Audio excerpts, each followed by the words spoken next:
Not really.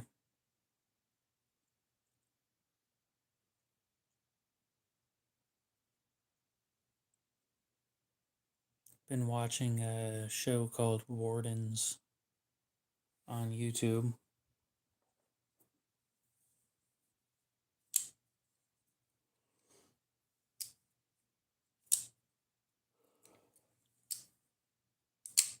It's all right.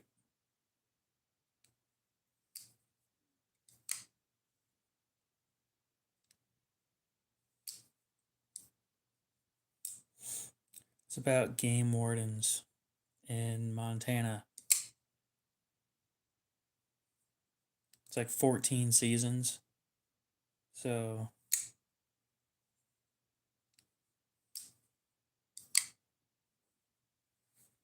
quite a bit of content if you're interested.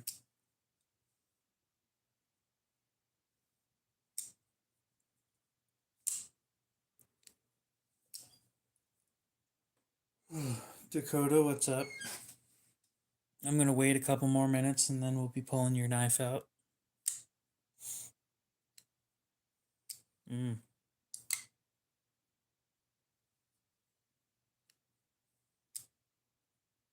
I would assume that it wasn't great.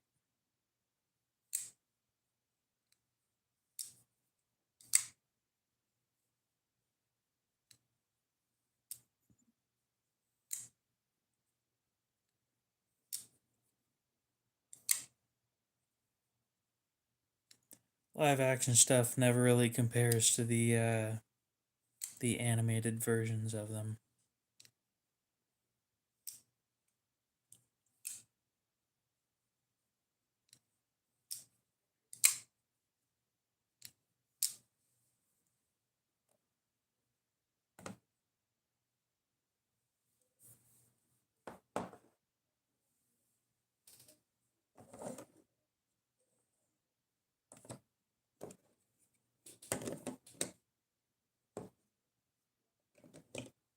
Well, I was hoping we were gonna have some more people in here.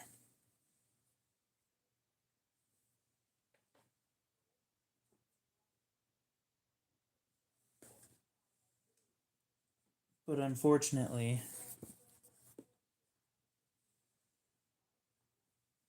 seems like there won't be very many people.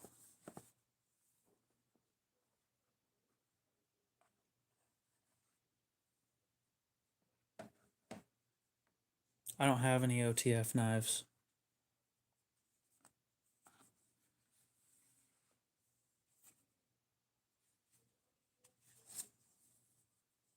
Came with the sticker and everything.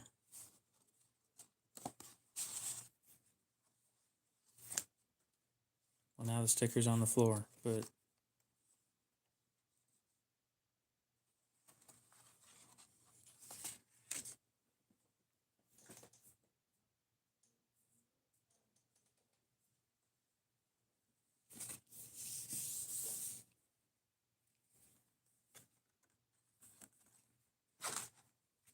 got a little event timeline here in the. Now, this all feels real.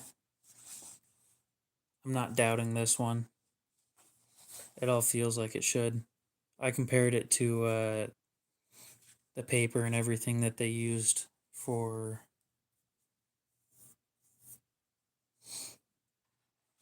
my Sebenza, and it all feels just the same. Little card.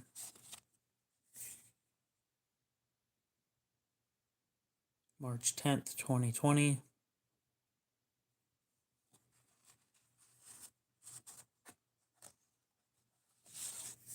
And a little card telling you everything that it comes with.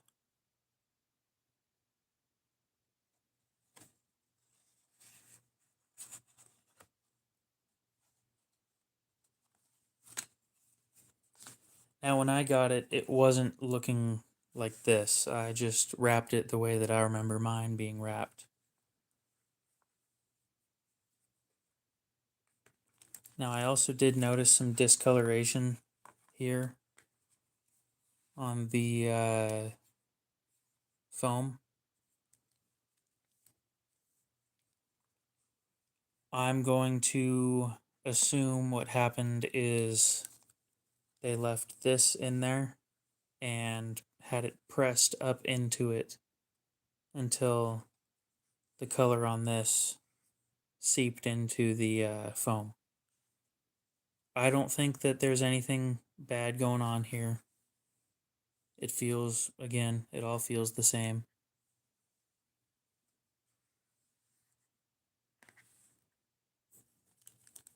Yeah, I wouldn't mind having an actual Reese's peanut butter cup with all that shit in there. And then the fluorinated grease and the Allen wrench that it comes with.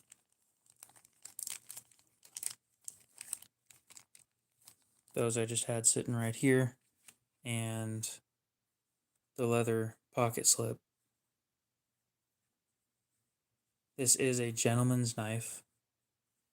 And this is to prevent it from pocket wear, basically. Because the wood inlays are softer than just about anything else you'd put in your pocket. Now, I would like to tell you ahead of time, if you're going to store it, do not store it in this leather slip. It's not good for the blade.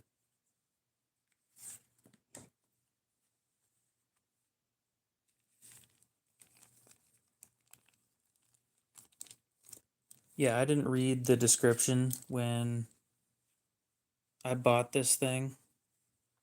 So I basically bought it with one picture on Marketplace. And I just got lucky enough that it happened to be literally brand new.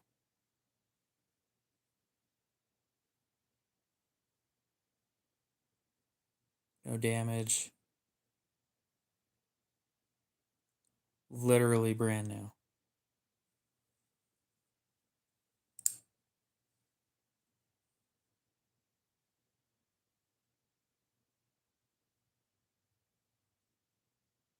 I went out and took one picture with it, and that was it. I don't know if it's ever been used for anything else.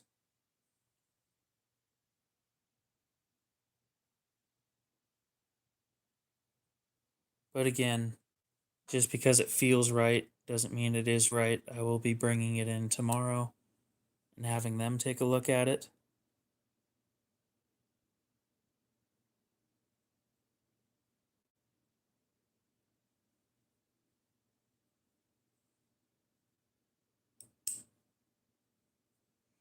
Be comparing it to the display knife that they have there. But it feels amazing. That doesn't make me want one, but it is pretty dang nice. Centering's immaculate.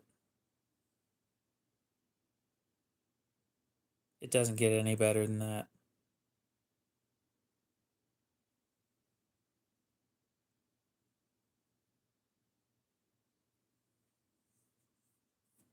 But for 500 bucks brand new, it better be perfect.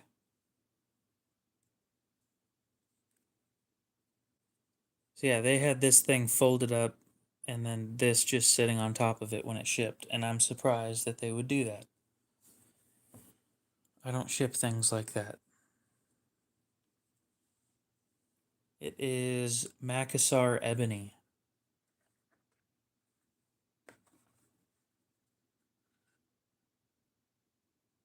And it is S35VN. And the dent that I was talking about up here and down here.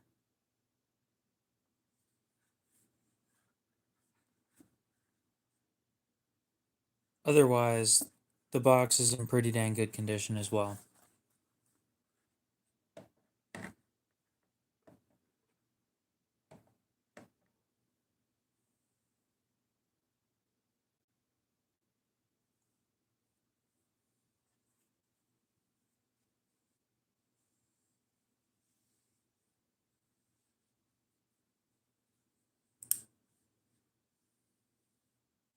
I'm going to go out and take some pictures with it over the coming days.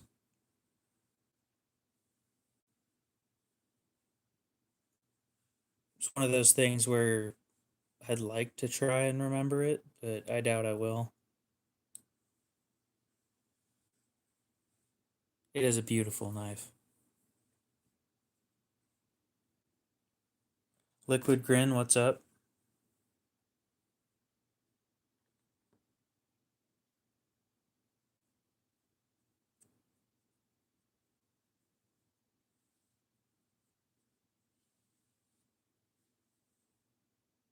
I mean, technically speaking, yes, it is mine.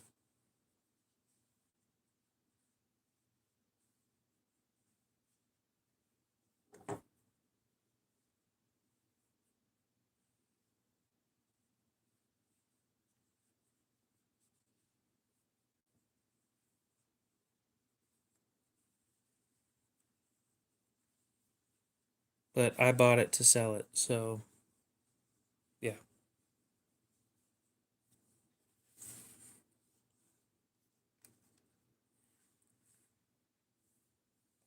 Wish more people knew how they have these things boxed.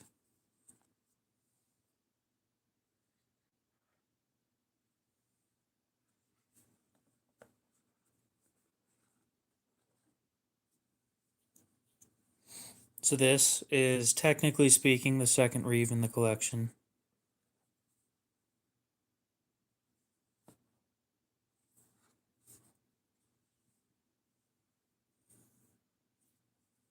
As for the other knife that I bought that showed up,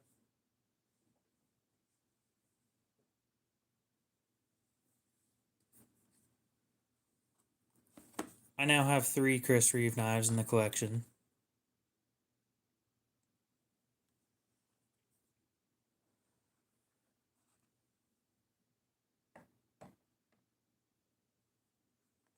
Now, as for the paperwork on this one, there is a little bit of smudginess here and there.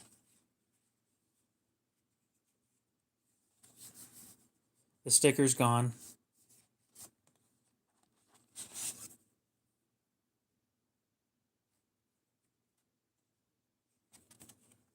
Happy birthday. It's the most money I've spent on knives in a month. In a 28-day period, we'll put it that way. But I did end up buying the one that was made on Halloween of 2024. When I told you guys that somebody bought it, I'm the one that bought it. I just made it sound like somebody else bought it.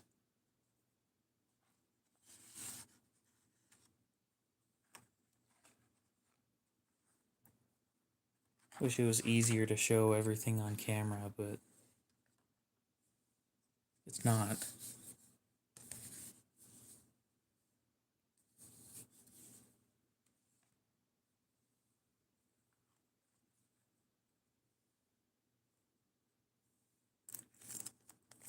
Comes with the grease, the Loctite, Allen wrench, and a deep carry clip. It was too good of a deal for me to pass up. It was $400 for everything.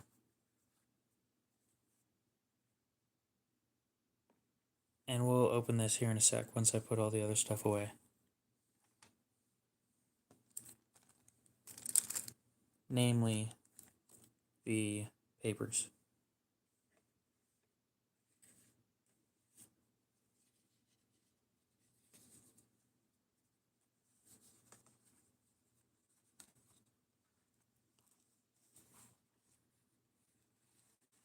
So this is the reason why I'm broke.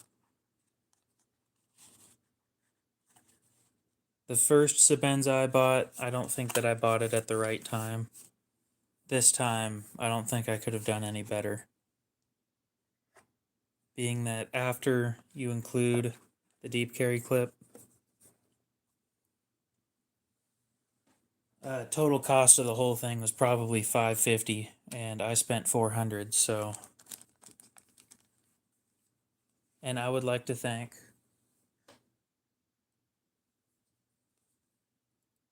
Working Man Knives on YouTube is the one who sold it to me.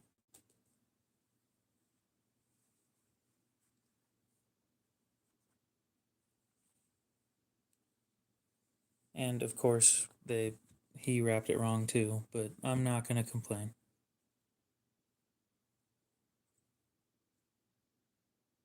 It's got some marks, as you'd expect. And it's a drop point.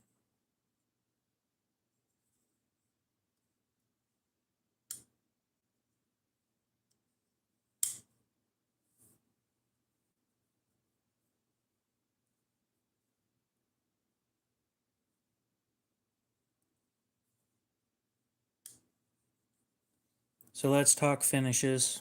We'll compare the two that I have. You've got the sandblasted finish here, and you've got the glass blasted finish here. This is significantly grippier than this one is. And my thought is I could bring it in, which is where I was talking about as soon as I buy it, it needs to be modified. I knew that this was sandblasted when I bought it. An extra $50 would go into glass blasting it. That's something that I noticed about this one. Taking the pocket clip off is a bitch and a half.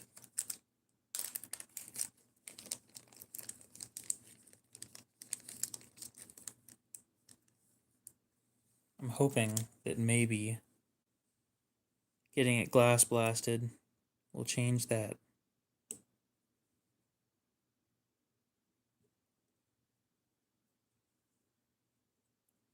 And it's not inherently because the screw is too tight, although it was when I got it.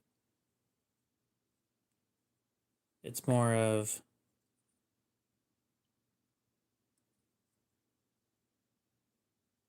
holy shit.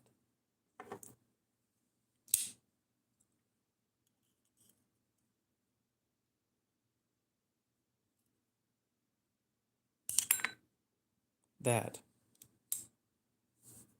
was too tight. The tolerances were too tight, is what I was getting at. Anyway, I put this in my pocket and pulled it out a solid 10 times tonight. And the hem of my pocket is already fraying. So that tells you how aggressive this is compared to the glass blasted finish, which is why I'm putting $50 into that first refinish of it.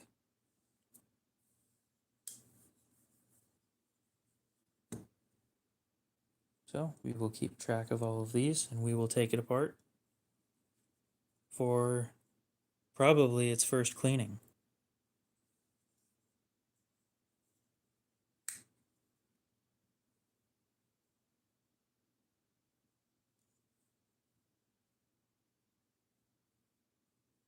Ah, so that's what's going on.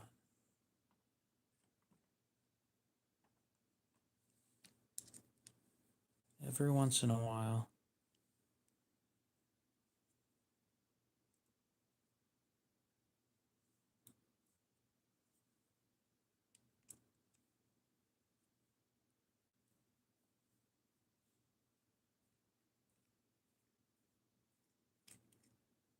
Yeah, it Loctited to hell and back. All that white stuff is blue Loctite packed in there.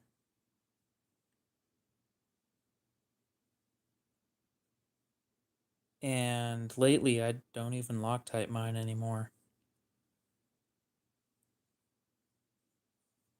Okay.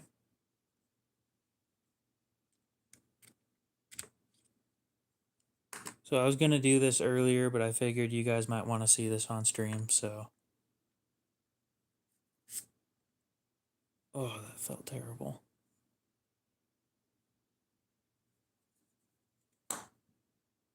It is indeed Magna Cut.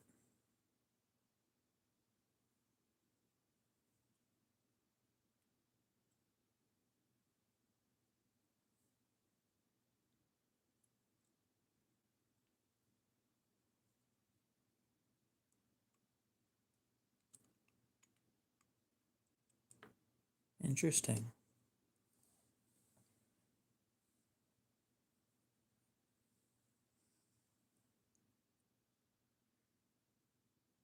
This thing's in, like, really new condition. The dude obviously almost never used it. Almost, I say.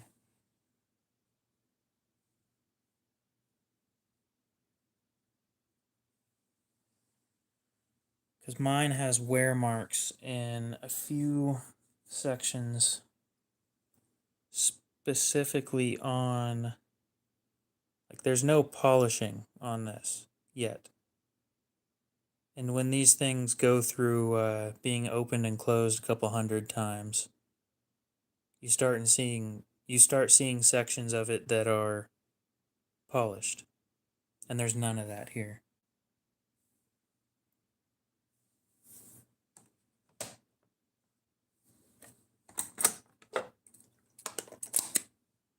Get a couple Q-tips out.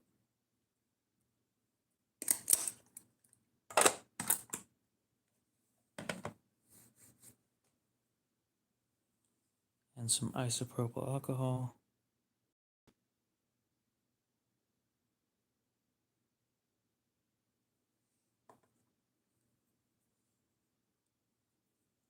There is a little bit of grime on this, though, that I really don't want riding up against the blade every time that I open this thing.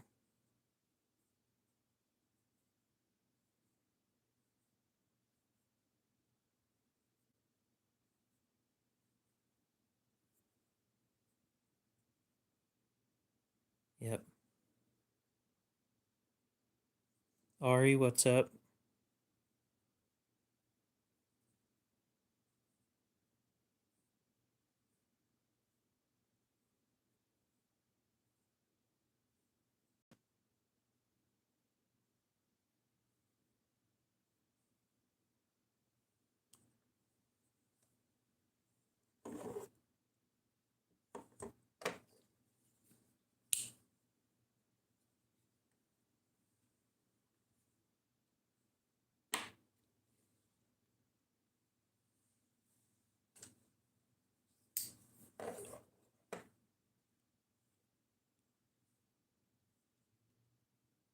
Okay, move on to the next.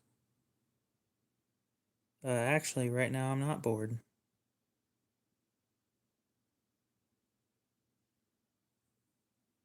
I'm cleaning off a new knife.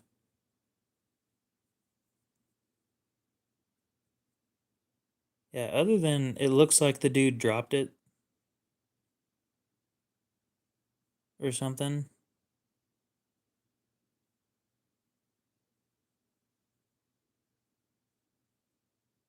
From the marks that are left on the scales.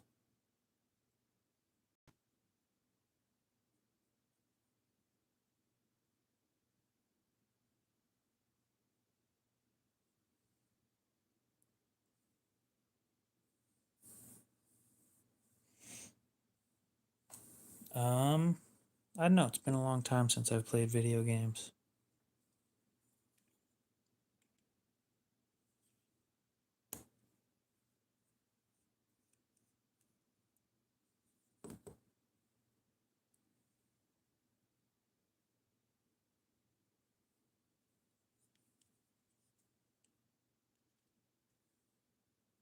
Now, this also didn't come with a lanyard.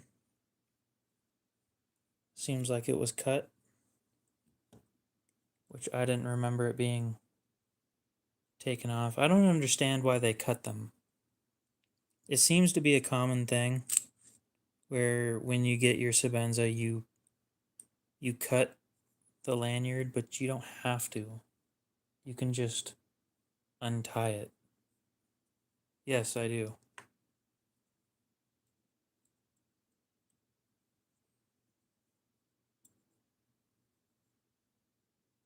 Yep, dust everywhere.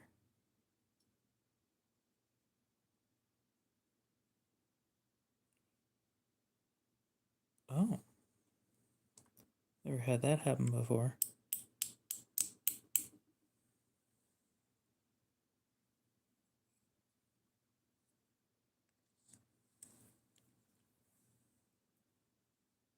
Holy shit. That thing is stuck. That might explain why it got cut.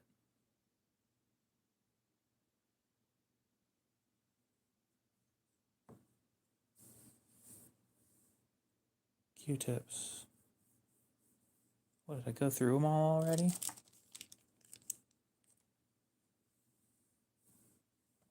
Oh. Duh.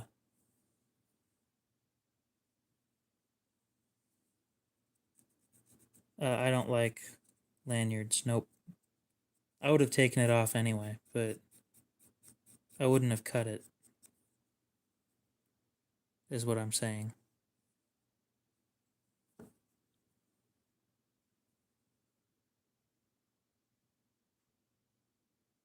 What do you mean by emergency knife?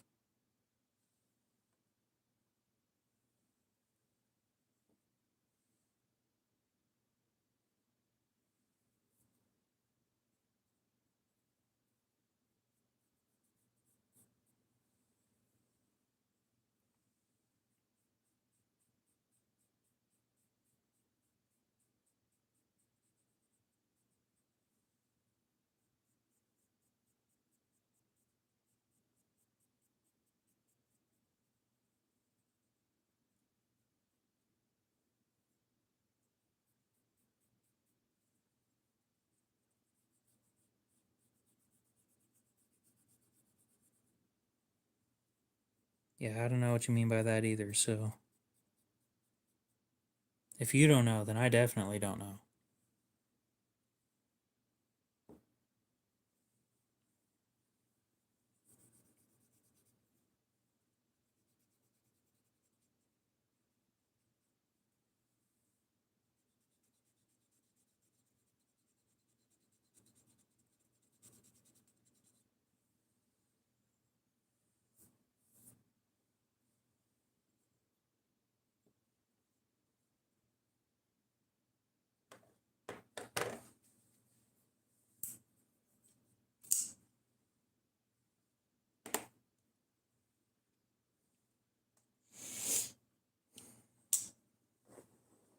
Nope,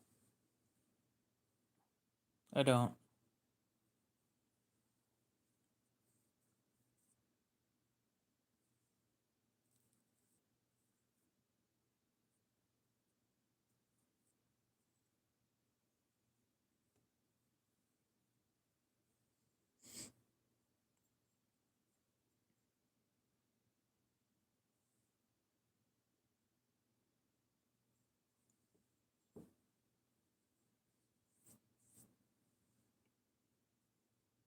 YouTube is asking about something you're nostalgic for.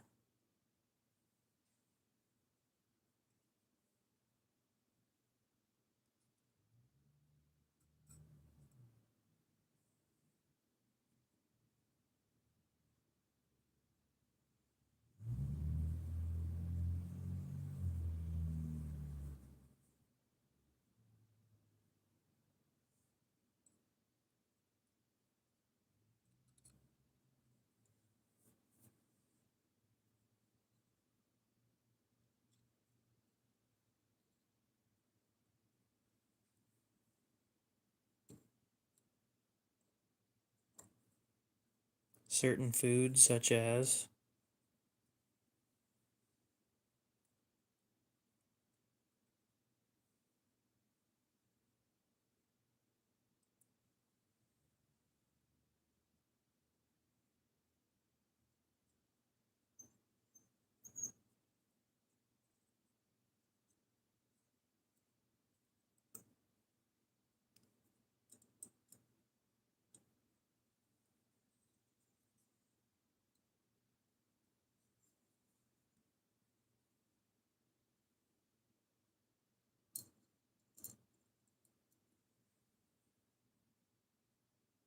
Mm, never had it.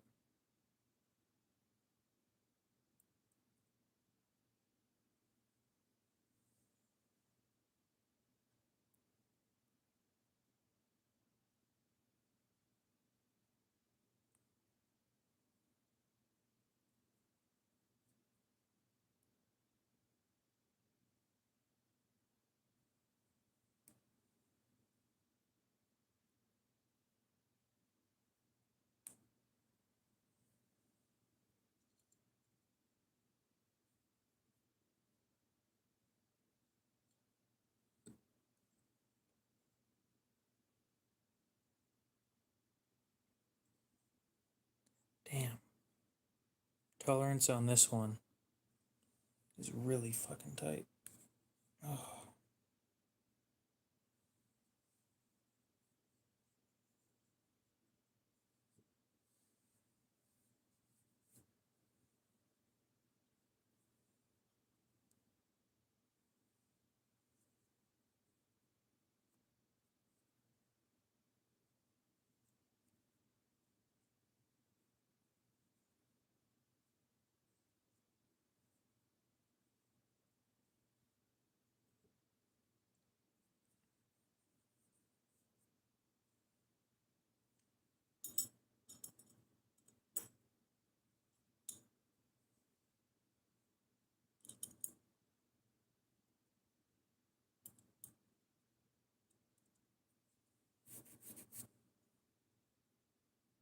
Yeah, they are.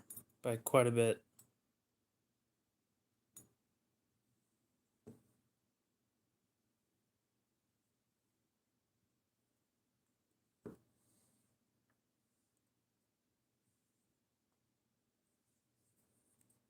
No, this is my new knife. I bought a second Sabenza.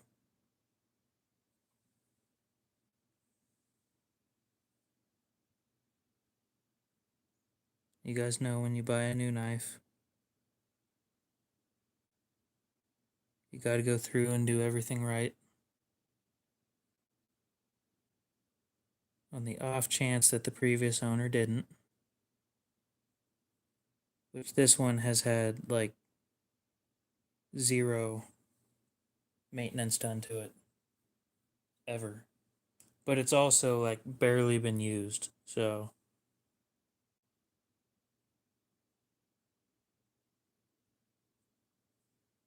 I can't speak on his behalf, but it seems to me like he bought it, he carried it, used it to cut like 5 or 6 things, and then decided that it wasn't the knife for him.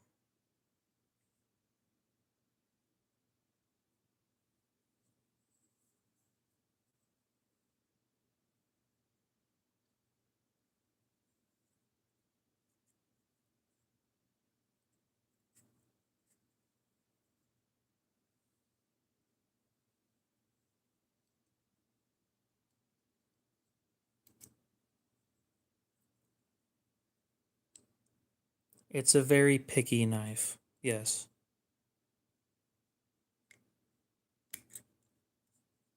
When you're doing maintenance on these things, there's a very particular way of doing it. And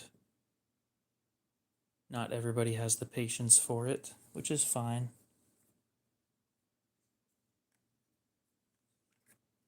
No, not anymore anyway. This one I did because I knew I wanted a second one, and the second one I was actually going to use. But now that I've got one I know I'm going to use, I don't think that's going to happen. There are certain things that I won't do with expensive knives, but chances are I won't do them with the cheap knives either.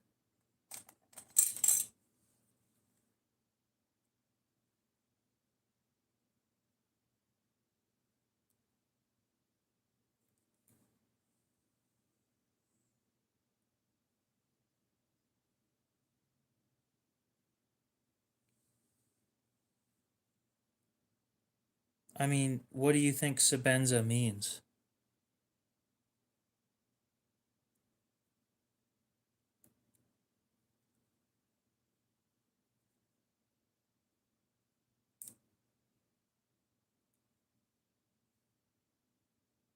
Genuinely.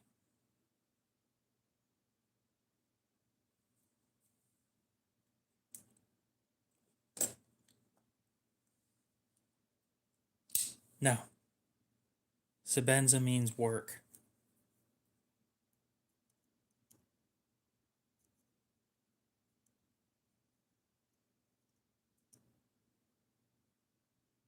Just because it's $500 doesn't mean that it's not a work knife. Back when these came out, well, not when these came out, back in 92, this knife was $265.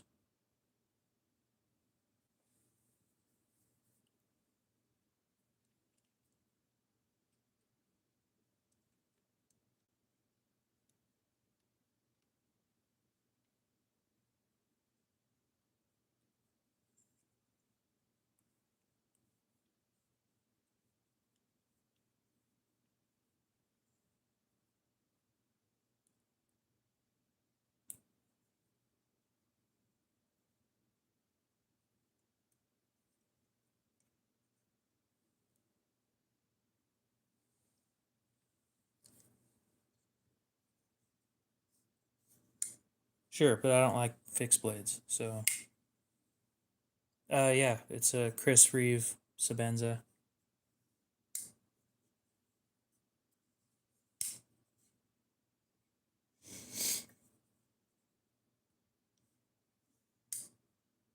Relatively speaking, yeah. I think with inflation included right now, it'd be like $600.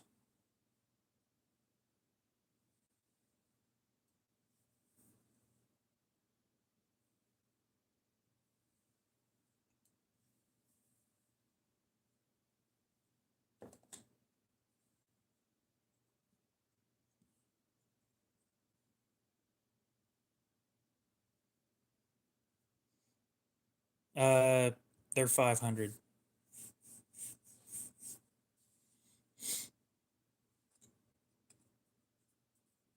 I gotta put the pocket clip back on.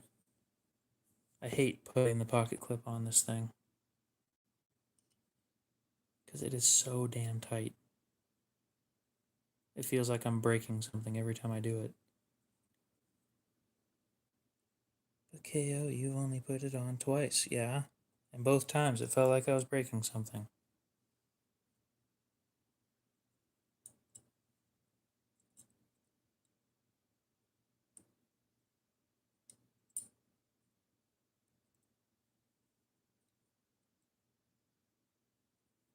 Okay.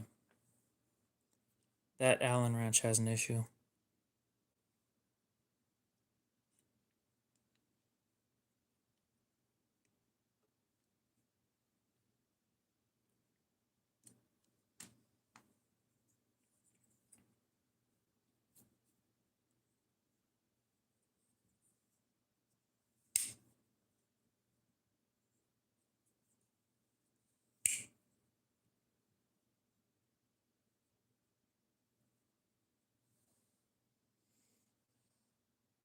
I don't think I've ever seen anything from Beg Knives in person, but I'm assuming you meant a custom, so.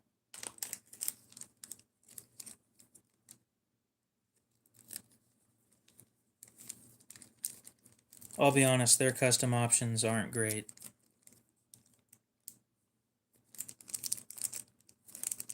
The drop point. I'd prefer to carry this one, but I will be carrying this one more.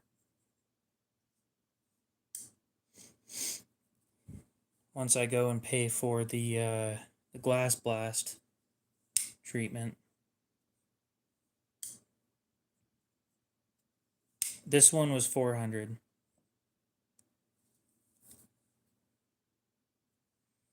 After everything's all said and done, it will be 450.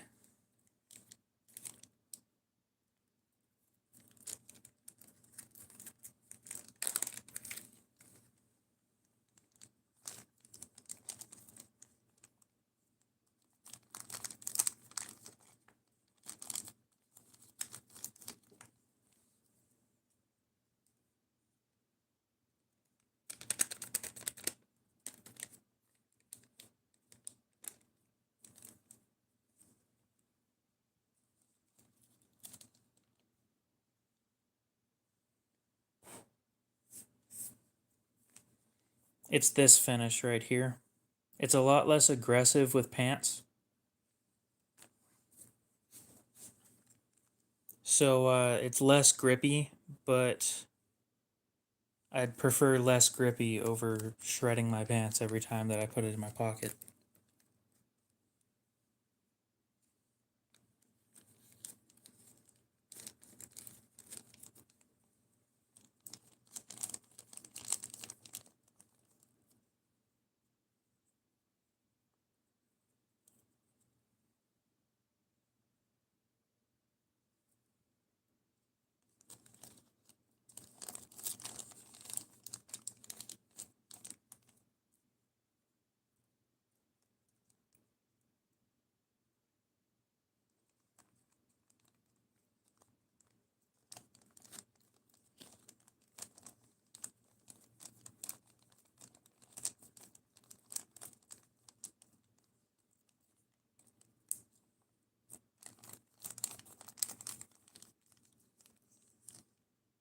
I thought about it, but I already like how this one feels, so why not just like how both of them feel?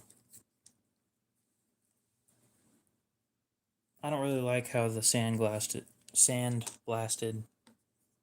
feels.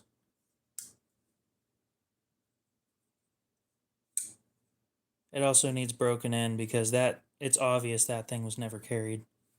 Seriously carried. The way that I'll treat it.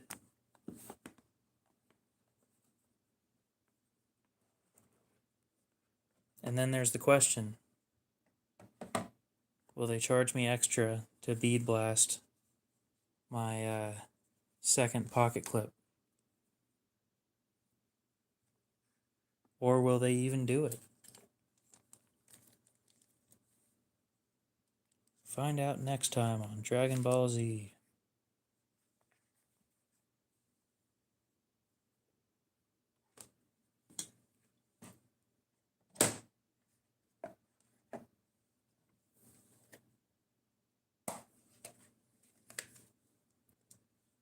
Damn, I should have narrated that better. Will Matthew at the Chris Reeve knife shop charge him extra to glass blast that? Will he do it at all in the first place? Find out next time on Dragon Ball Z. And then next time on Dragon Ball Z, it's just don't even bring it up.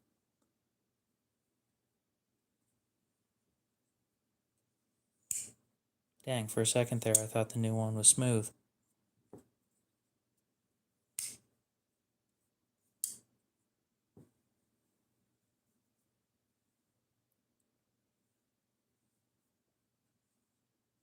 You mean Burger King?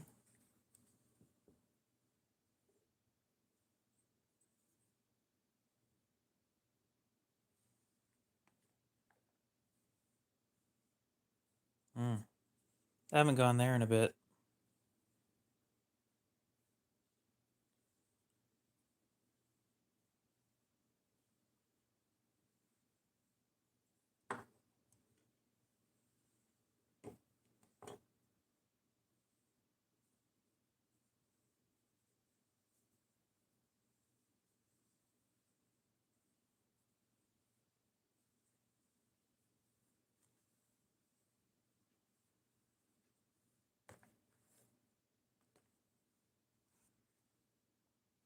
I did not fold that far enough.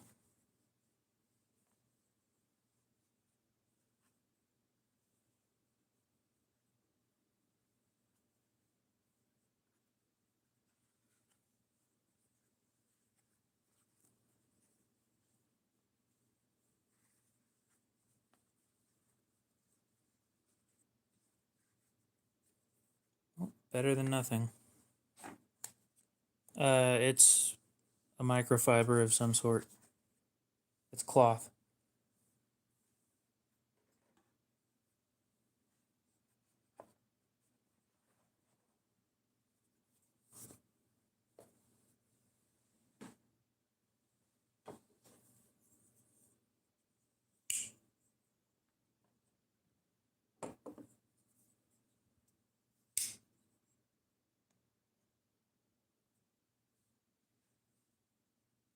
I got a pair of damn good looking knives.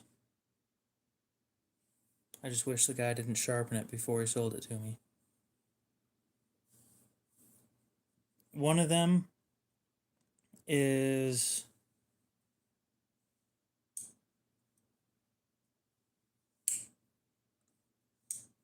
Loctite, and the other one you're going to have to look up. I don't remember what the word for it is.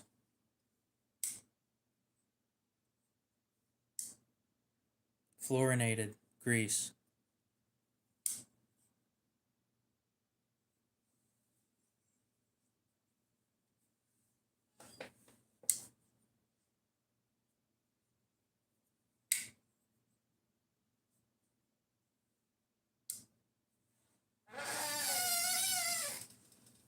Squeak.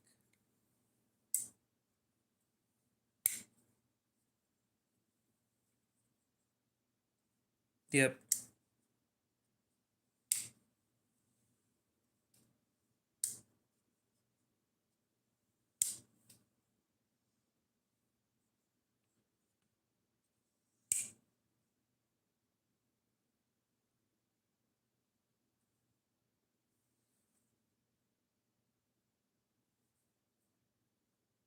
Now I just need a small one.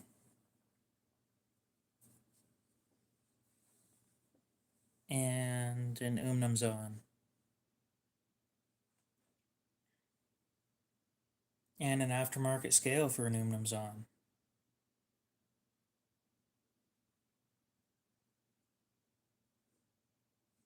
Yeah. Yep.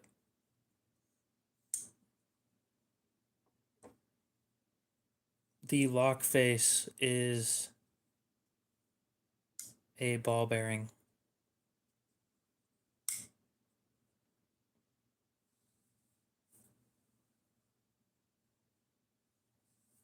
I'd show you, but I just took it apart and taking it apart a second time already.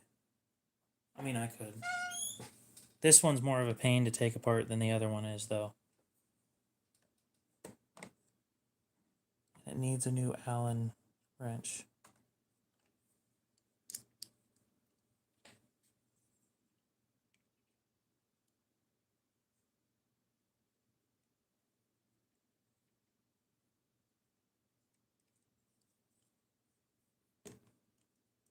I think I'm going to try a different way of taking it apart, which would be the sandwich method for taking it apart at the very least, and see if that causes less wear on the washers.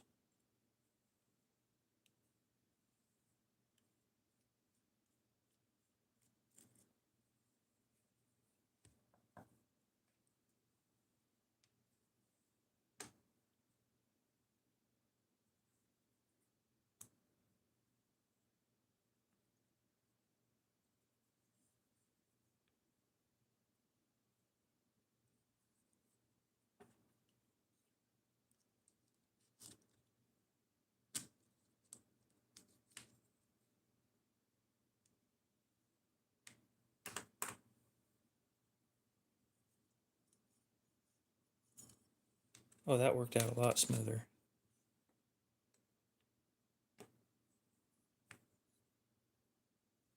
Gimme. So yeah, that lock face is just the detent ball.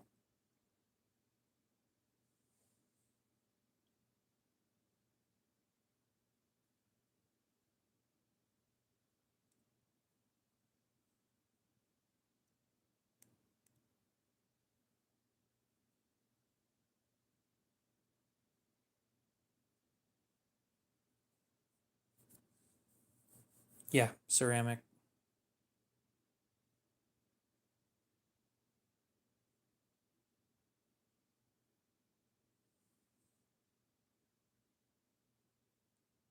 Interesting. So this one doesn't have a flat spot on it the way that the other one does.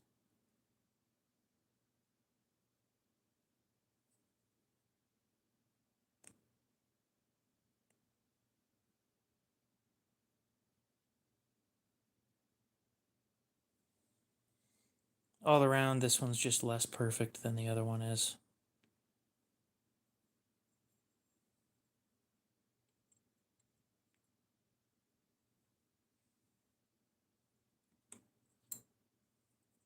No.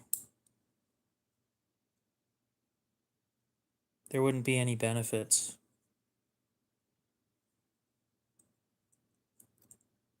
I'm assuming you're talking about something like rubies, like they use in watches.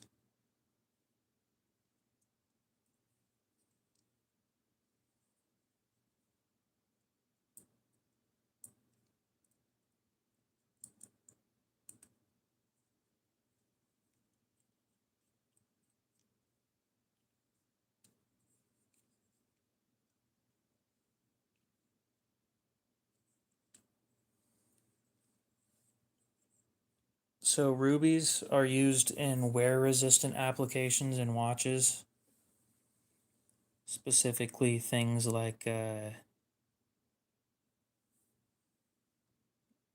don't remember what they're called,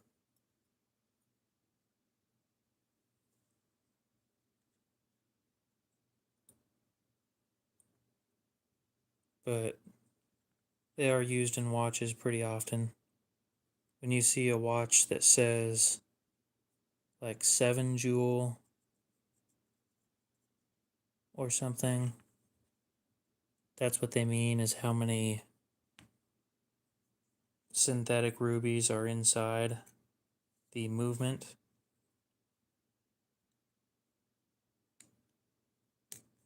And generally speaking, the more jewels there are in a movement, the smoother it is, less friction.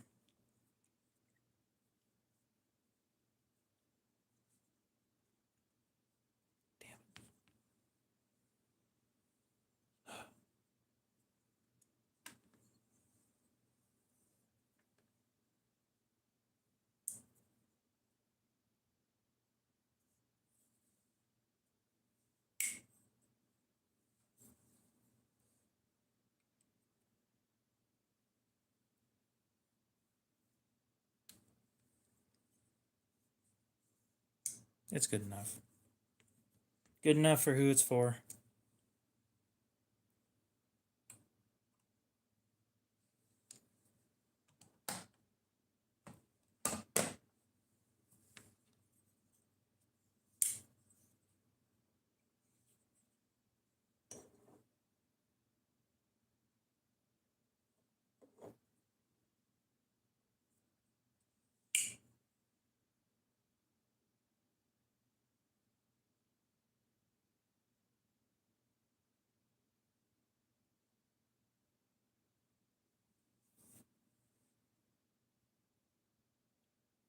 Yeah, as to be expected, the sheep's foot is slightly shorter due to just how designs work.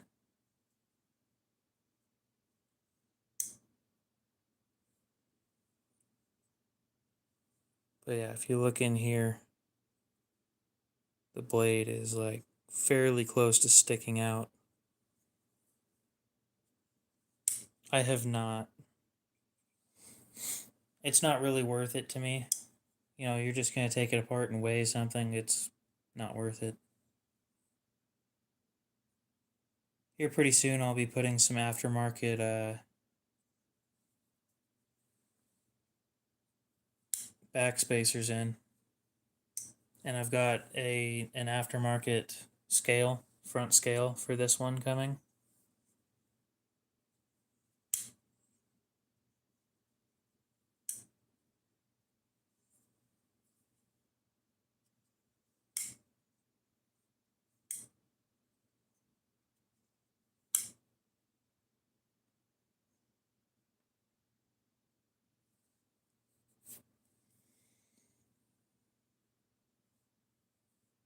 Um, the drop point is lighter.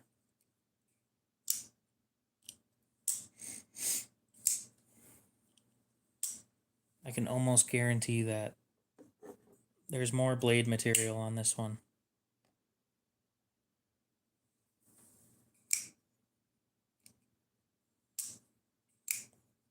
The spine is longer, which is the thickest part, so Even though the drop point is slightly longer overall lengthwise, this one has more blade material back here.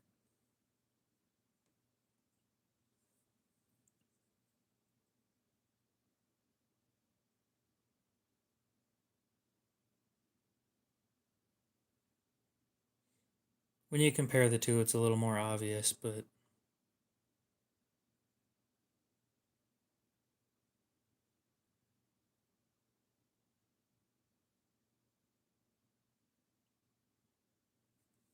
pretty close, but not quite.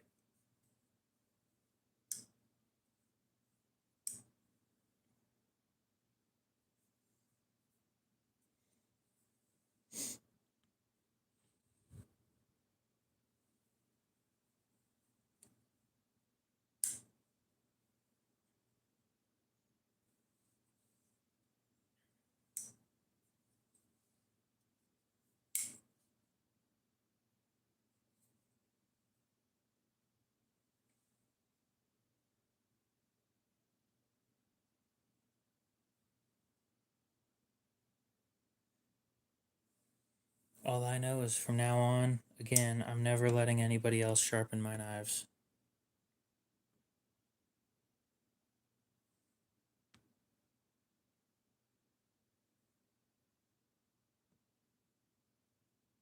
I'm going to sharpen my own shit, because that edge could use some work.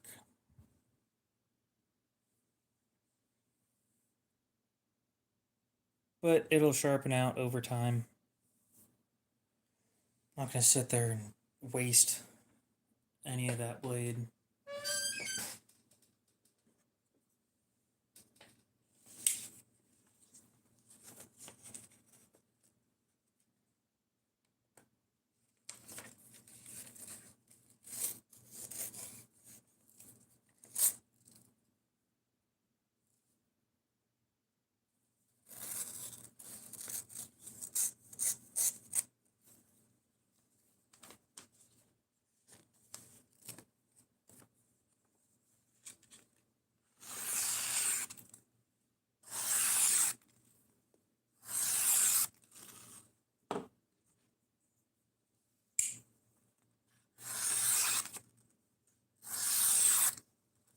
Mine's sharper. Damn. You know what? I'm happy.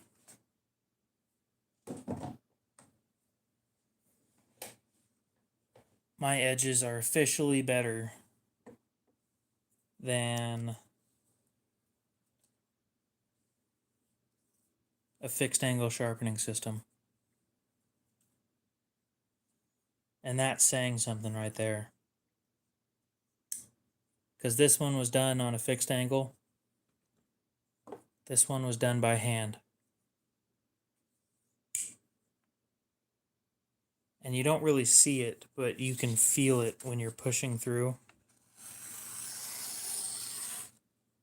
There's no resistance here. Well, there is some, but relatively speaking, it's not that hard.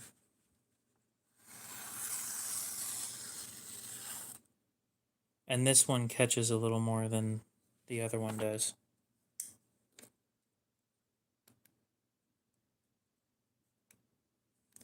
Let's get some printer paper and compare cuts with that. See if we can see any differences.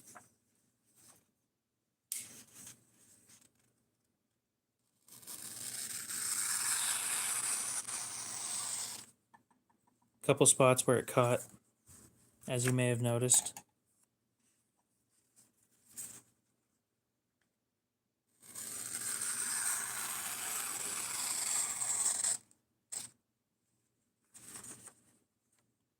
And I have obviously...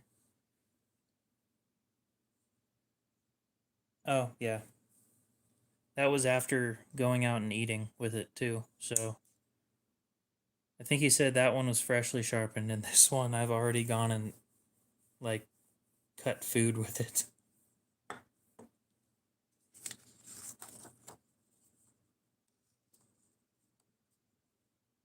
It's smooth. I'll tell him that much.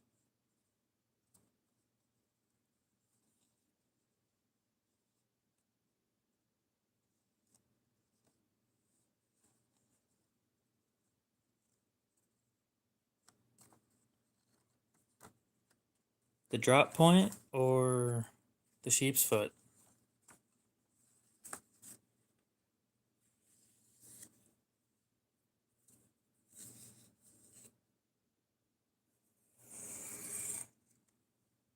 I'll agree with that.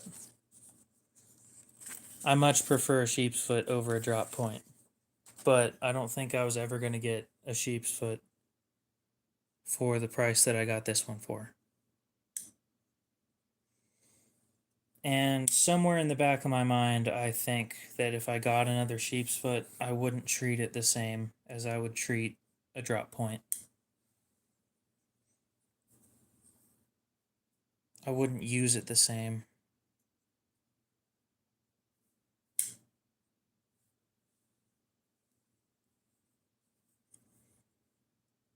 Gross. You can have fun with your Tontos.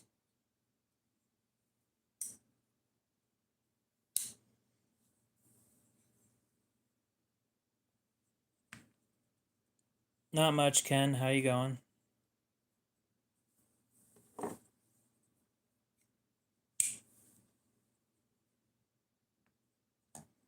See, that's why I like a sheep's foot, is you can beat the shit out of it and it doesn't care. Drop point is a little more fragile. It doesn't have that thickness backing it up.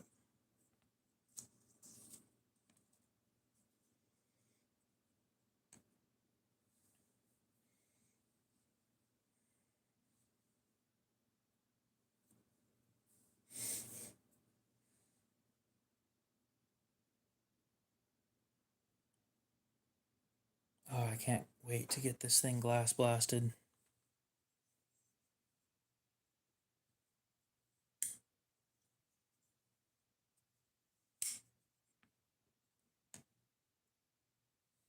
The question is, do I pay with card?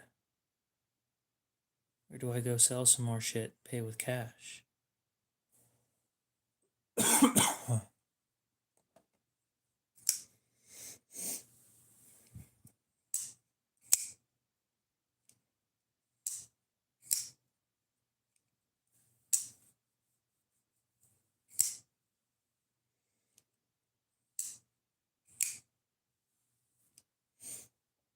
That's fair.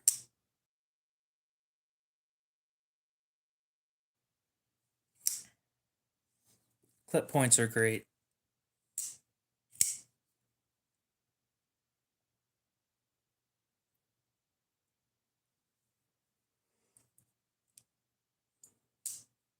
But needed the strength of a Tonto and never turd.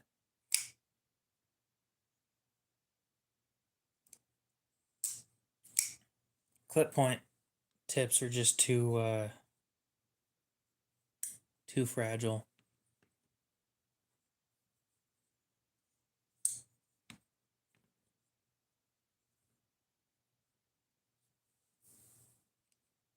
Just look at them.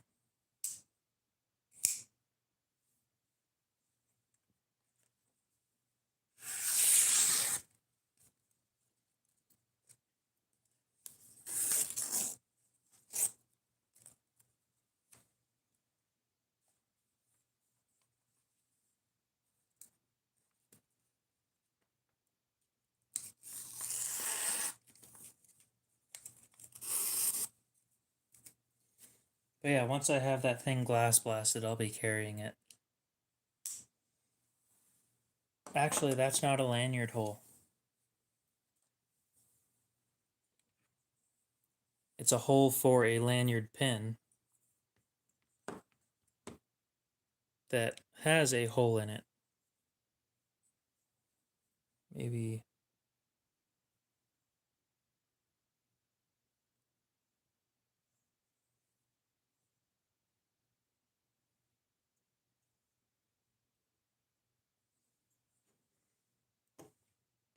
I'm curious if I can get that thing to twist. If I can get it to twist, I might be able to take it out before I bring it in. I wasn't able to pull it out a minute ago when I had it apart.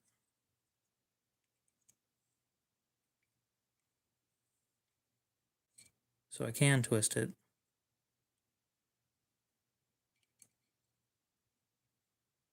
Just physically unable to take it out.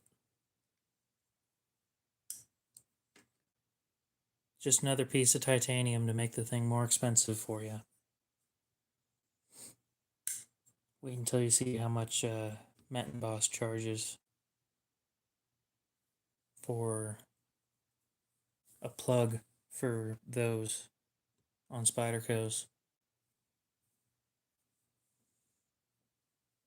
Like a stainless steel plug for that hole on a pair of 3. The blemished ones are $25, which means the new ones are even more than that.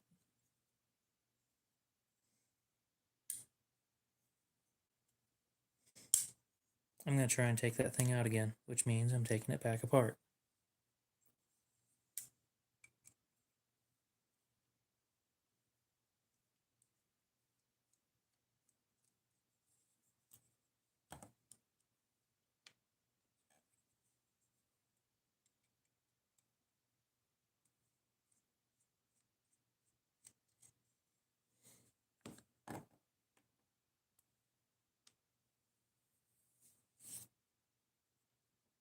This is going to sound kind of dumb, but I wonder if everybody has the same problems with their Sebenzas when they buy them.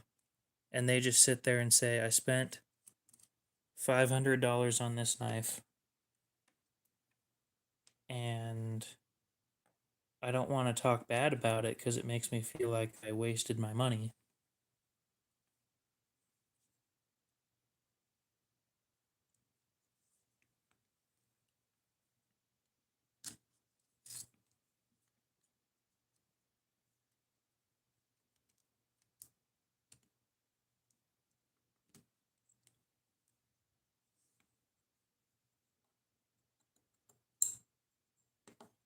I wonder if that's how other owners feel about these things.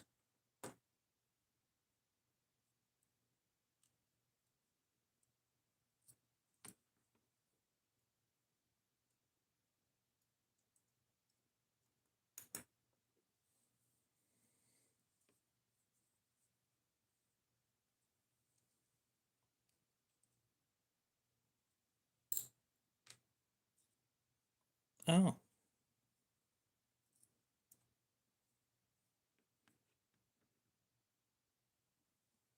No, the glass blast finish is more prone to scratches.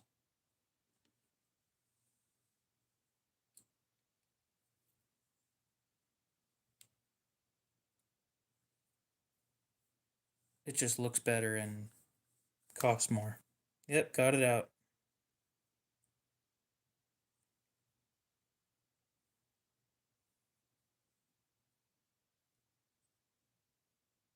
Can I get it back in?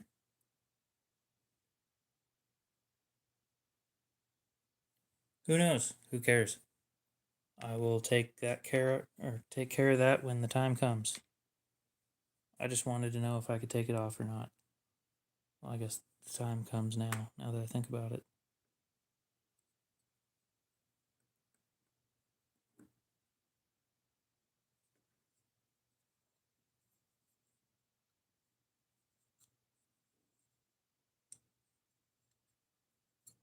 Beautiful. Well, I don't know what you meant by what's really going down. But how's it going?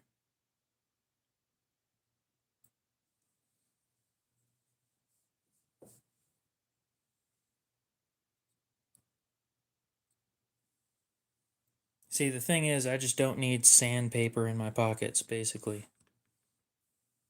That's what these are when they're sandblasted the way that they are, is it's basically just sandpaper.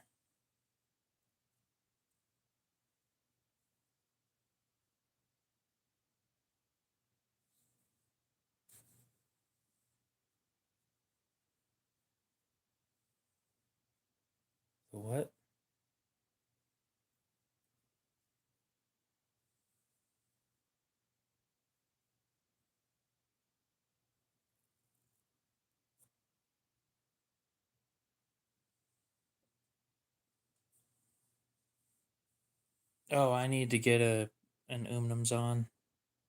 I haven't gotten one yet.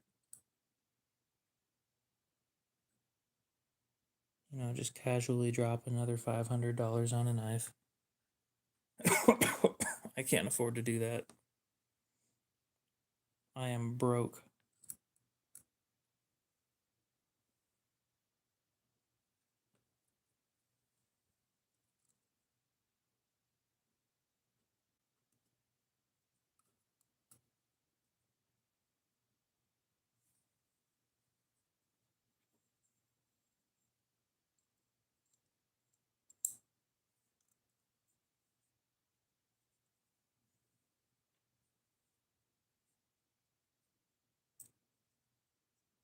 No, the other version of this that I have was the Grail knife.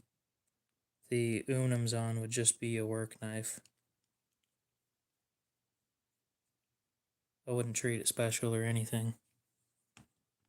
At that point, that one's just a knife. Just a knife, but it's $500, yeah. I mean, this one's just a knife, too. The other one's special to me.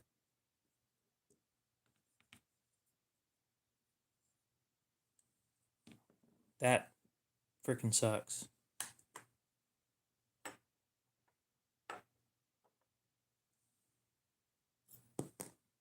Ooh.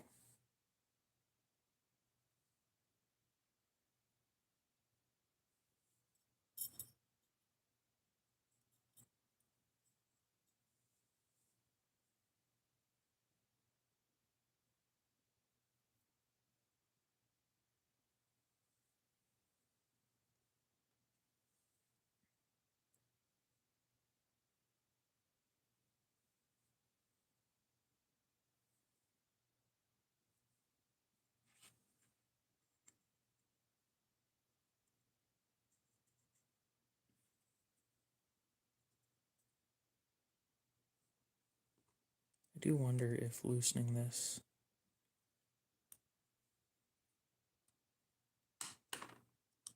Oh yeah, that makes it a lot easier.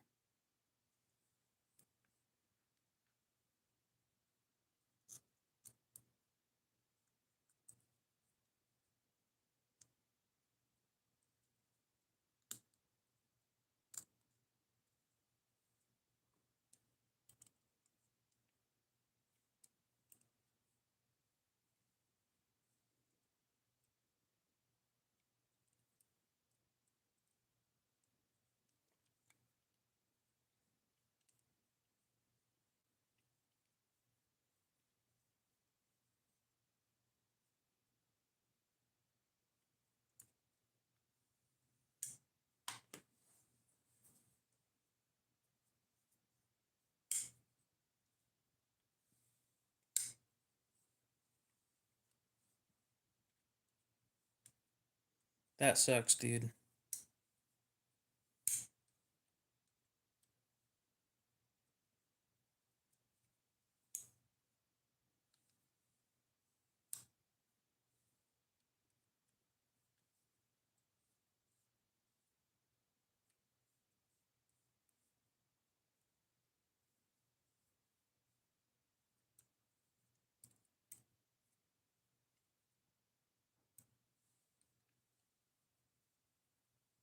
They're in MagnaCut.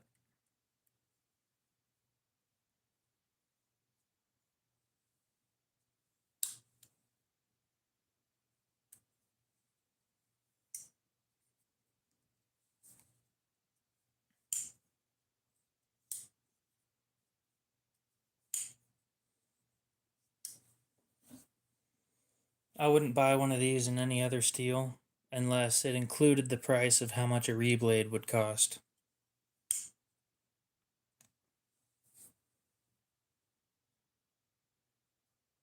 Which is typically, I'm going to say, like $150 off of new.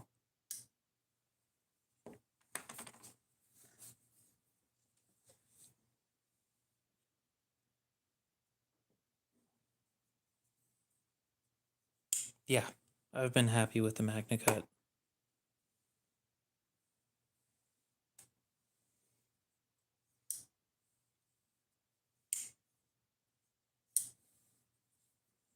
Damn, I forgot how much the break-in of these things sucks. Now that the other one's already smooth, comparing the other one to this one, the new one is so much harder to open.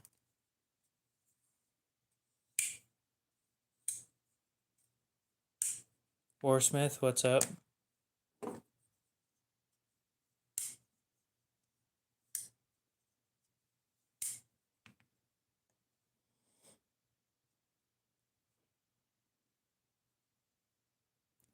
Once it's got that glass blasted finish, though, I'll go through my whole break-in phase.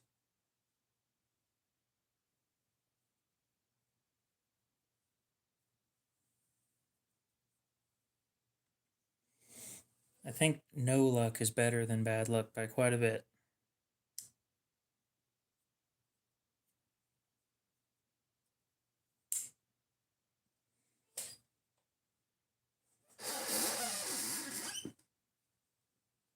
Thank you.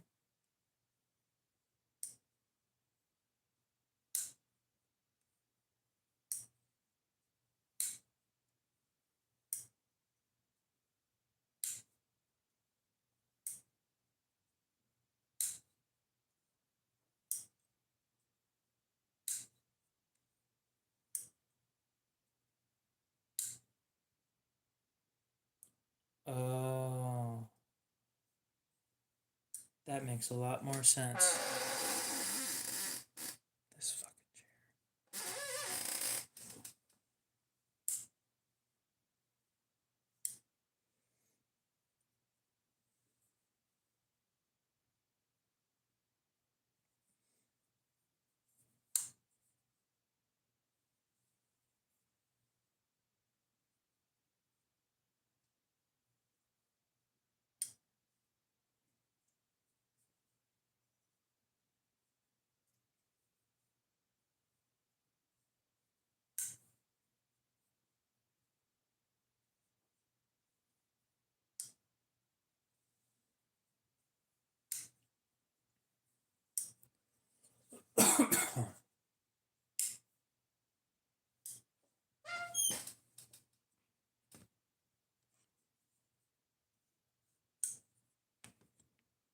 I just need to remember that it will be this smooth one of these days. Might take a week and a half like the other one did, might take 2 weeks, but one day, with enough fidgeting, it will be smooth.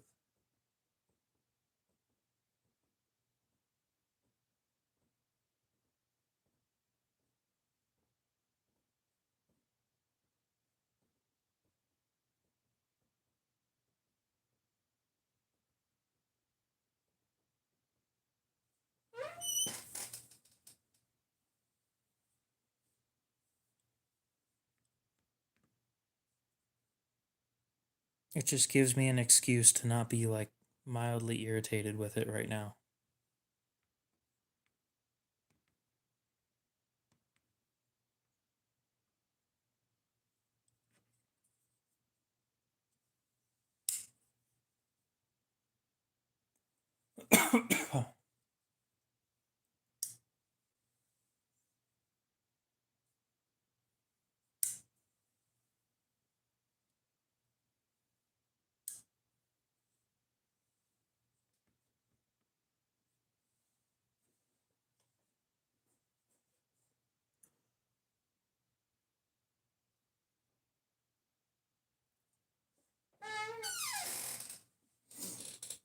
Yeah.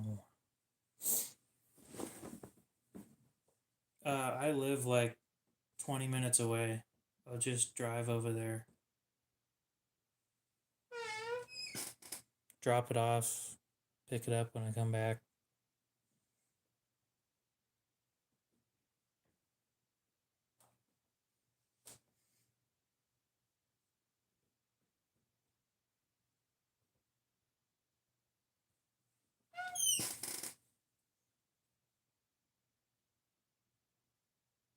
Benefits of living where I live.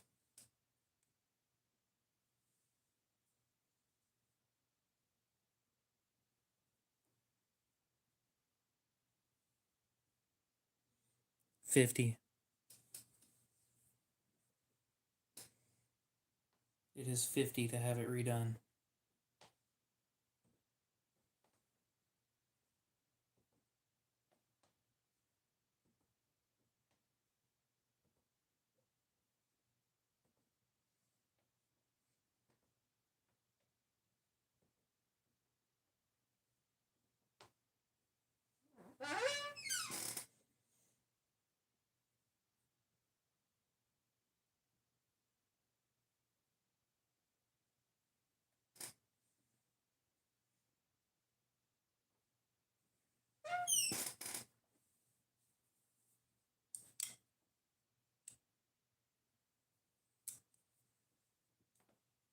You mean like a car differential?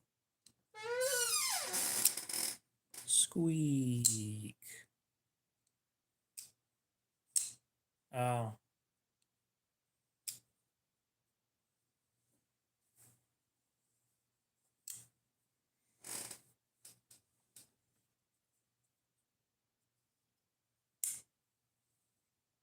Man. Sure the boss isn't trying to be a turd. That's a lie. I'm not sure of that.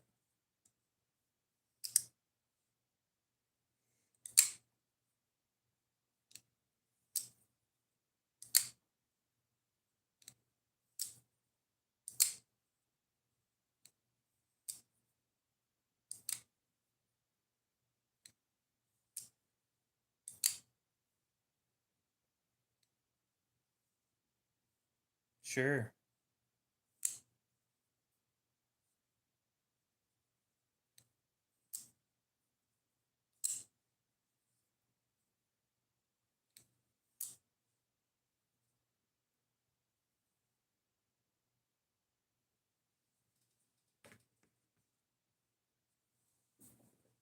Trying to compare a fake one to a real one.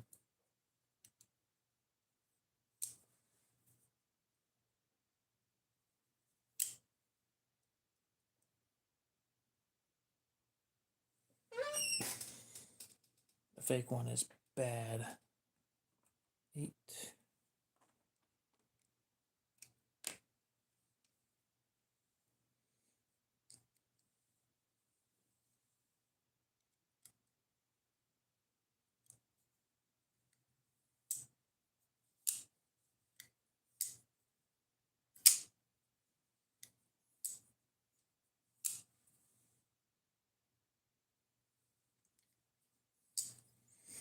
I'm not allowed to talk about my job.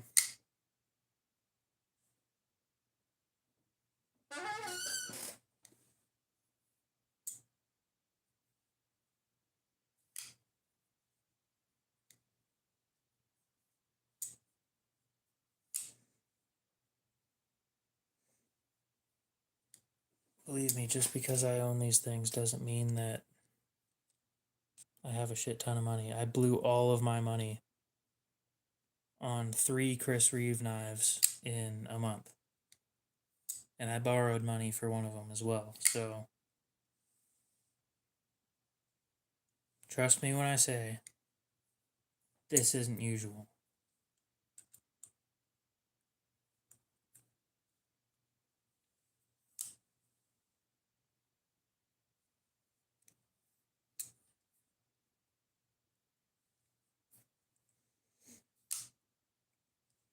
Very funny.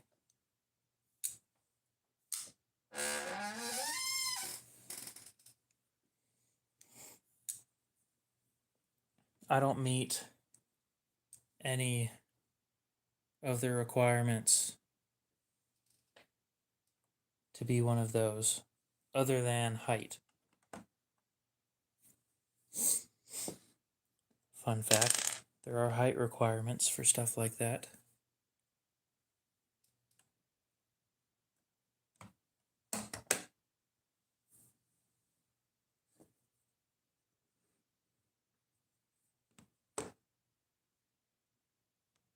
One of these things is not like the other.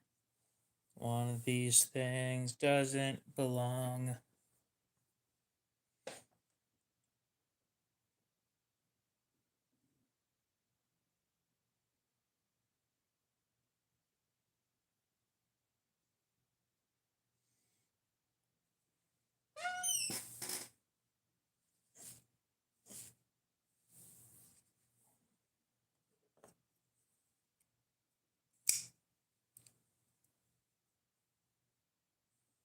Ew, communism.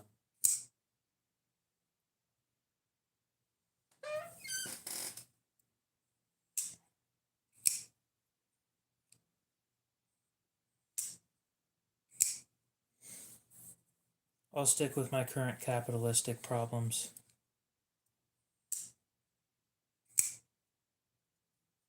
That being, I spend way too much money on knives and not enough on everything else.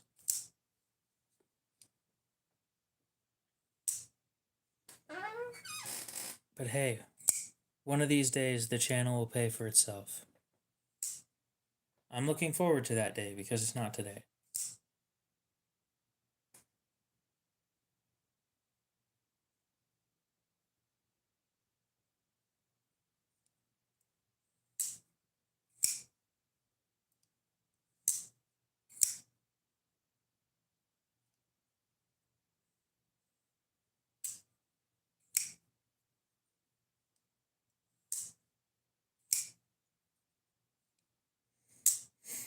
Well, I've already started making money on YouTube.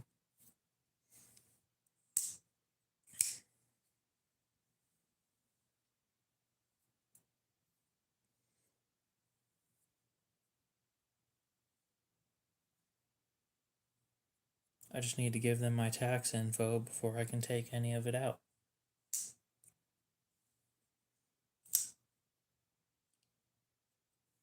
It's going to be a while before I do that.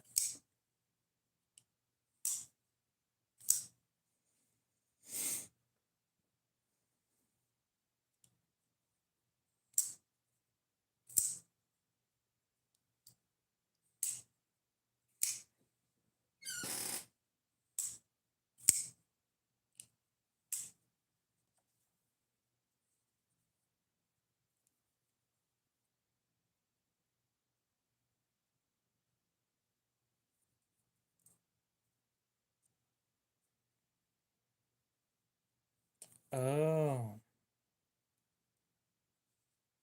that makes more sense.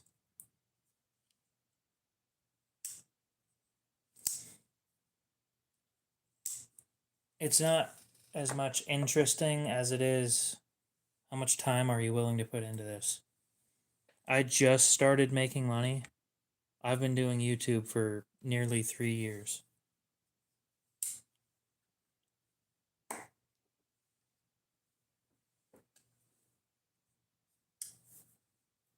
Yeah, this is a butterfly bandage. What I didn't realize is that's for wide open cuts. Made by Acme. Or made for Acme.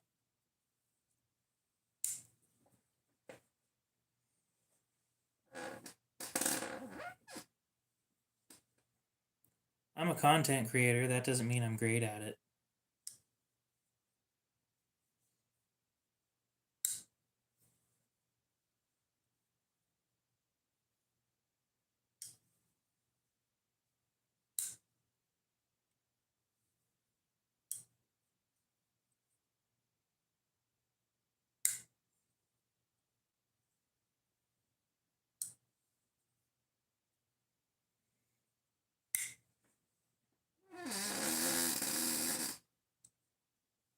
This fucking chair. On today's episode of This Fucking Chair.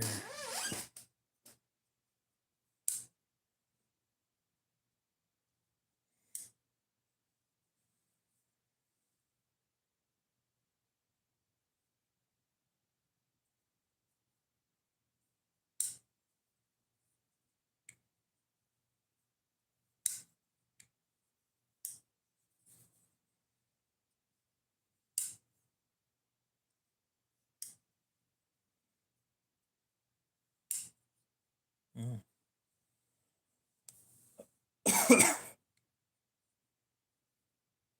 Yeah, I don't do clickbait. There isn't much to clickbait on, but I just don't because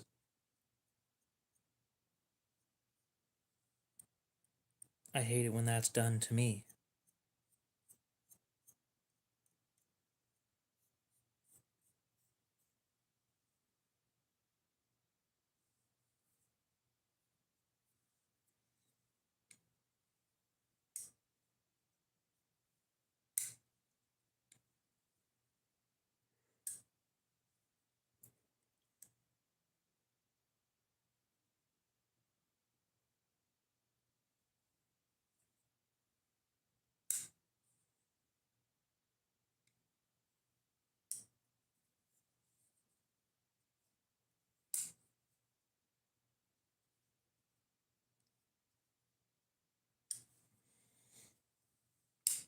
For views and money.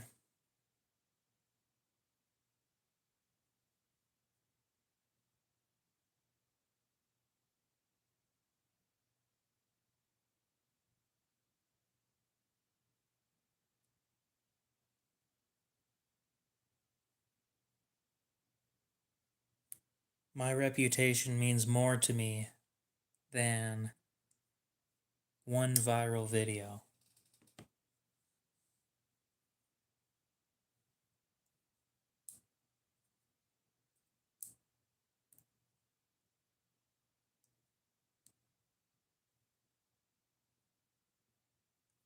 And if that ever changes, I need somebody to call me out for it.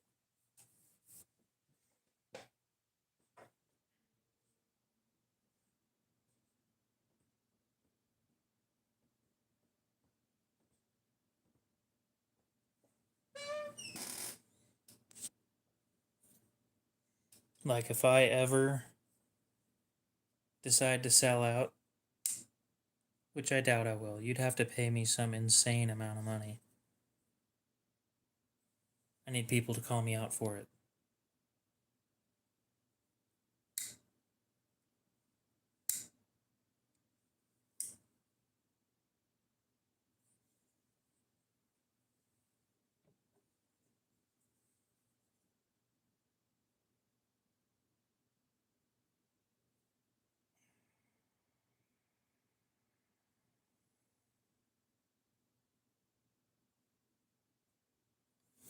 It's a big deal. I don't want to be like other YouTubers.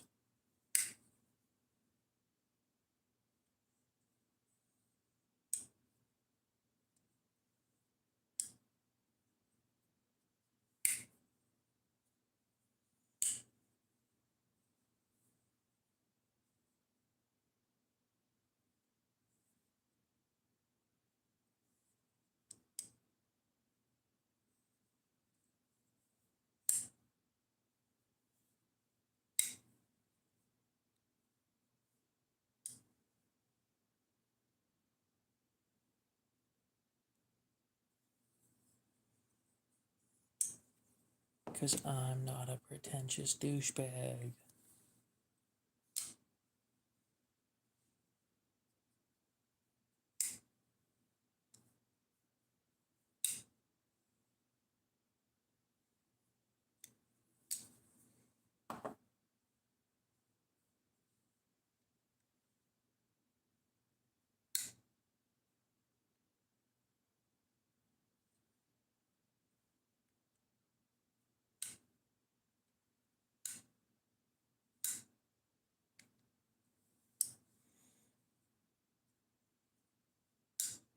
I just find it annoying more than anything else.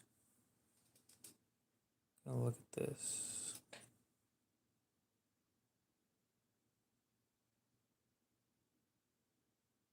Okay, I got a little bit more until it's at full lockup.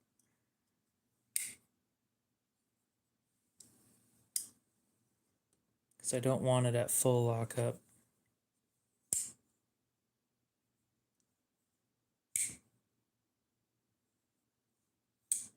Like, even this one's at like half. This one is pretty far along.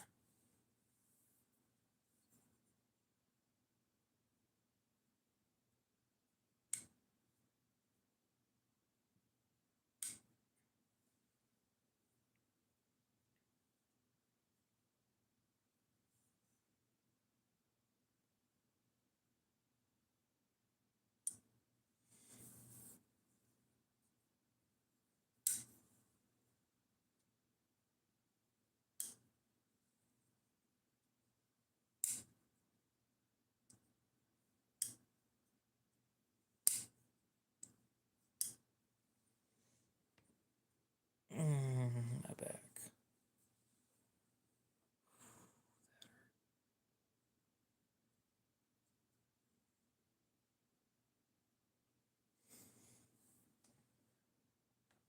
I should get a third one of these. Maybe I shouldn't. Not for a while.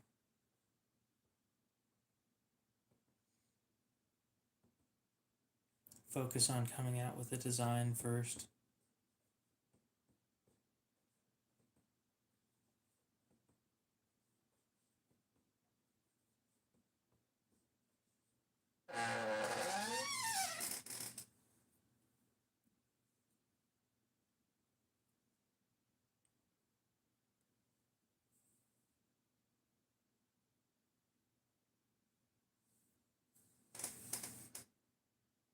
God, that's going to be expensive.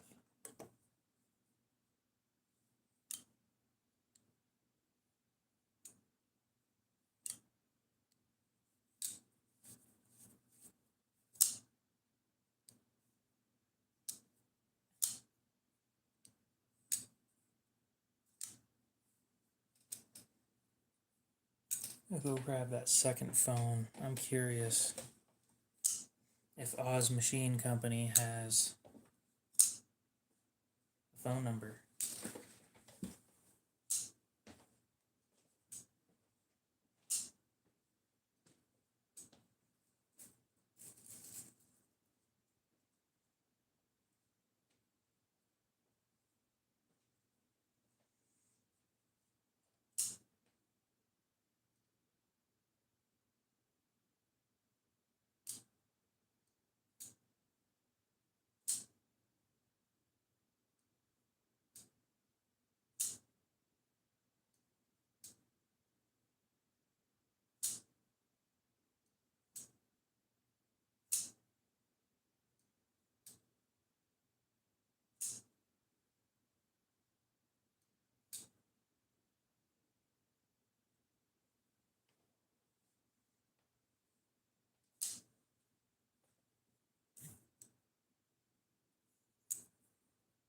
Yep, you have a good one. We will see you later.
Let's go see what Met Boss has on sale right now.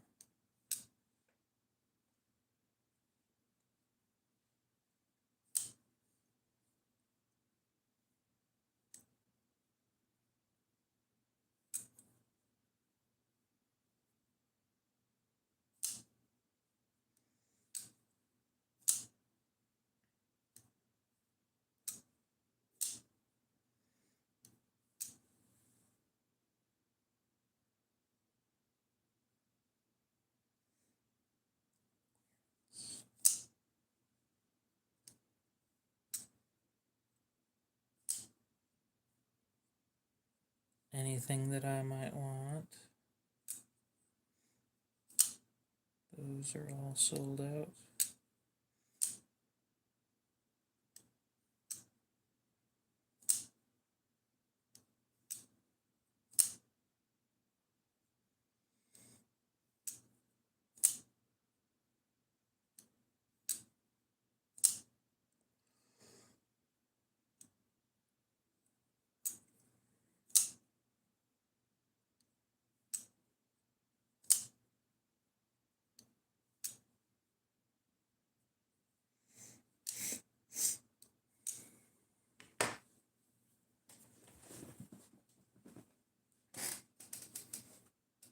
Nope, nothing I'm interested in.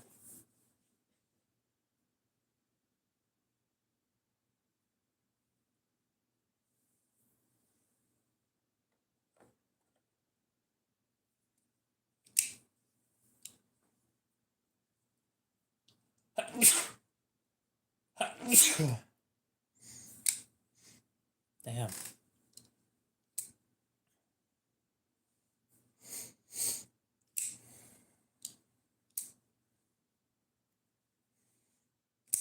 Maybe one of these days.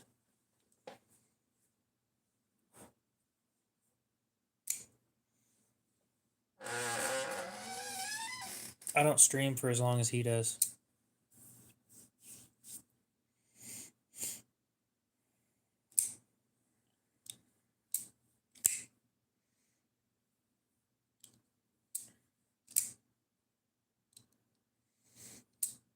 I think this week, though, I'll be dropping a video.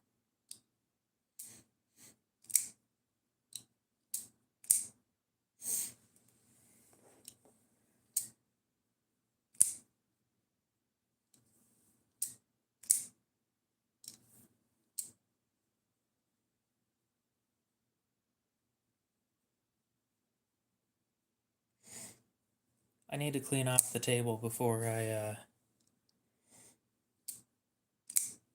make that video, though.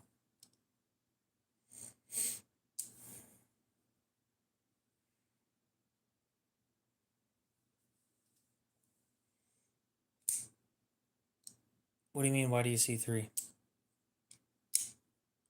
3 what?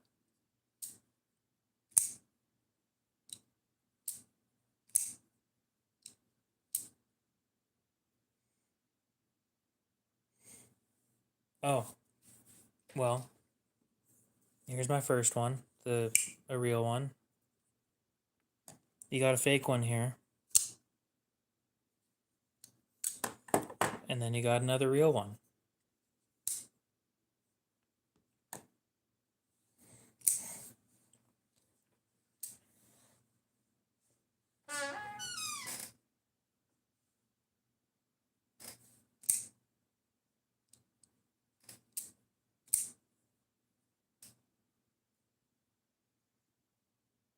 Yeah, I just got it today.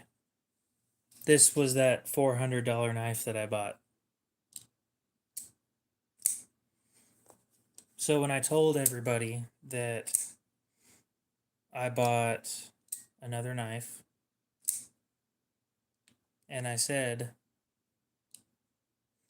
that somebody bought that Chris Reeve I was looking at, that somebody was me.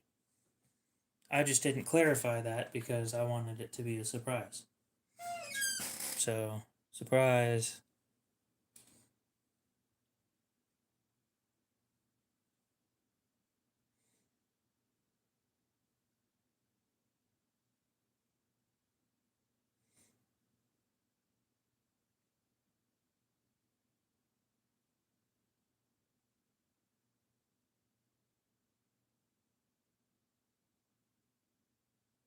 It does look good.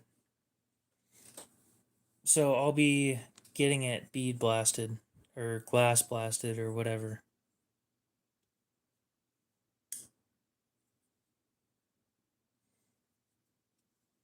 Yeah, but this one was made on Halloween.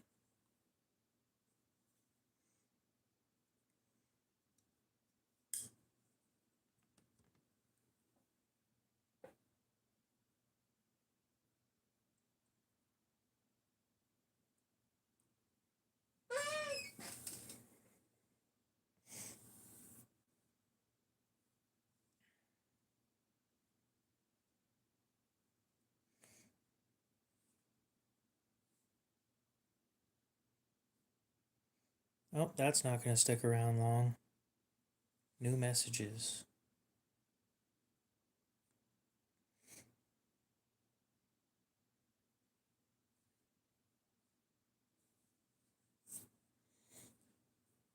Uh, it do be going and stuff.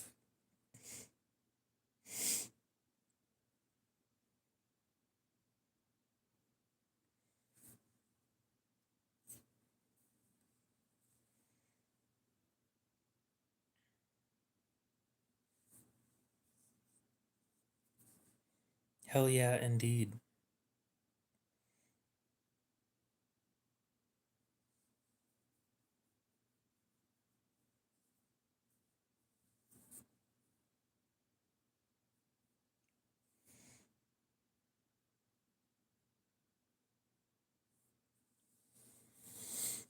Well, for anybody that may be interested, there's a Chavez Redencion Street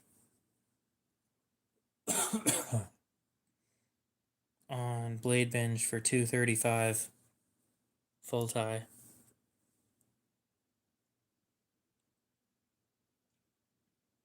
Priced really well right now.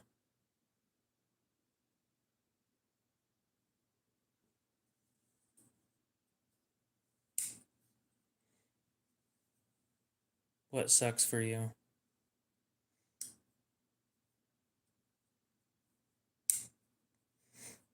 You know, I wonder. Are Chavez knives made in China?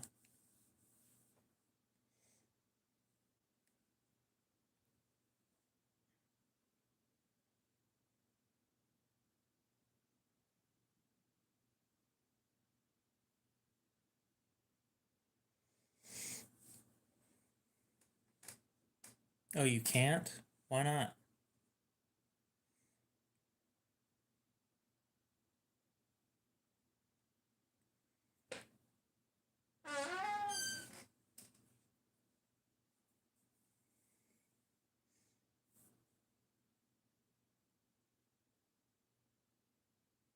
Oh, they are in China. I didn't know that. What?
Time to ask their AI.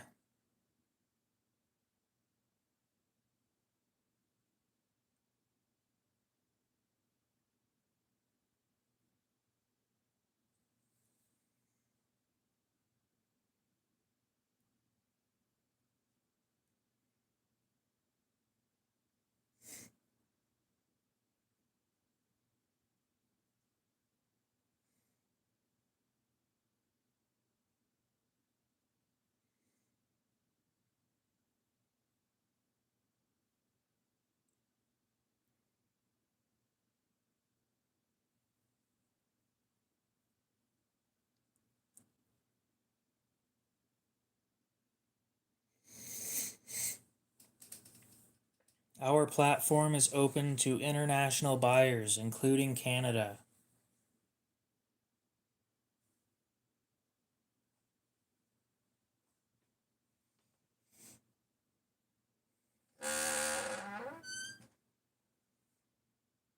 Now, I don't know if you can actually access their website, but if you can, then you should be able to buy shit.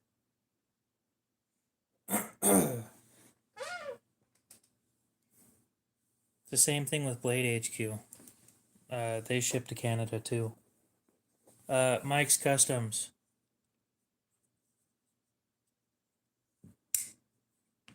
Boo.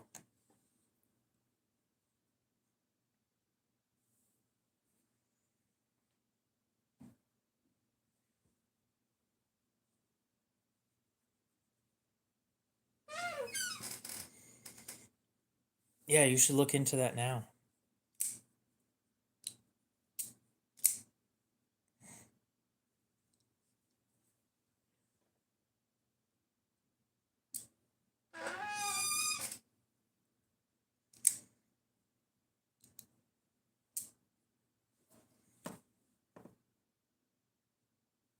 think I'm only...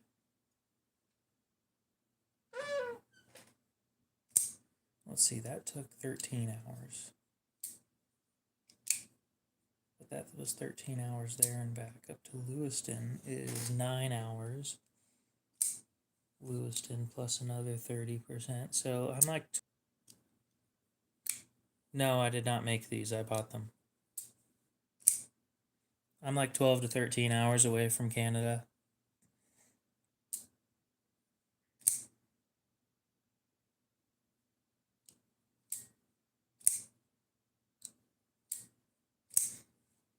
Cody, the thing is about buying things off there is you have to pay for taxes and duties, duties for the item that you have shipped.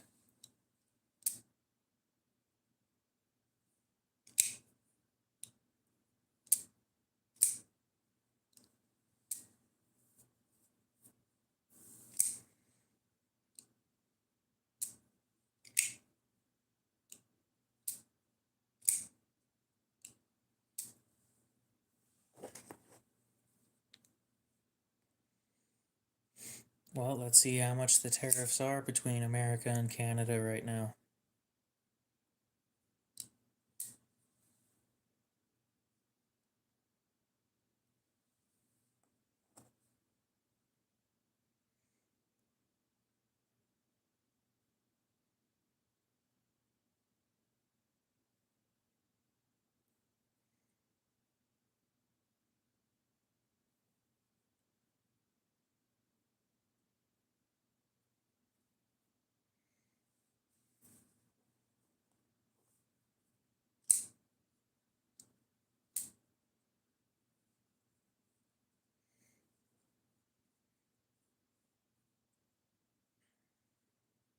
Damn.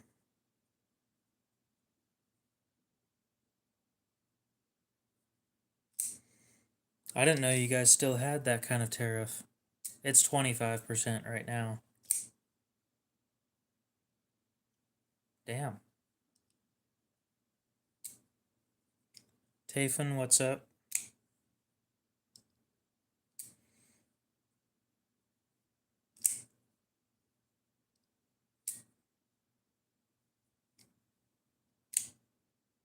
That sucks, dude. I'm sure if they would have dropped that shit by now, both sides would have dropped it, but no, that's your government forcing you to pay more. That 25% tariff wasn't our decision to put on stuff. Although we have retaliatory tariffs between the two countries at the moment, so I think he said that he wouldn't drop tariffs until Canada dropped tariffs. And Canada said the same thing, so it's kind of just mutual suffering, just America isn't suffering as much. America doesn't do a whole lot of imports from Canada.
Yeah, that seems to be a common sentiment that um, most people pay more attention to the U.S. because one, the U.S. is bigger than most other countries land wise, but also because there's a lot more shit constantly going on in America than there is almost anywhere else.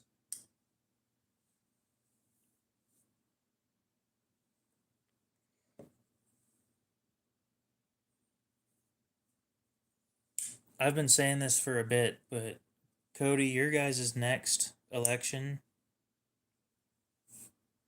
is your last chance at having any.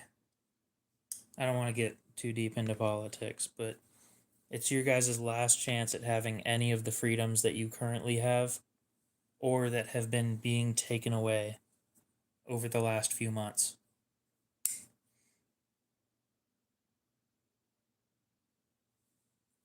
That's it. There are no second chances after this one.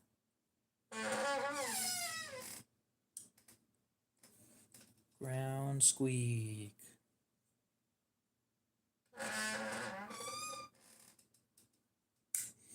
I wish you luck, dude. Your vote matters. Keep that in mind. When it's time to vote, do your part. I don't want to see Canada turn into all the other countries that have had their firearms taken away. Now, don't get me wrong, you guys don't have as many firearms as we do, but the fact that you have any and that they're trying to take them away as we speak, that is why I'm saying it is your guys' last chance.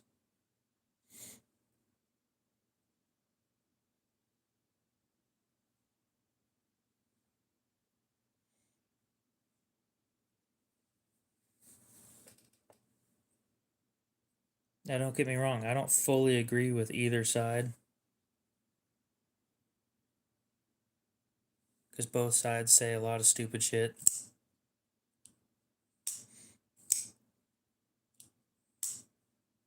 But,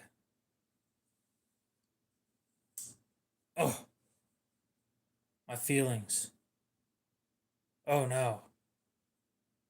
Let me just wipe my tears with my $500 knife. Oh, my feelings.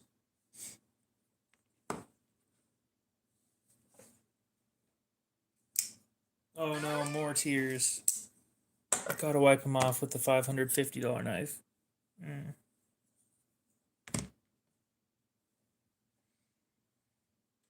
I don't think anybody cares, dude.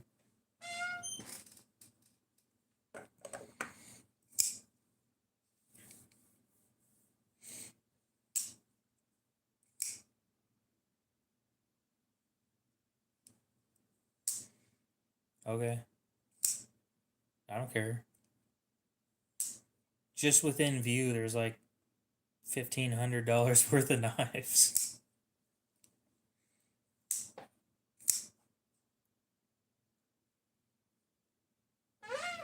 Sorry, 2,000.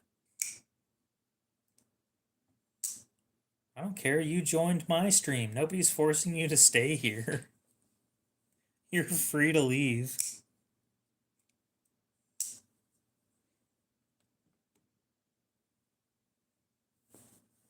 Who asked? I already know that one. Come on, do better.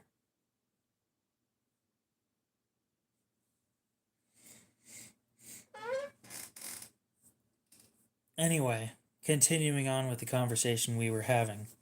Um, yeah, they're currently taking away Canadians' rights for handguns, pistols, stuff like that, and making it illegal to own them. And I don't think that they've gone through the proper ways about doing it. Yeah, exactly. You can't buy them anymore, and the next step is taking them away, whether you like it or not. It's going to start off with a government buyback, and it's going to end up with confiscation. Yeah, the next step is a government buyback. You will see that happen. You'll see tents show up in your local areas saying, "Hey, come get firearms off the streets or whatever, and we'll buy them back for like $150 a piece or something like that."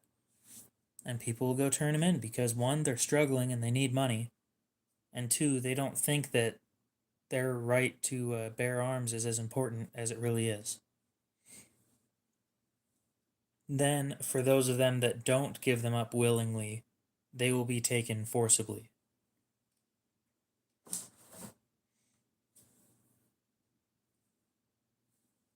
It's unfortunate. That's how things are going at the moment.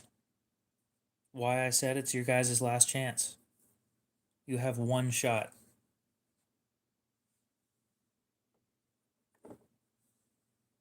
And I wish you luck. Because at this point, there's nothing that America can do about it.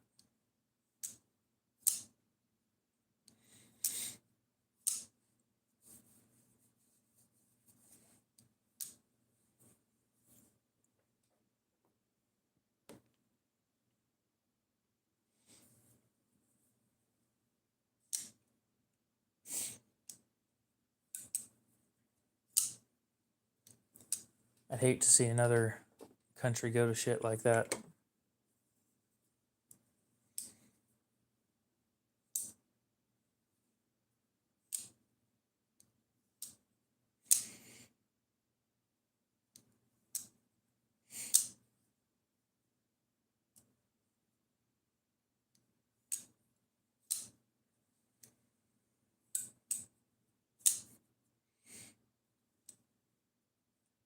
Well, I do hope that things go well.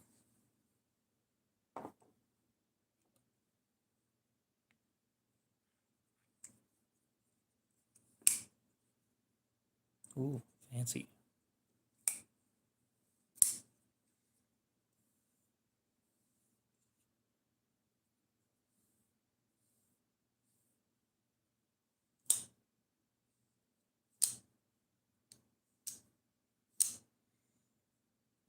I don't think that Canadians are currently allowed to buy any handguns in general at the moment. I'm pretty sure that that's not a right, but the privilege to purchase handguns has been taken away, if I'm not mistaken.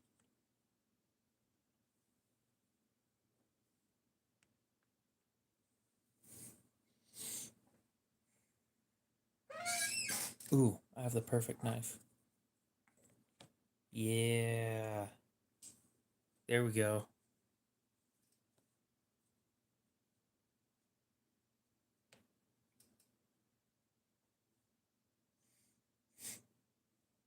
Let's see, 300, 800, 1350, 1450, 1550,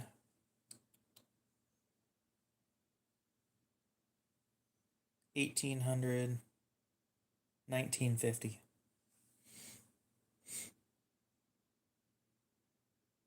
And then an extra 200 that isn't on the map. That sucks. Well, hopefully things change.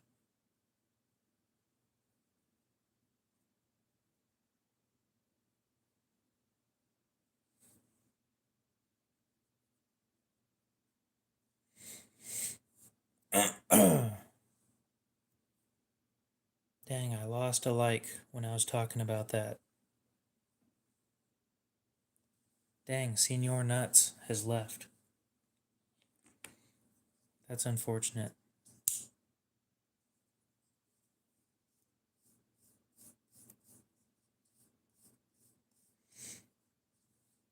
He tried to pull the who asked move, and apparently calling him out on it hurt his feelings.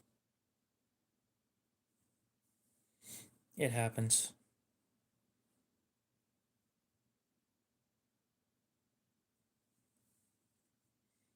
Oh yeah, both of them are real.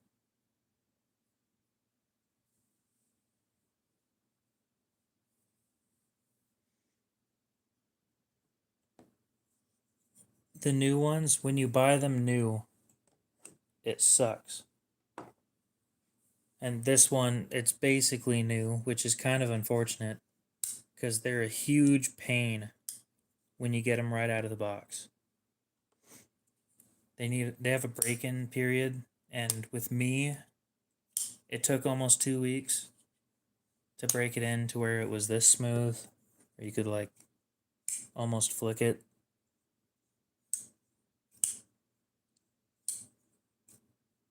It always fails under the camera, but yeah, once they're broken in, they're great, but before the break-in period, it is a freaking nightmare.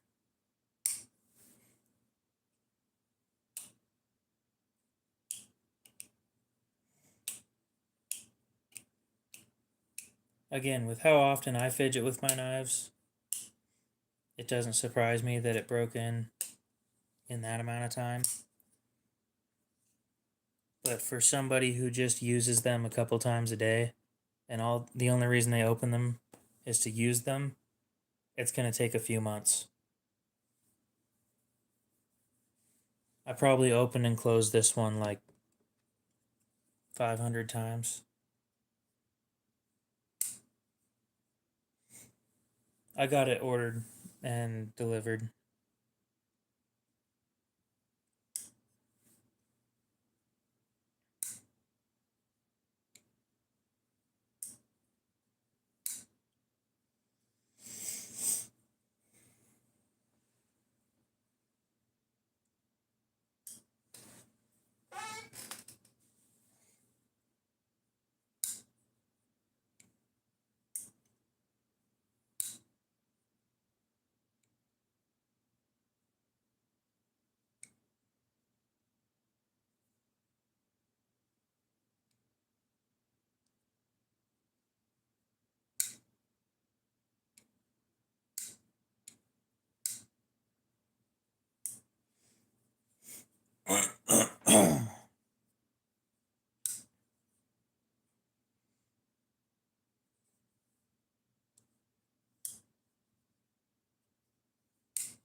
Another Sabenza.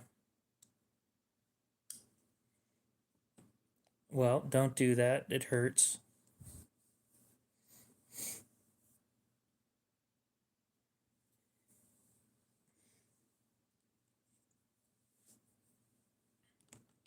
Yep, because I wanted to.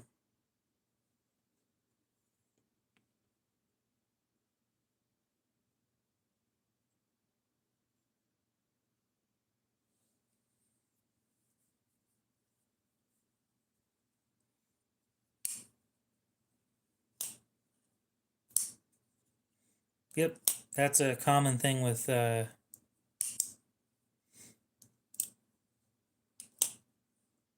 karambits, and one of the reasons why I don't play with them.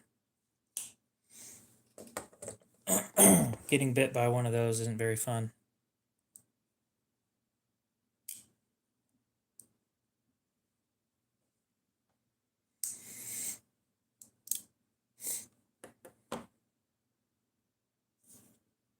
I didn't want an Nkosi. I don't like the lack of a thumb cutout on the scales.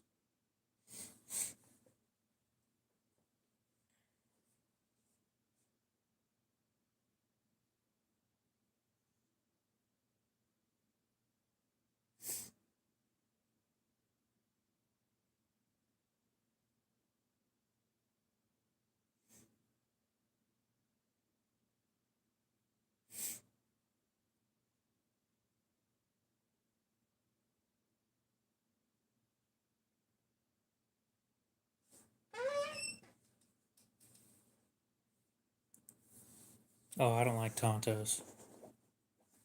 I'm thinking I'm gonna get and aluminum's on next.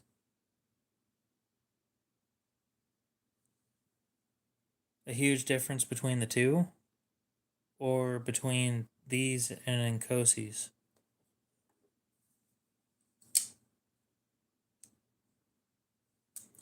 The mantis. A Spyderco mantis. I've seen one of those before.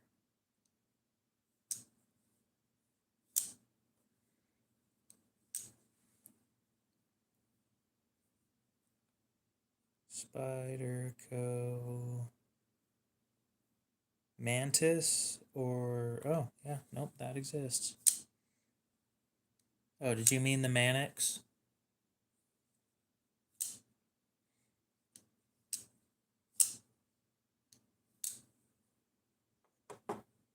Exactly. I don't buy them because I don't like sharpening them. The main difference between the two, other than the finish on the scales, is the blade shape.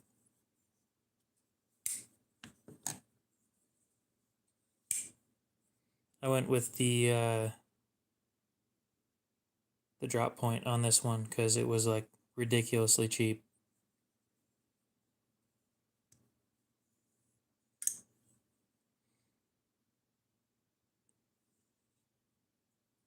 But I figured I'd get this thing.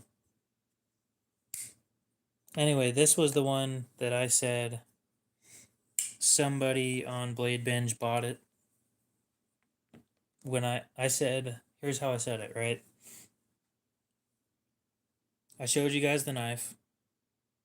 I said I was saving up for this one, and then somebody bought it right when I had the money, which right when I had the money, I did buy it.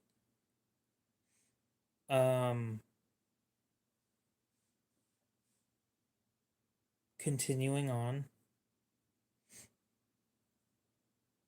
I never said that I didn't buy it. All I said was somebody bought it when I got the money for it.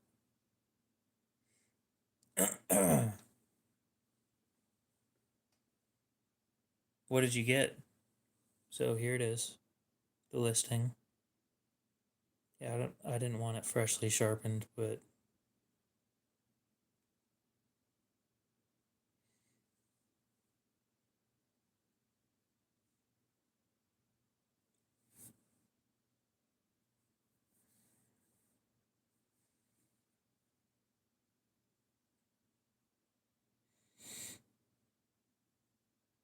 I don't think anybody got the hints. I tried to make it sound like somebody else bought it. I've thought about getting a Roosevelt, but $1,000 is too much at the moment. Like the two of these is 1,000. 512 and a launch 13. I don't think I've seen the 512 before.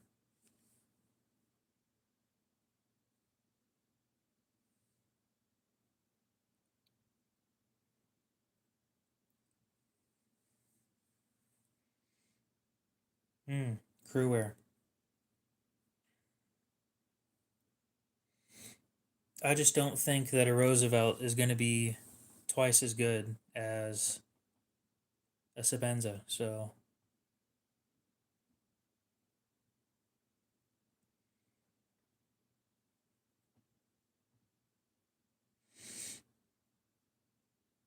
well, I hope that you enjoy the 512.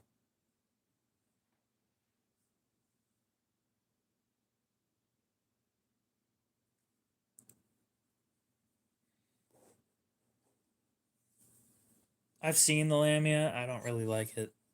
It's not my kind of thing. I mean, these aren't perfect for me, which is why I have I'm designing stuff.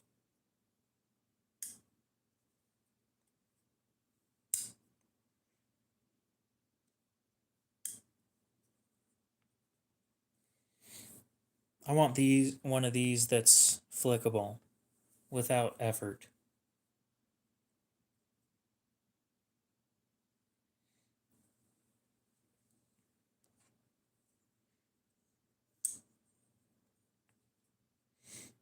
And if Oz Machine Company would answer their emails, then I could move forward with my design already. What do you mean? Why are they so expensive? Snail trail where?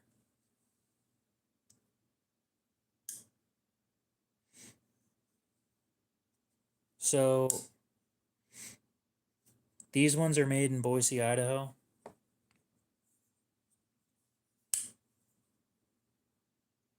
Solid titanium with no milling.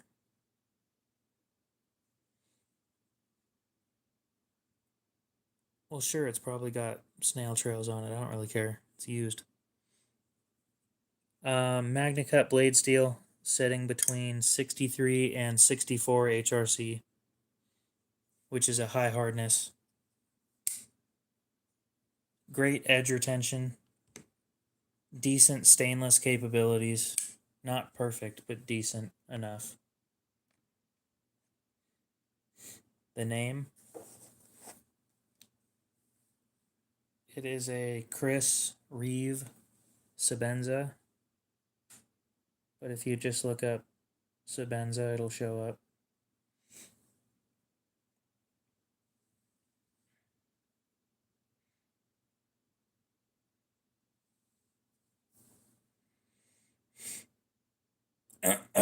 Well, has it stopped bleeding already?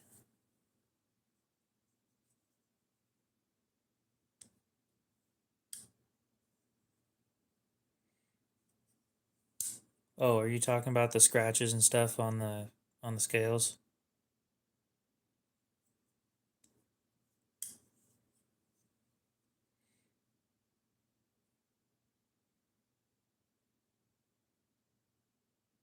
Oh yeah, it's partially name. You are partially paying for the name. You're also paying for the fact that it's made in America.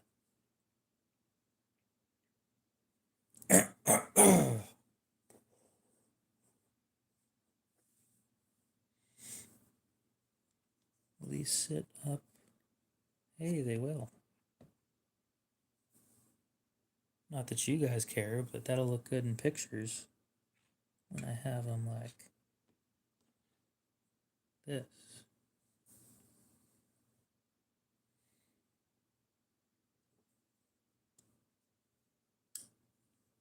Where are you finding these things for $250? Genuinely. If you finding them for $250 somewhere, I'll go buy them.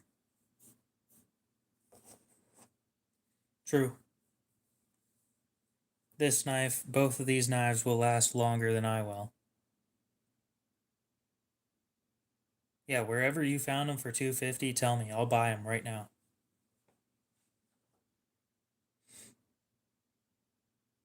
That's how a lot of people feel.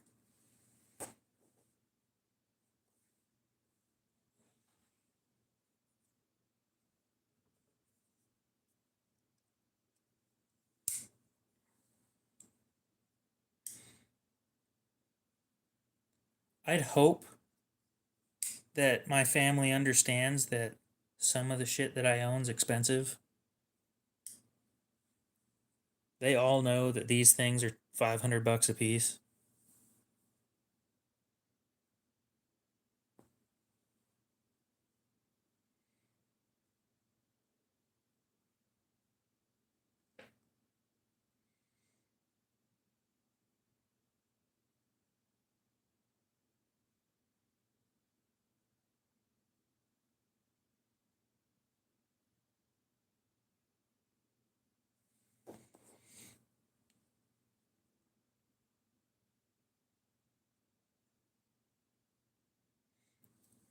Literally, the first thing that pops up on Google, gray titanium, might be a different model, maybe older, but still same style.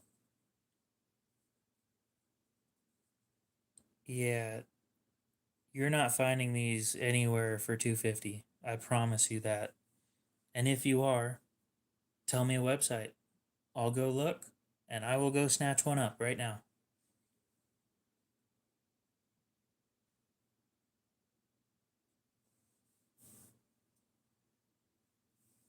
Literally, right now, I will go buy one.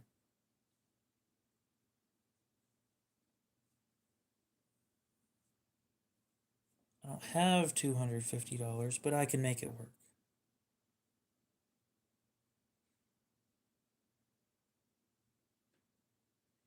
I just turn around and sell it at that point.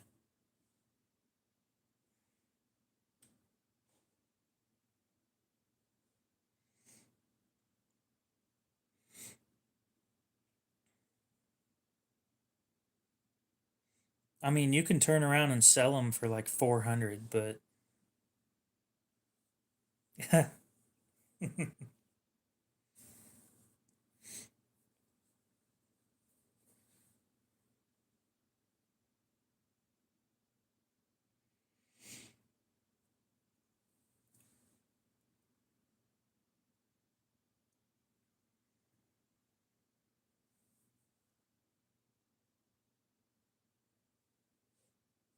oh, okay.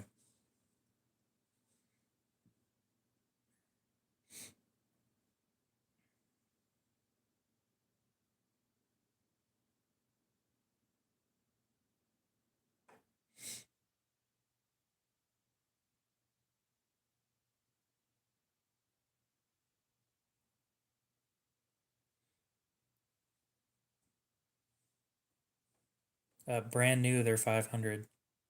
Nobody sells them for less than 5. New. Used prices fluctuate between 399 and 1500 depending on which model you get and all the specialty shit about it, but base models will sell easily at 400. You just got to wait a little bit.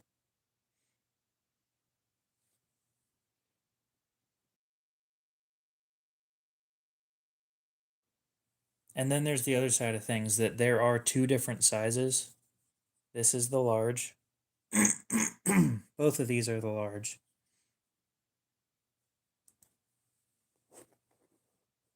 Well, go finish your exam. Don't watch me.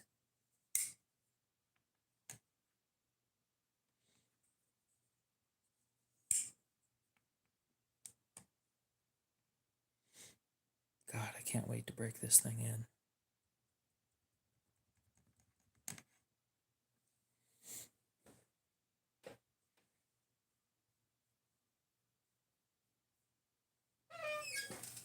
Gotta have it bead blasted first, though. And then have the card remade if they'll do that for me again. I appreciate that they did that last time.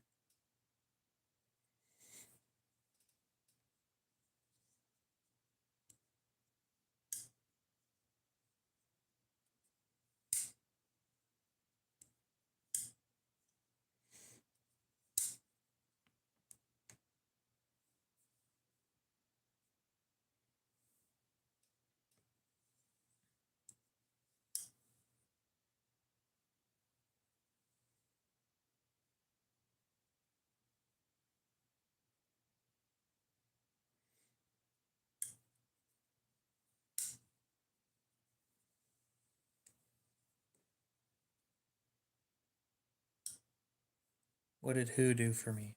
What?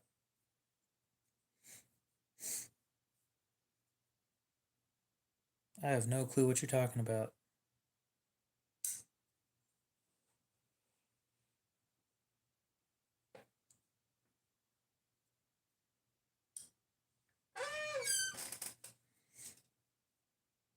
Focus on your school stuff.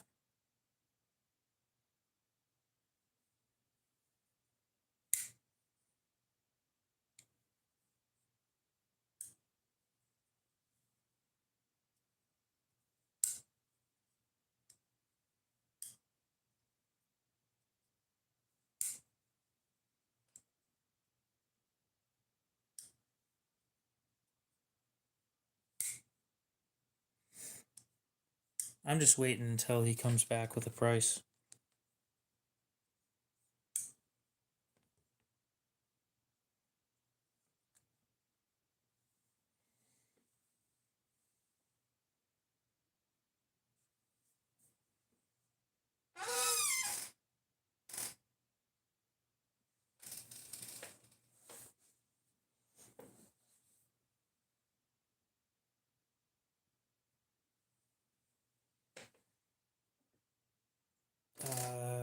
remember talking about that.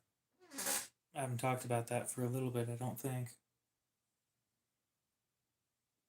Other than I'm getting it bead blasted or glass blasted or whatever.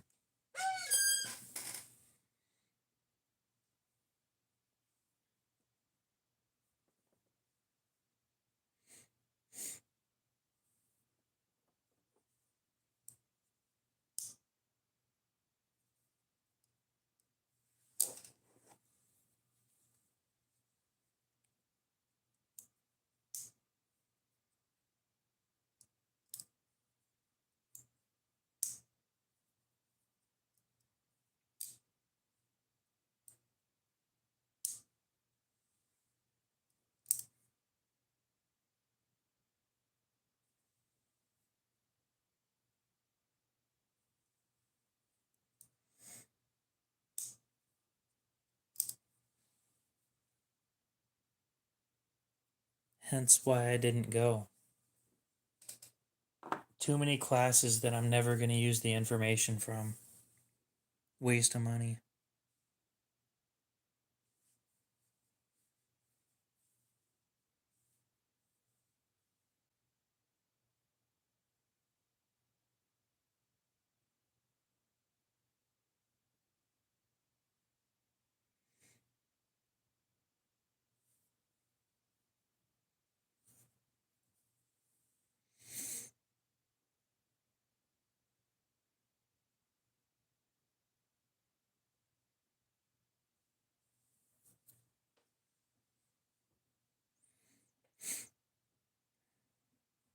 Yep.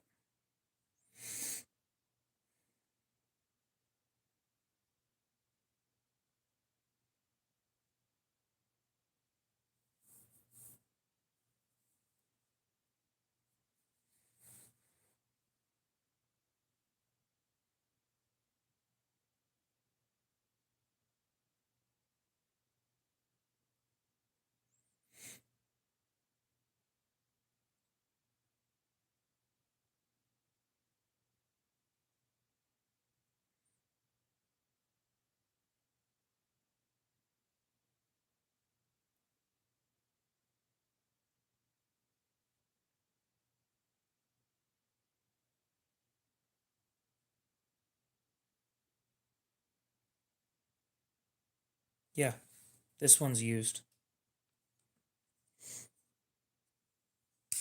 If you were talking about this, yeah. I bought it used for 400. Brand new, this one's 5. So I saved $100 on something that I was already going to buy. And then it came with a deep carry pocket clip too. So probably like 550. Saved about $150. No, he didn't. The dude had it for a year. I bought it just after Halloween. It was made on Halloween. Or probably had it less than a year. It's been around for a year.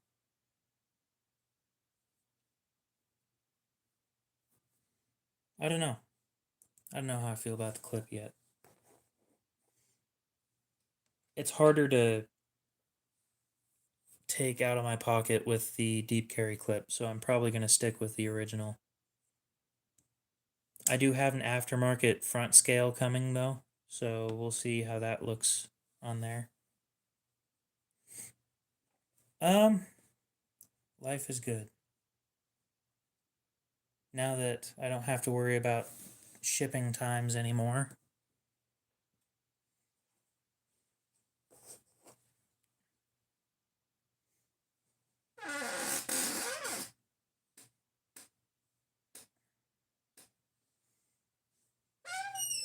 It kind of depends, you know?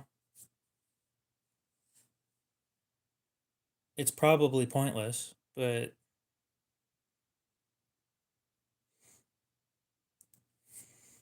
I'm sitting there bothered because if it didn't show up yesterday, I wasn't going to have it for another week. It would have been sitting there in the post office for another week.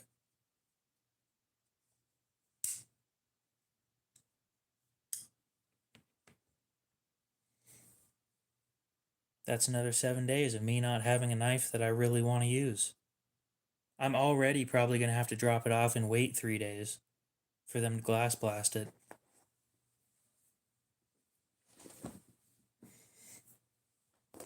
I got to go in, and the worst part about going in there is telling them all the issues that you're having with your new knife.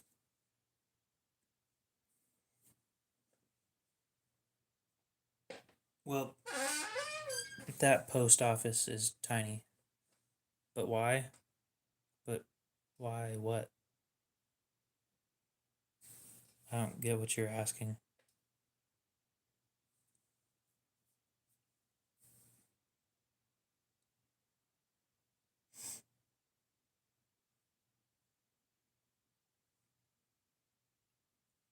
But why anything?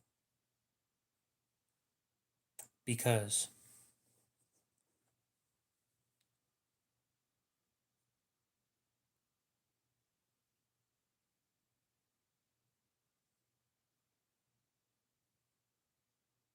Ground Fog, what's up? How's it going?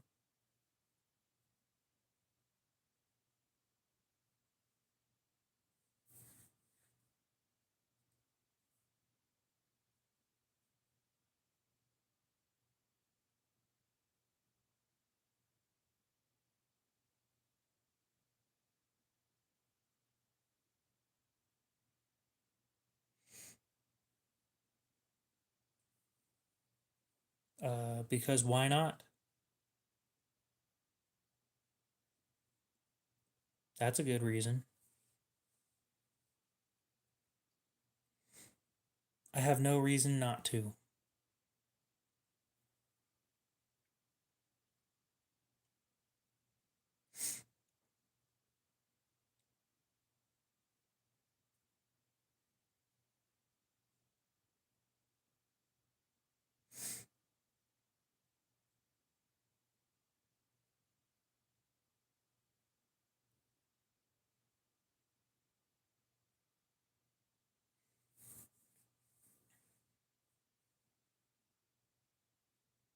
Uh, yeah,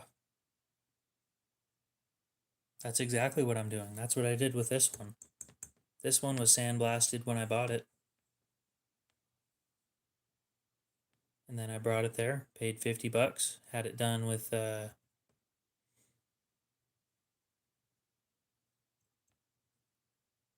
glass blast, and then it ended up this way. And then I'm going to go and do that whole thing all over again with that one.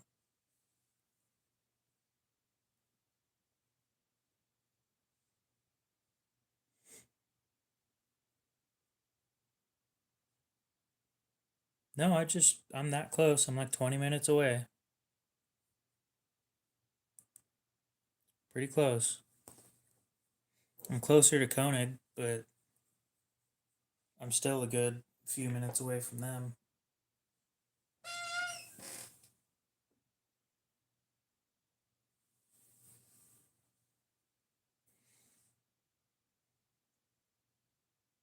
Was it 20 minutes?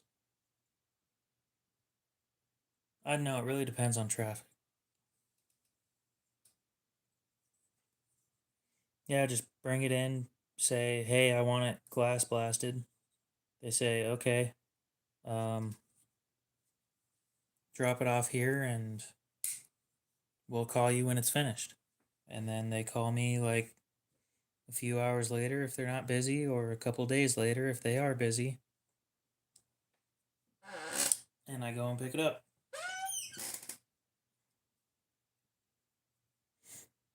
Yes.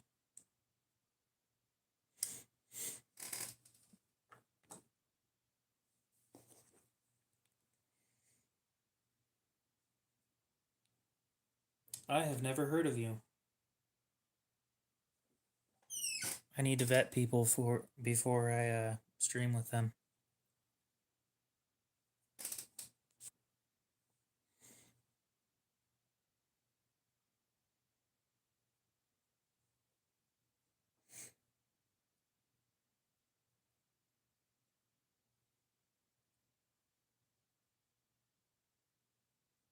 Go to channel.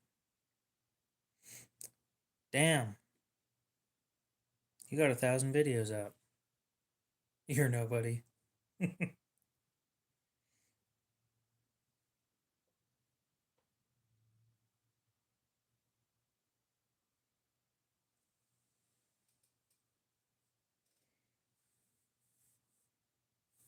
Oh, that's funny. I watched one of your videos the other way, or the other day. How to properly clean your OTF. I watched that. That shit was funny. Palmer, what's up?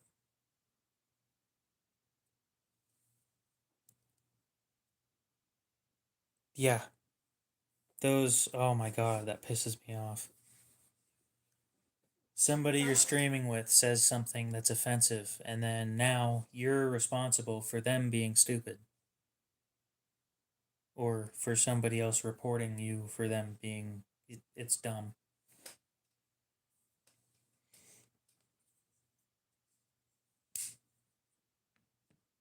Yeah, that's funny. You popped up on my For You page a while back, like last month or something.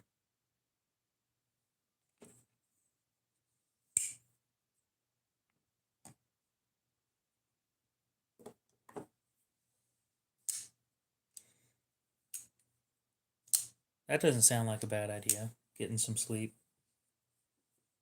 Since my phone's not dying tonight for some reason, um, I don't know how long I'm going to stream for.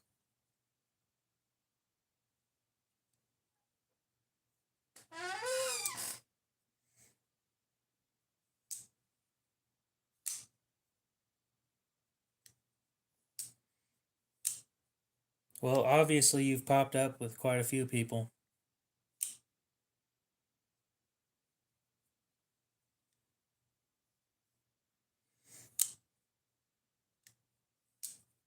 Yes, probably.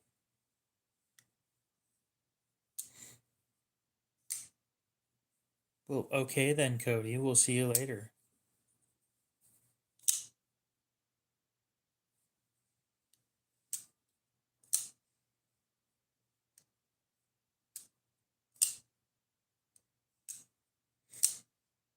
Oh, he was flipping around a karambit earlier and poked himself in the arm.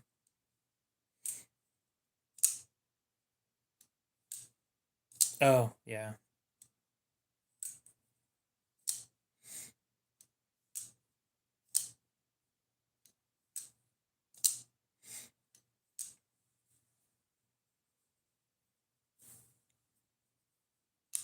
Other than it needing cleaned, you'll probably be fine. Considering that was however long ago. If it was bad, you would have been dead by now.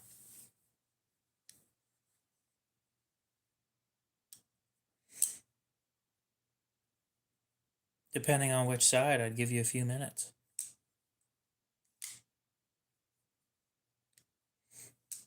But most people, when they're flipping around a karambit and they get bit, they end up getting bit like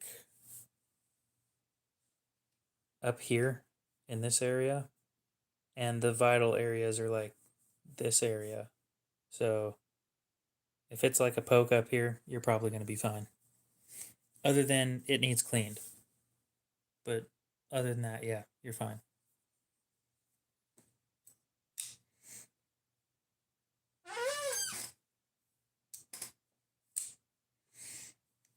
Do you have any stuff from Fire Creek Forge?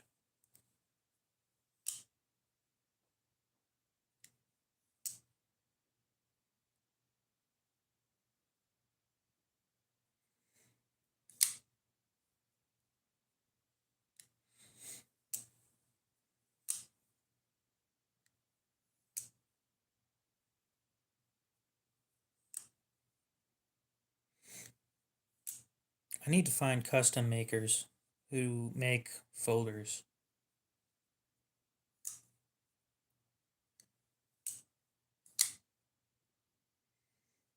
There's a few local custom makers here that are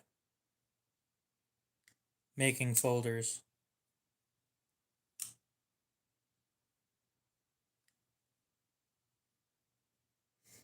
Shop all products.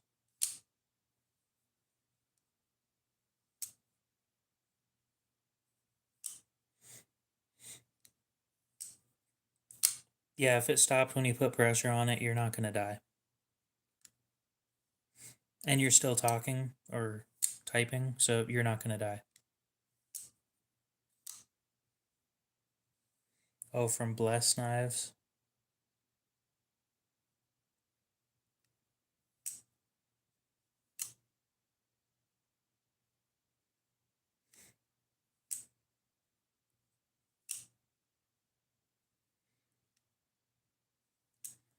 I will be looking into that. The unfortunate side of custom folders is they're expensive as all hell.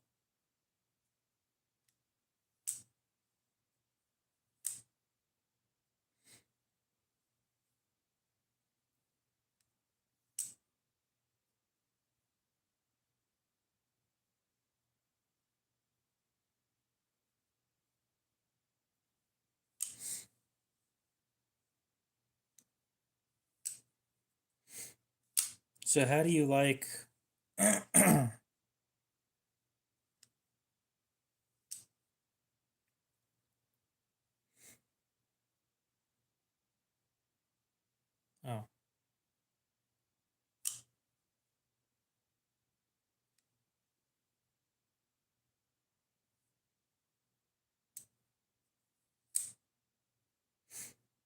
I think I've seen a couple of your videos, not I'm already subscribed to you. I just realized that.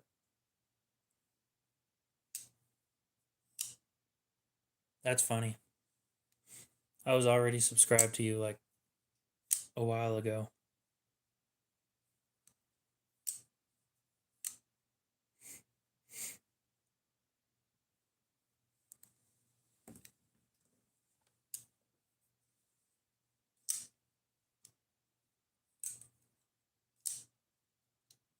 I'm sitting there like, I've never seen this dude a day in my life. Obviously I have, it's been a bit. Oh hey, that's me, yeah. Imagine that. What a shocker.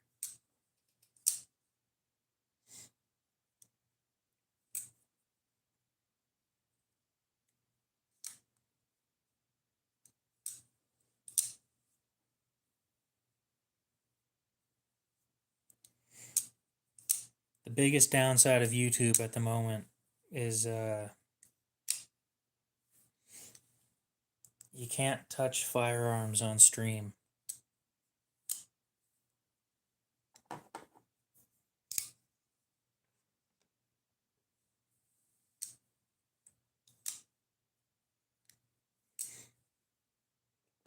Well, there's a few other big issues, but that's like one of the more annoying issues.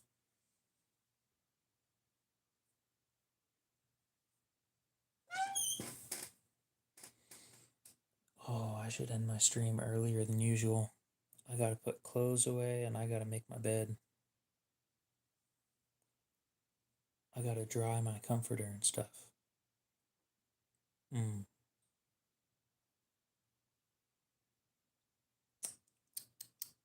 That sucks. Is that gonna take an hour and a half? Okay.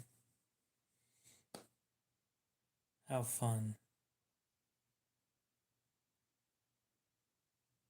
You know, what I could do. I'll be right back. I'm gonna go put my clothes from the dryer on my bed and then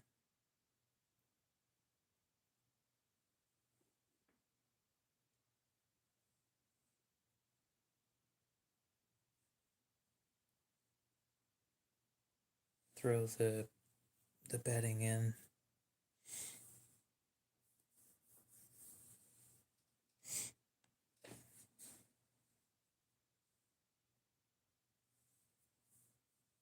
So yeah, fun fact about this knife. I think I already said it. I put it in my pocket and pulled it out like 10 times today. and I've only had it for like 7 or 8 hours. Um, in those 10 times, it has already caused fraying on my pocket, which is exactly why I need the bead blasted finish instead of the sand blasted finish.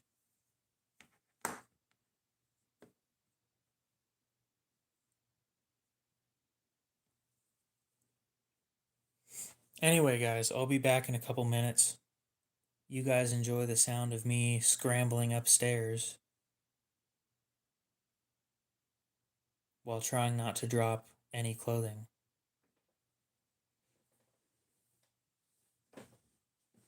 I don't know if you guys can actually hear that, but we'll find out. What do I carry up there? Good enough. Oh, my back.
said I was going to put my clothes upstairs, not put them away.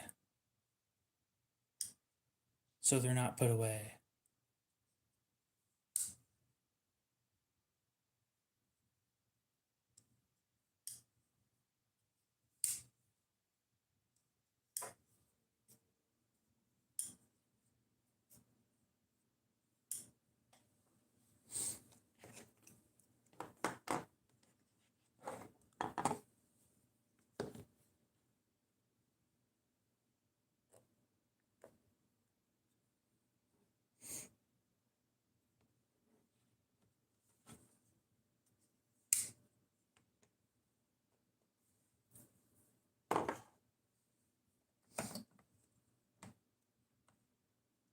I'm bored and I want to start the break-in procedure now, so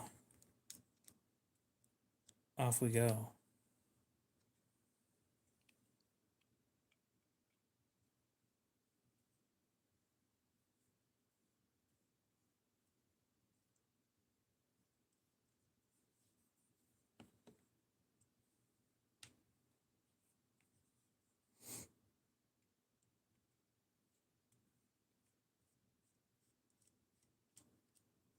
The first time for what?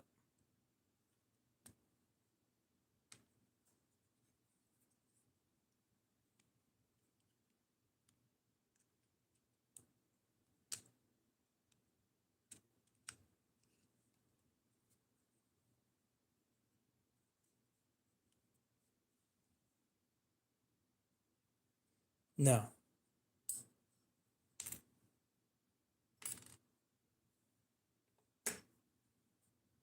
No, I think I've taken it apart like 3 times on stream tonight.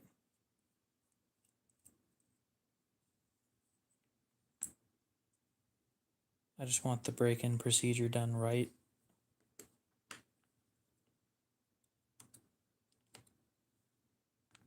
Oh, but how do you do it right? I don't know. It just works.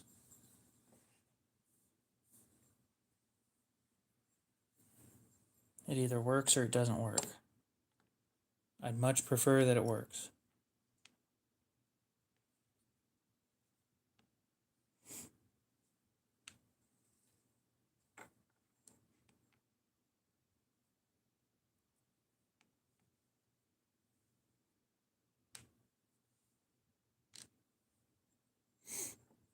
Okay, break-in procedure includes or consists of a shit ton of grease.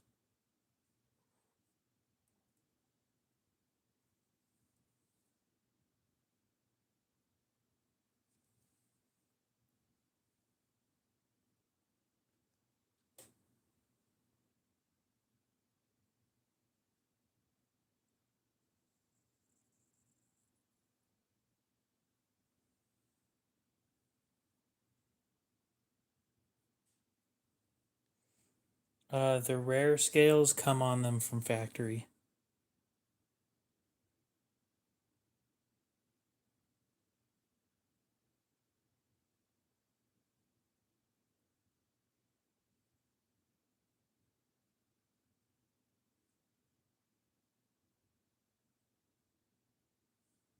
The aftermarket scales you can get from various makers. I'm getting an aftermarket scale from AliExpress because I want a cheap scale, not some super fancy custom piece yet.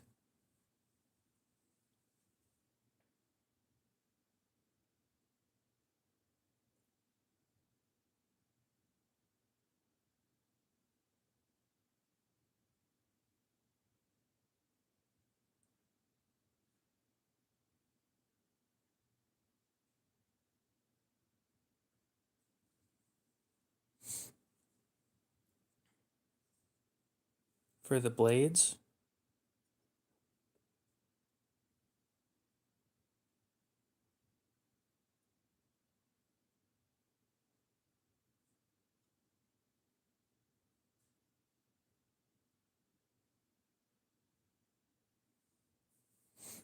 They use Damascus if you order it with Damascus. It's Chad Nichols Damascus.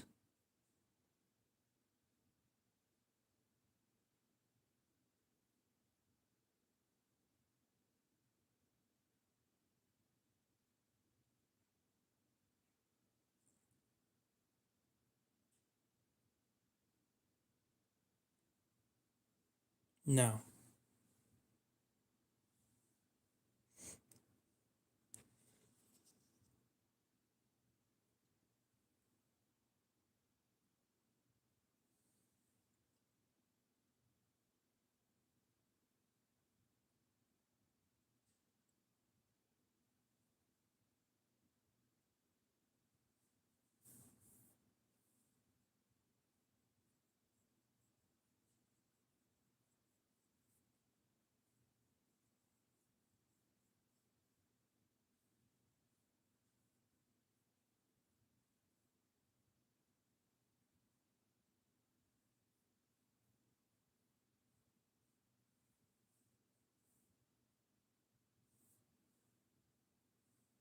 You know what?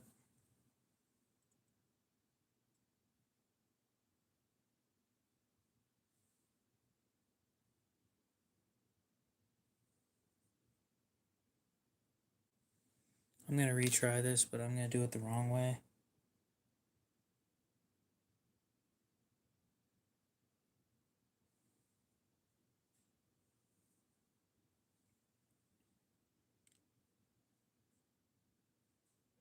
Oh. Did you put one in? Like, how did you order it? What choices did you make on it?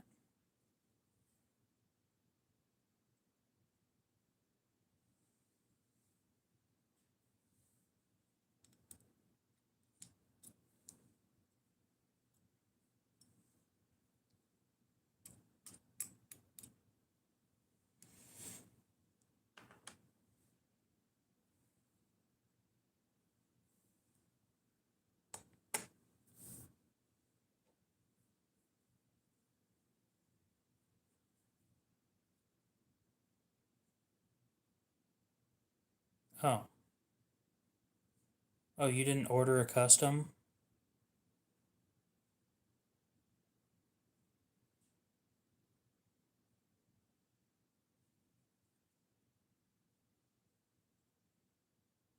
I'm pretty sure you can order a custom on their website. But their custom options are like pretty underwhelming.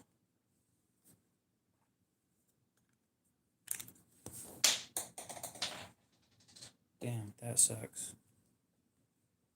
I guess I'm walking around the table. I'll show you guys. I think I looked into it.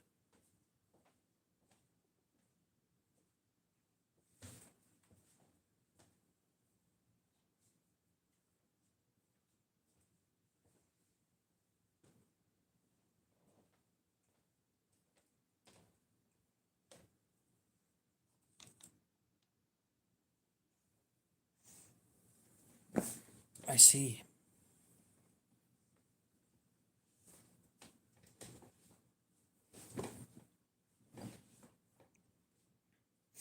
Well, maybe that's how it works and I'm wrong.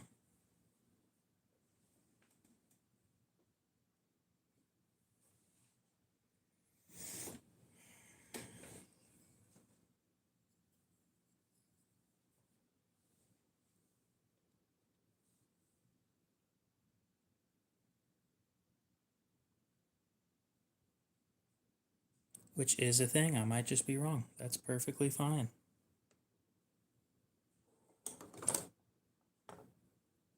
I'm doing the artificial way of...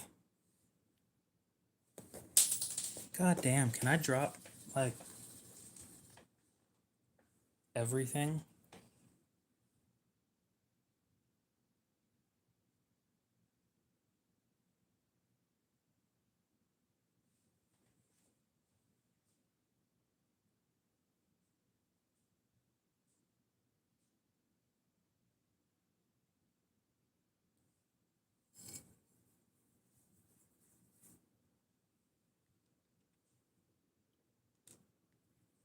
Next thing you know, I dropped the blade.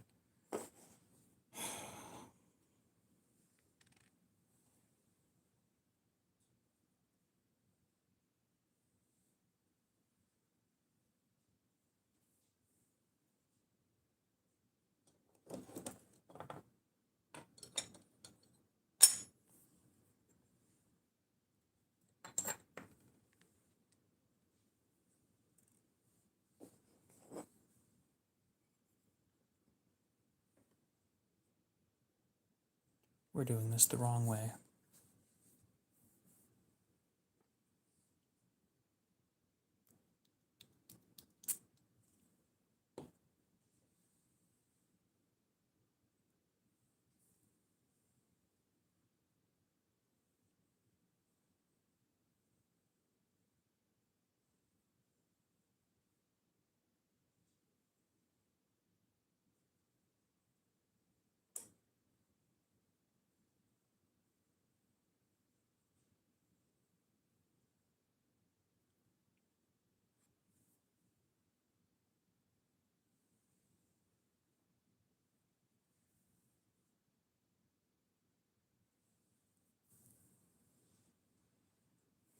No. No, this is real.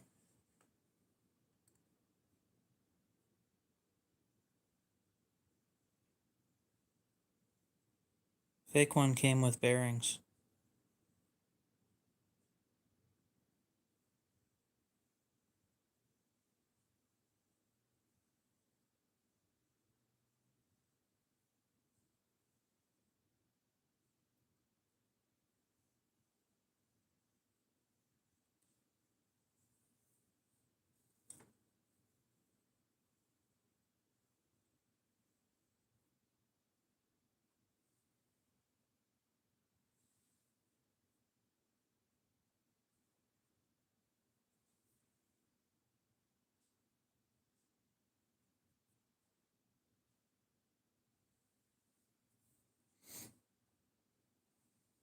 It very rarely works the way that you want it to, doing this. Unless you go full polish, which I've never actually done. I might do that today, now that I think about it.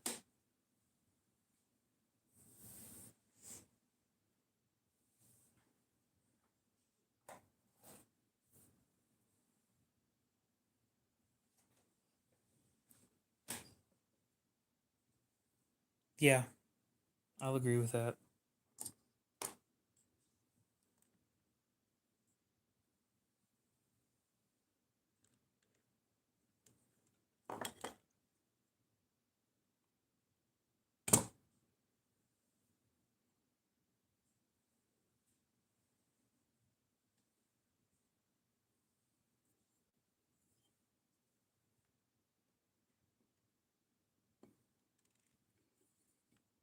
Well, maybe don't do that again. Have you learned not to flip a karambit?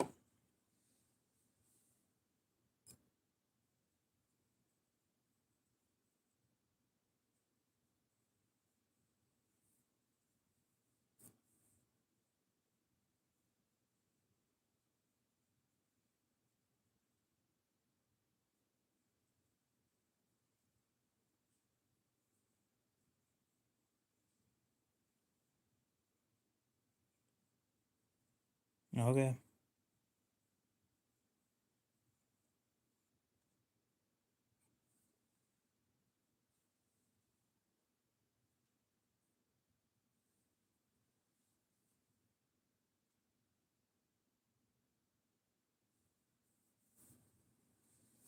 I'll agree with that.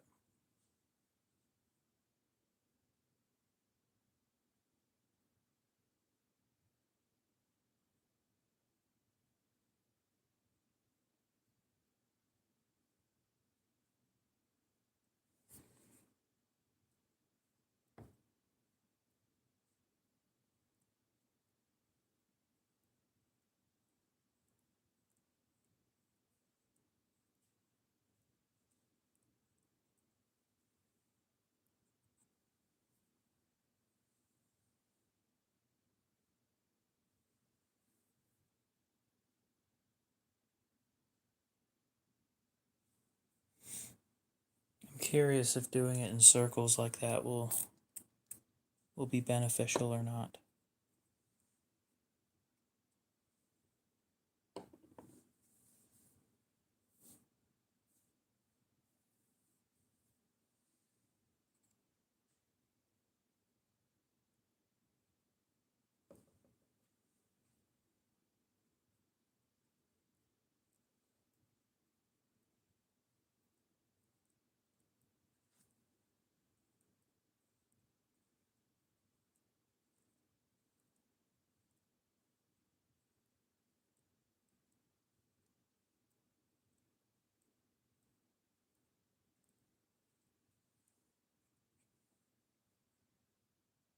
Oh, that looks amazing.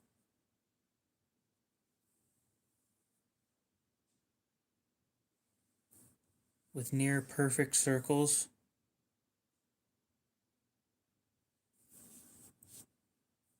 Yeah.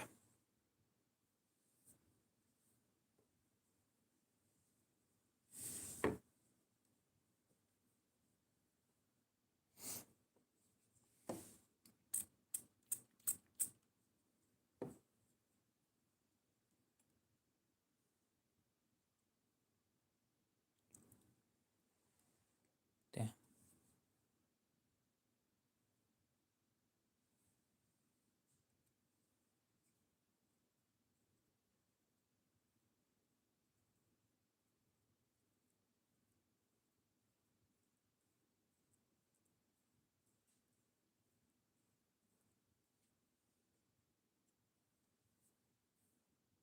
It's 500 grit.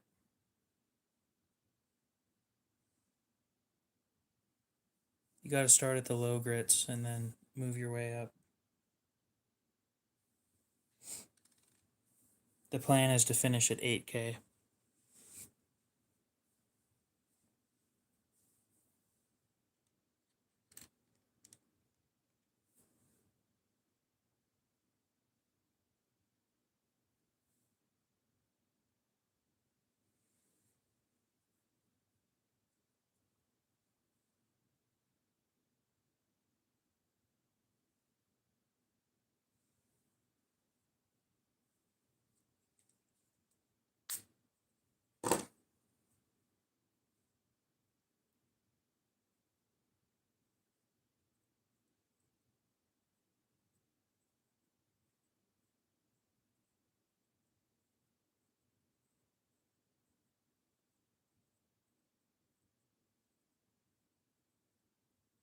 You wouldn't do it for an automatic knife, most likely.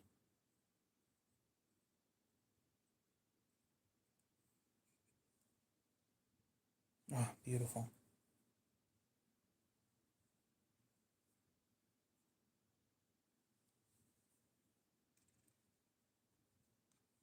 It looks like gold in person.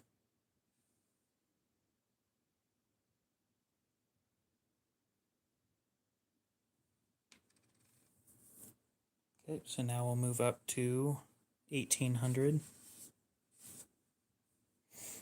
Yeah, there's no point. The spring pushes past any friction anyway. It'll clearance itself over time. These will too, it's just going to take too long. And I'm not going to sit here and suffer the whole time because it doesn't feel good.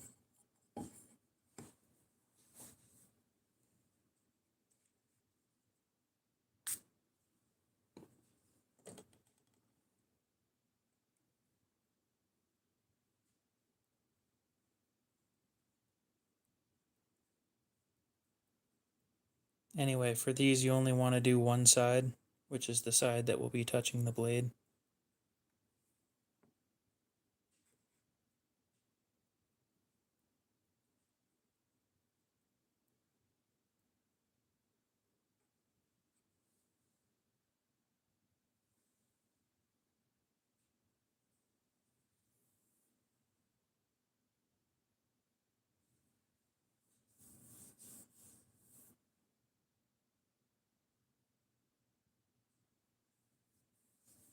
Most people, I'd probably recommend only doing this with a strop,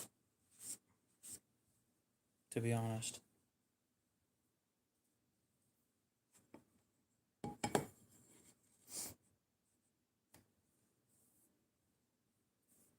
I'll be moving up to a strop, and then I'll be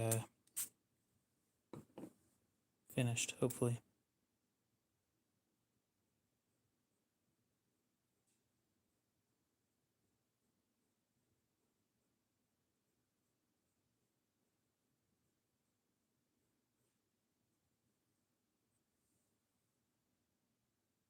Looking good.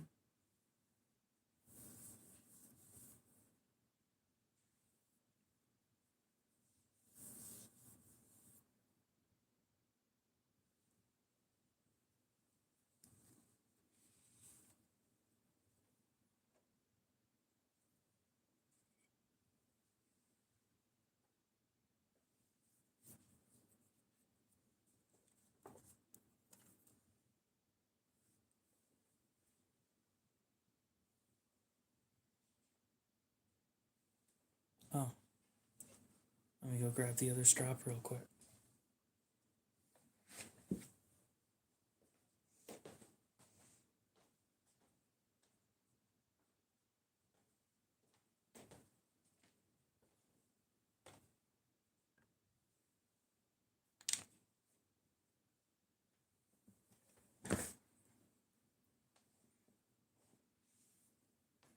So I will be using two different strops when doing this.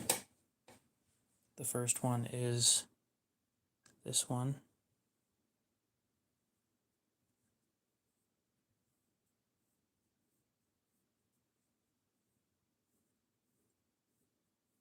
This is a 5 micron diamond emulsion strop. Oh, so much better. Keep going a little more.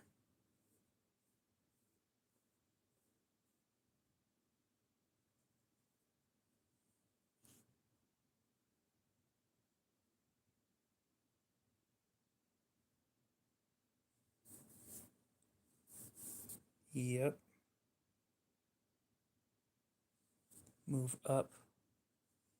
I'll probably move over to this one real quick.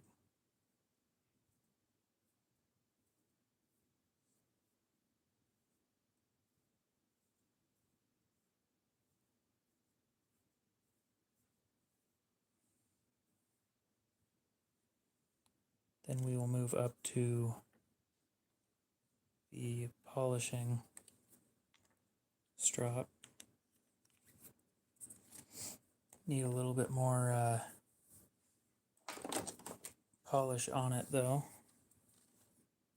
Just a wee.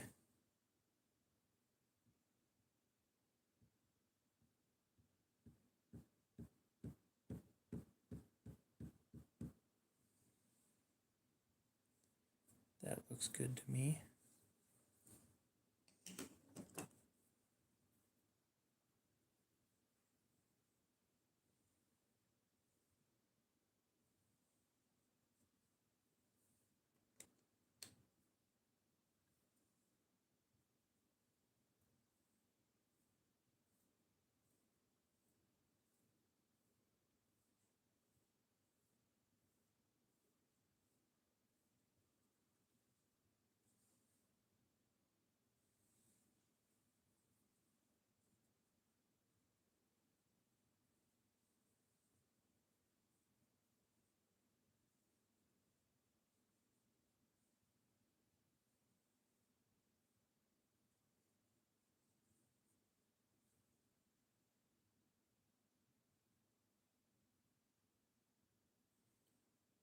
It's not perfectly polished, but it is a lot smoother than it was.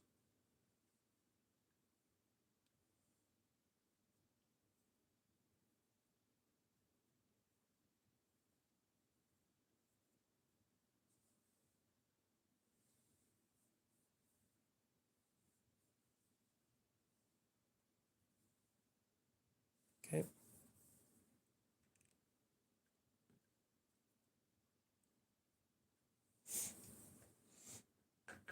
Now we will try this again without any grease this time.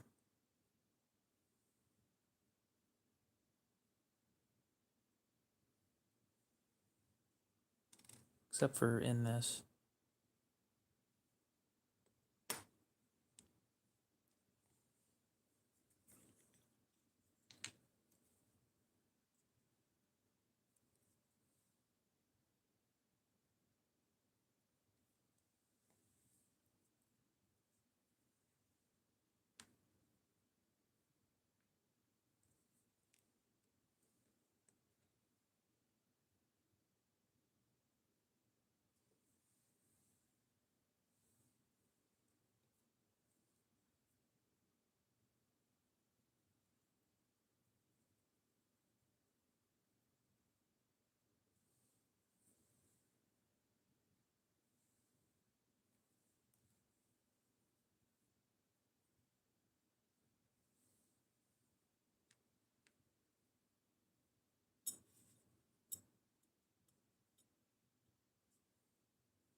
Next, we'll put a little bit of grease on the inside of this.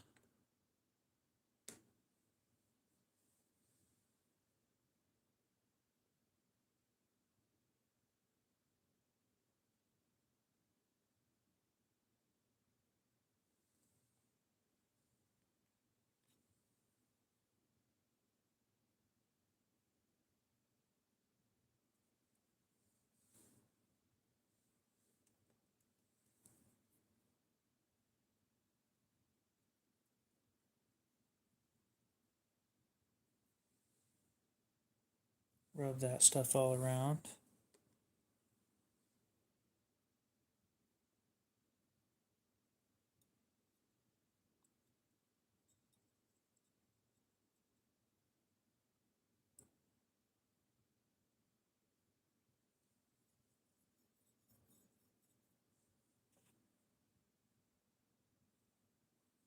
That is already a lot smoother than it was before.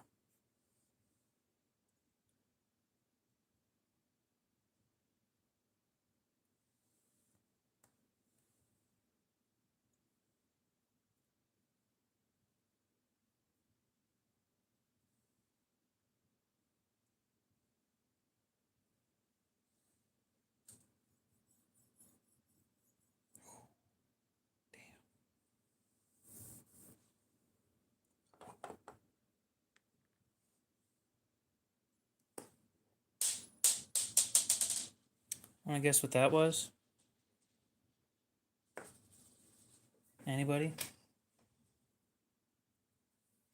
Come on, I'm sure you guys can get it.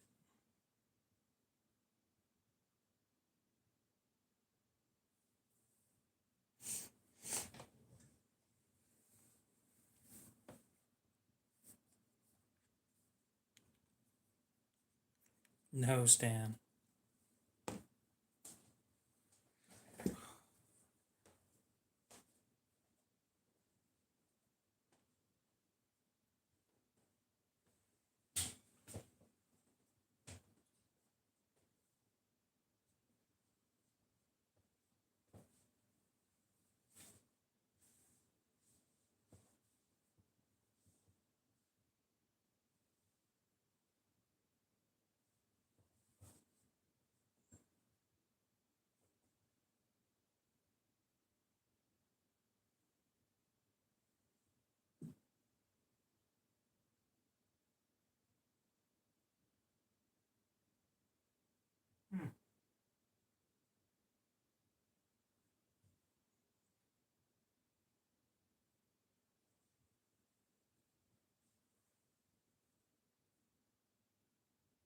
Well, usually I find things pretty quick.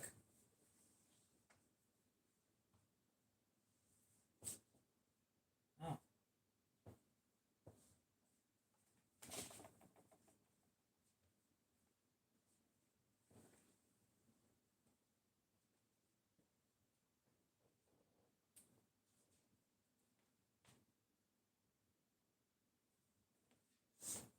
It doesn't help when it blends in with the floor. It was this.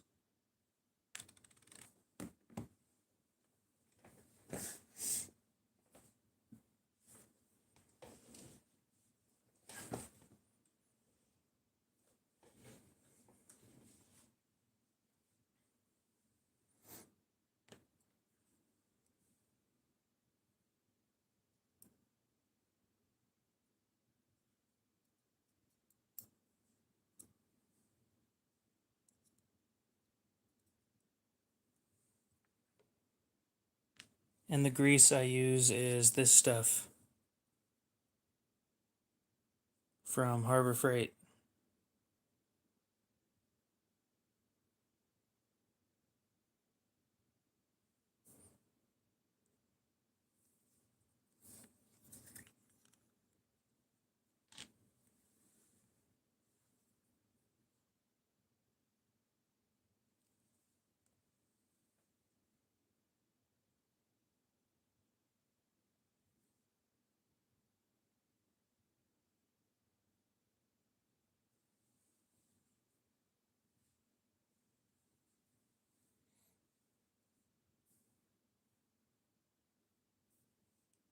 It's cheap.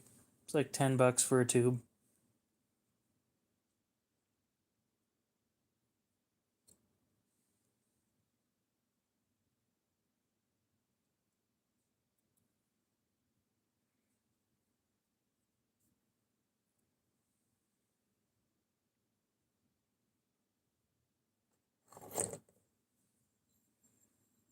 The grease has worked out pretty well. And it's also food grade, so that's great and stuff.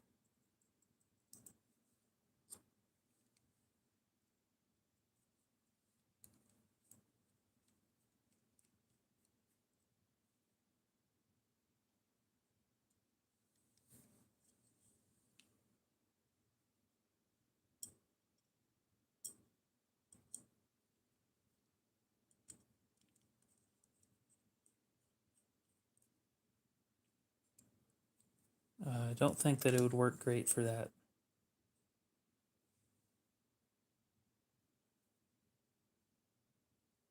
It's not what it was designed for.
Well, all I'm saying is just because it's food grade doesn't mean you should be licking it off your fingers.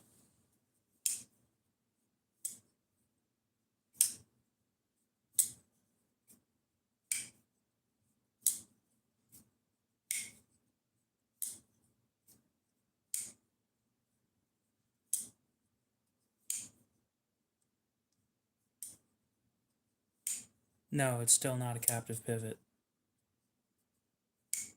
Military grade, I'd stay the hell away from that.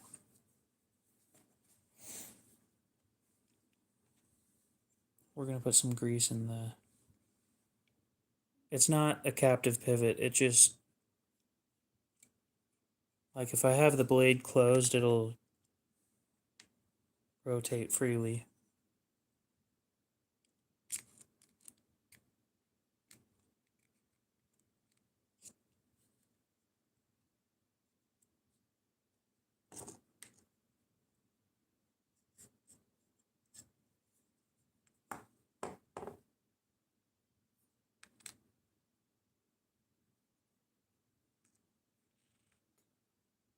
Now this time I'm not doing a ton of grease like I did last time.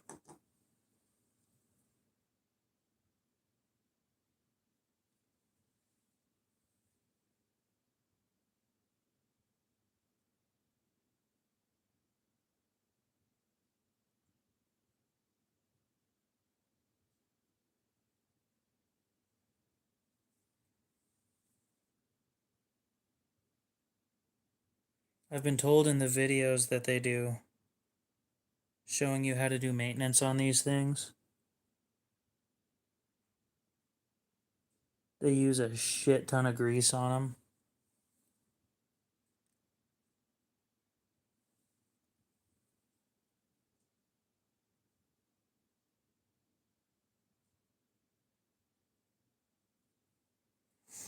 I'm not going to say the stuff that I use is better, but they've got fluorinated grease, whatever that's supposed to mean.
I see.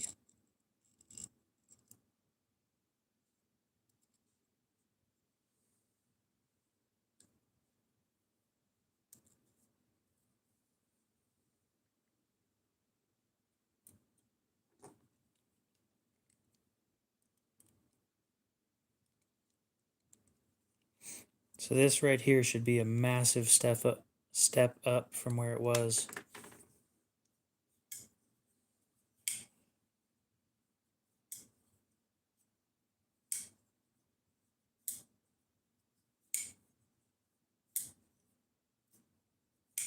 It's not.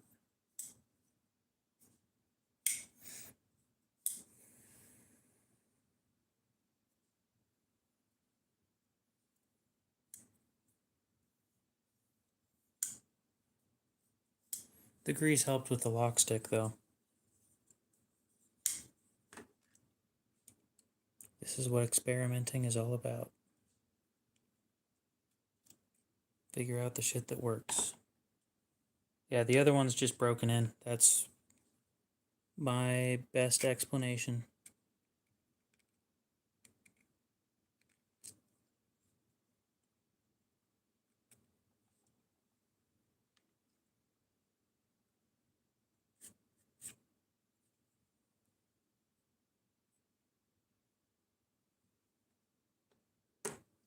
Well, time to clean off all the grease and just not put grease in it this time.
Just sit there and do this for a couple minutes maybe.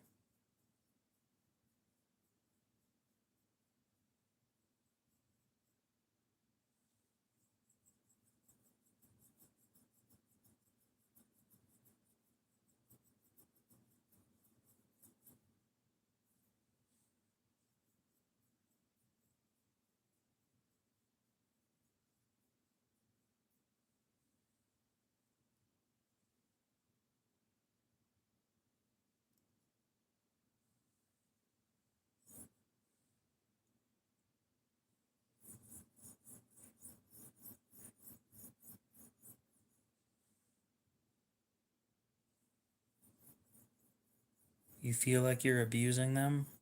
Why? They don't take much maintenance. Push button autos, like, the only maintenance they take is when a spring breaks. That's it. And all this crap that I'm doing isn't maintenance. This is modification. Kinda.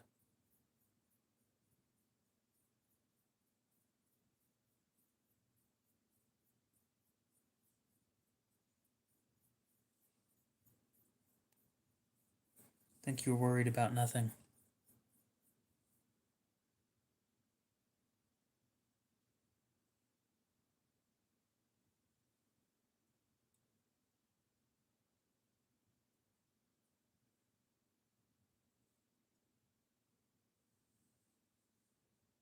Yeah, and then you replace the spring.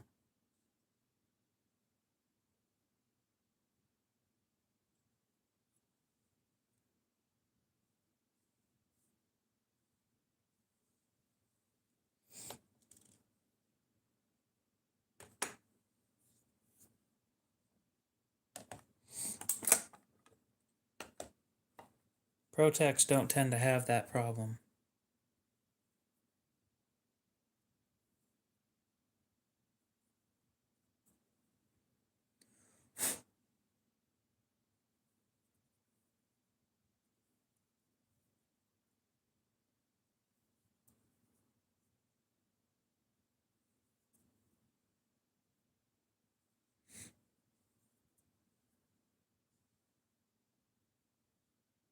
Pretty much.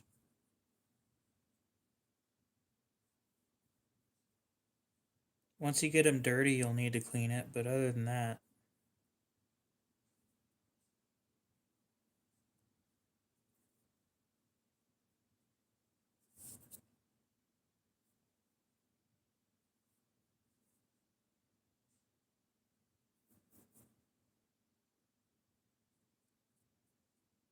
mud, blood, stuff like that.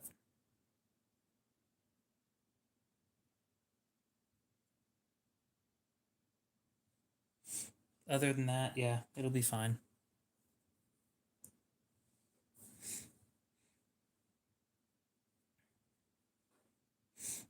Yeah, the only reason I haven't gone with a ProTech at the moment is push button autos aren't my thing. Oh, there's one other reason is they don't tend to use a steel that I'm interested in with most of their designs. The Oligarch and the Malibu they did, and that's about it that I was interested in.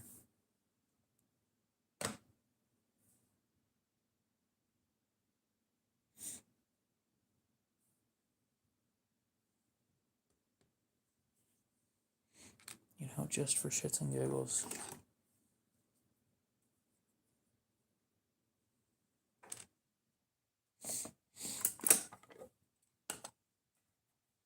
A couple more Q-tips.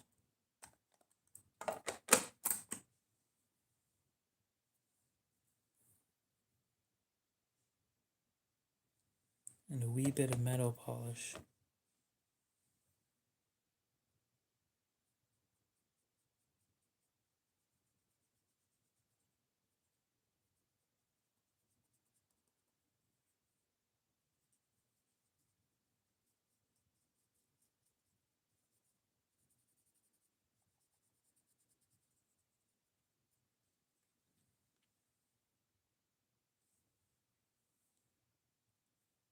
Like, just because they're not in the blade steel that I don't like, or that I like, doesn't mean that it's going to be a bad knife.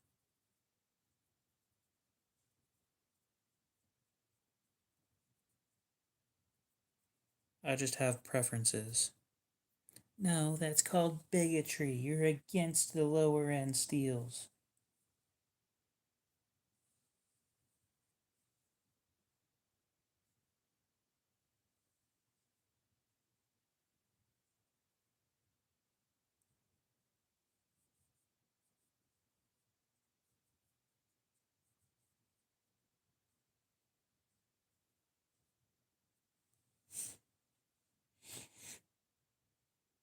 Yeah, that polishing didn't do shit, so off we go back to putting it back together again.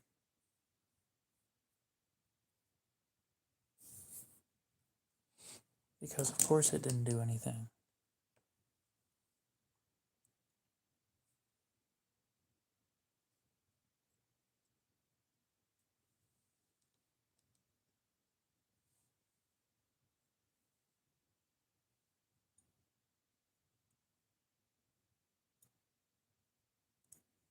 Oh.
And back we go, putting this thing back together again.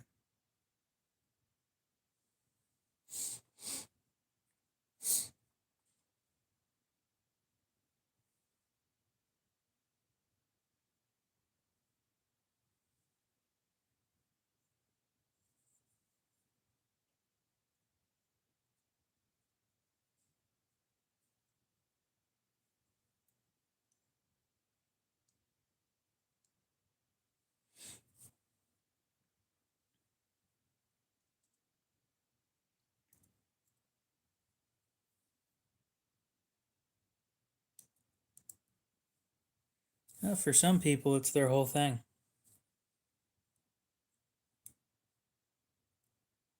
There's some pretty decent autos out there. It's just not my thing most of the time.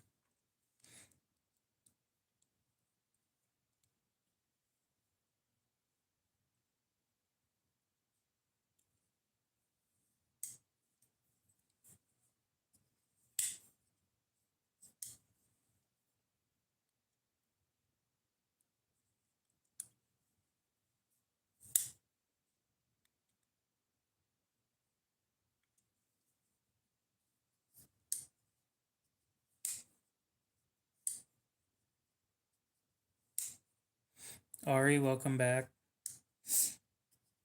No, it kind of just depends on the whole flipper setup for me.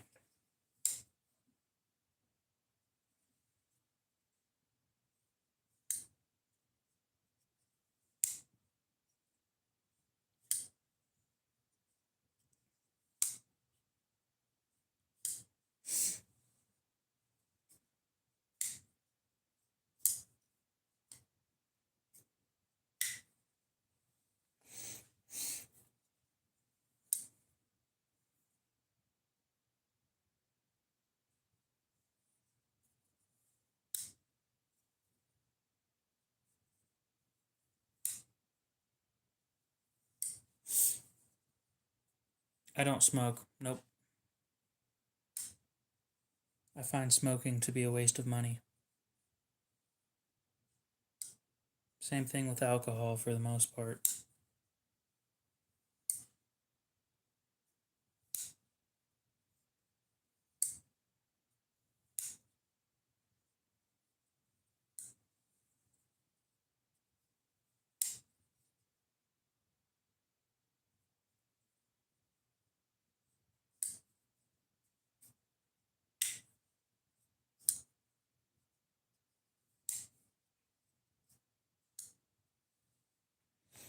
Well, it is breaking in, so.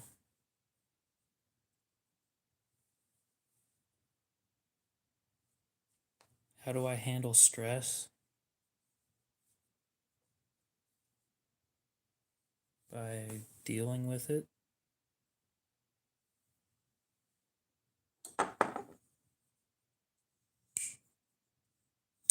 Yeah, this thing just feels so much nicer than this one.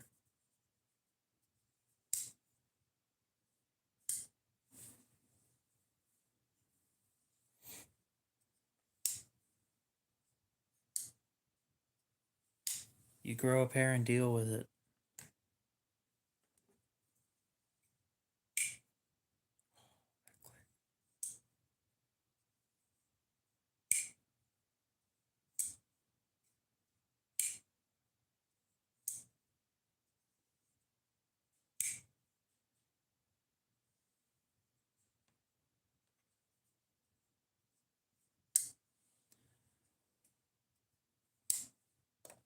Now, this is going to sound weird, but after a little bit of fidgeting between the two,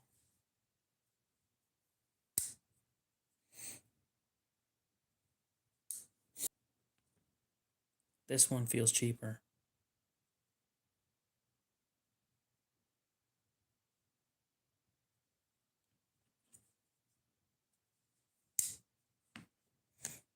This one feels cheaper than this one.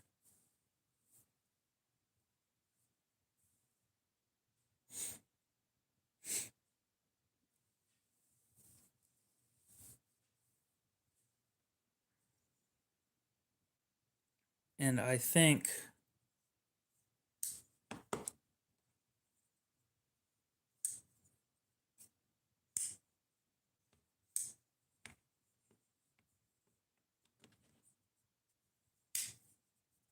It's the finish. That's weird.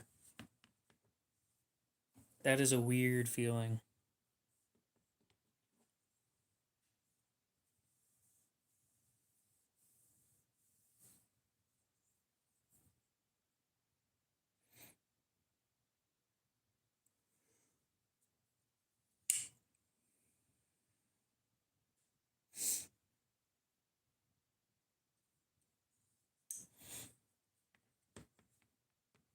I've never had a knife that was sandblasted before.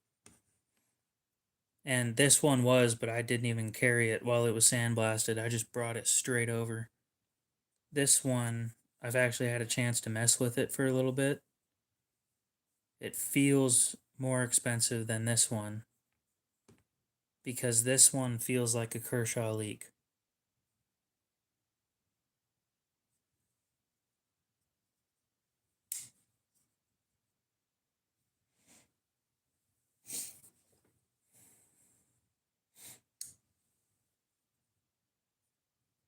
I don't enjoy taking craps. I don't know why you'd enjoy that, but you do you, I guess.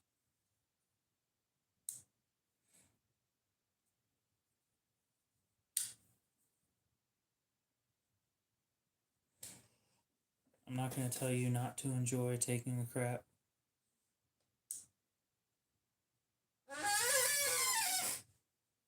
Squeak.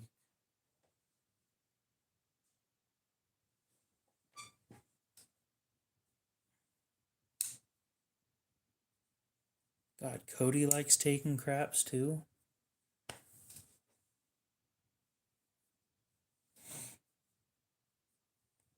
Stan, you gotta lose sometimes. You can't constantly be winning. You need to lose. Like,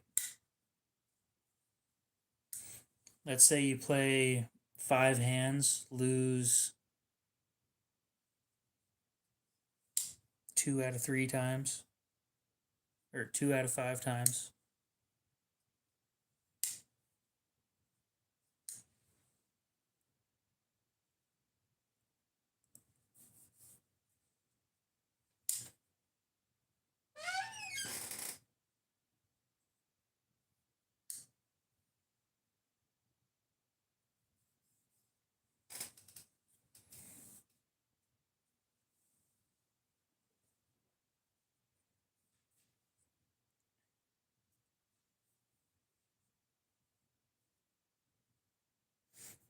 Well, I'm telling you, if you're counting cards, you need to lose sometimes.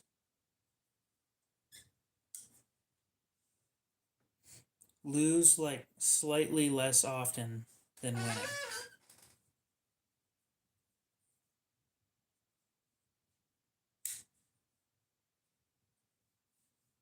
Oh, I'm so sorry, Cody. I completely forgot that you were perfect.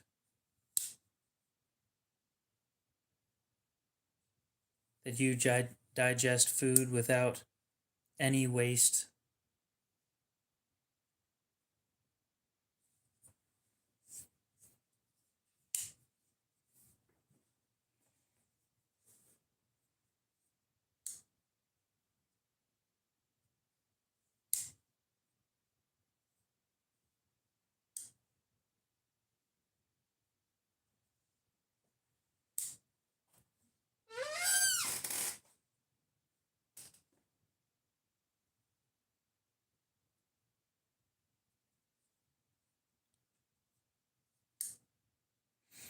I eat a lot. You can tell because my hands are huge.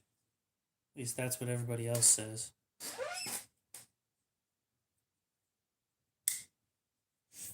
I don't think I'm that big, but everybody else, oh, you're.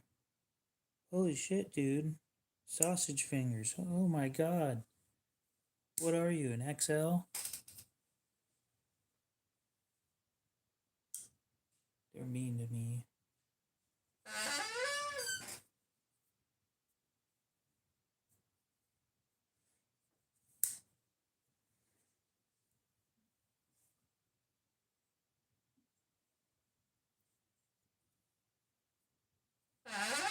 Wait a sec.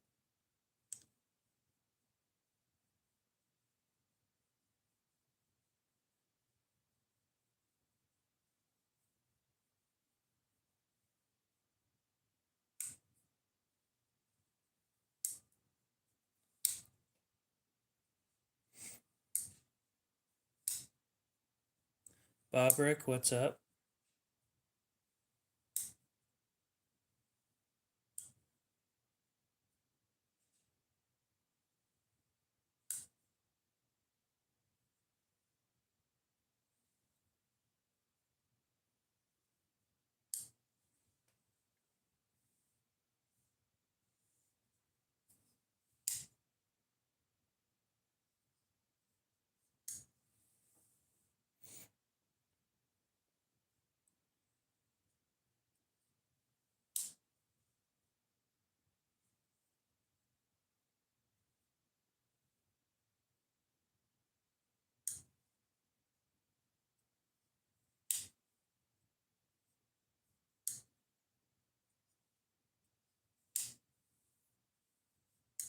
Sure.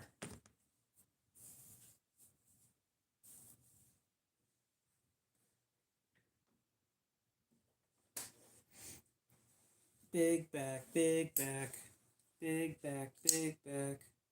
Got the big back loaded up with snacks and other foods. Anything that you might eat, I shoved inside for you. Big back, big back.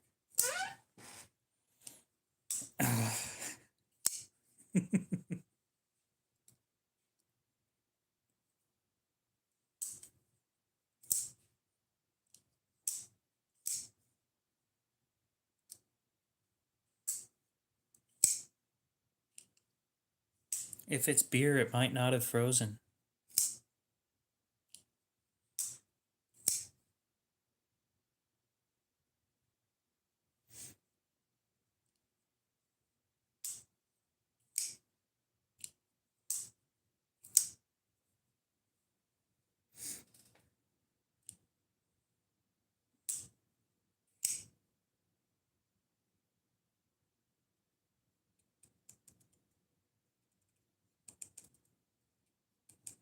Oh.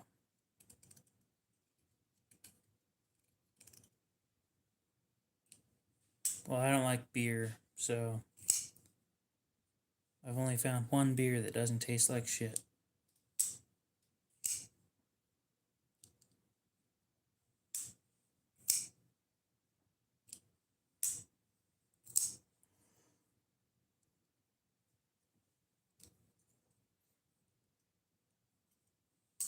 Apple. Bush apple.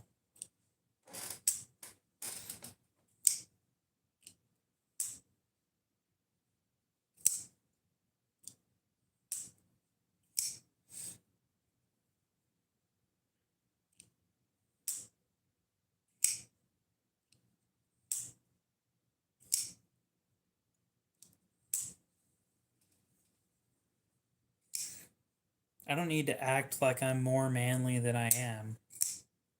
If something doesn't taste like shit, I'll probably drink it.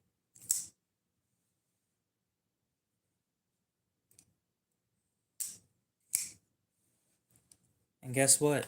When I go to the bar, I don't order whiskey either. I order a pina colada because I enjoy how it tastes. I'm not going to sit there and suffer because I need to look like a man. If I'm spending that much on a drink, I'm going to enjoy the drink. And whiskey is not something I enjoy.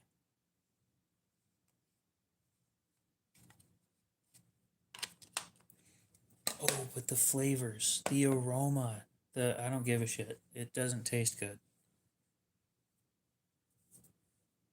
Either the people that enjoy that stuff either have a completely different palate than me, or they're lying to each other to seem more manly than they really are.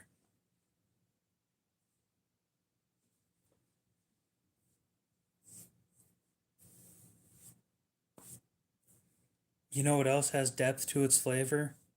A chocolate cake. But guess what? A chocolate cake doesn't taste like burnt wood mixed with dirt.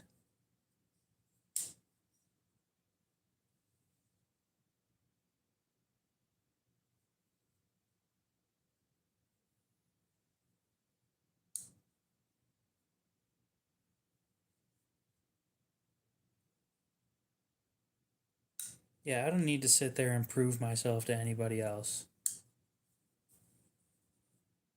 I've never tried yerba before. I've watched quite a few videos on it, but I've never decided to dump money into that.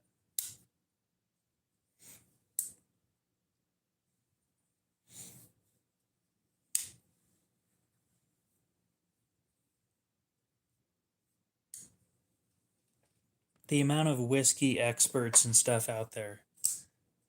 Like, you paid $500 for a bottle of what, Eagle Rare or some shit, and you either don't open it or you open it and you drink it like once a year for the next 20 years. It's literally the same as buying a knife and never using it, just sticking it in a box and looking at it. It is the exact same thing, but when you're done with it, with the bottle of Eagle Rare, you just have an empty bottle. I doubt you'll ever be done with a knife.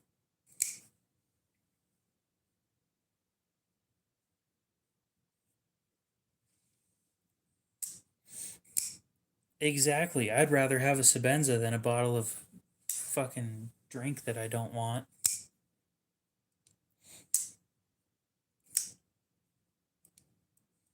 If I spent $500 on a bottle of something, it better be the most fantastic drink I have ever had in my entire life, bar none.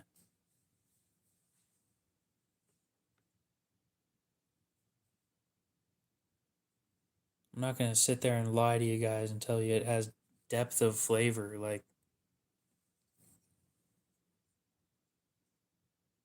if it tastes terrible, it tastes terrible. Fishy Fingers, what's up?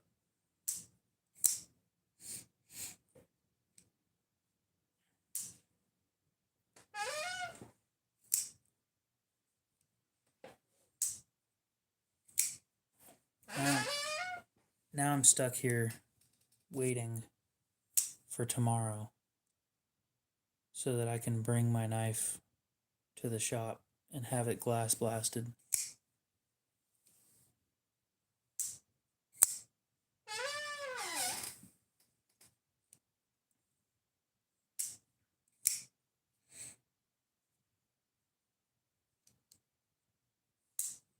What is Fishy Fingers? Fishy Fingers has been here a few times. Quite a few times.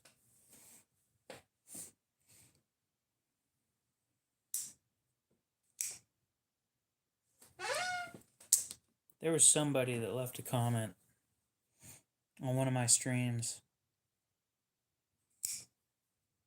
saying that they were interested in this thing, and I'm kind of debating on getting rid of it.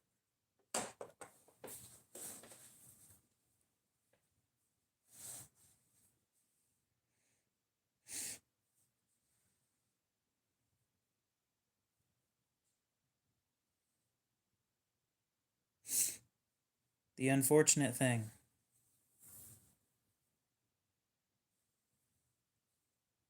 Oh, I think it was Frank, actually. Yep, pretty sure it was Frank. Okay.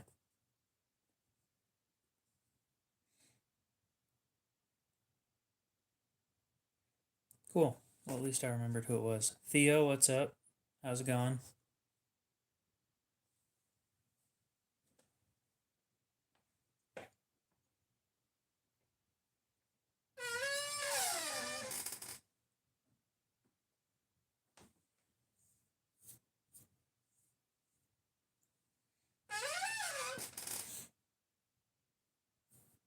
Welcome back, Stan.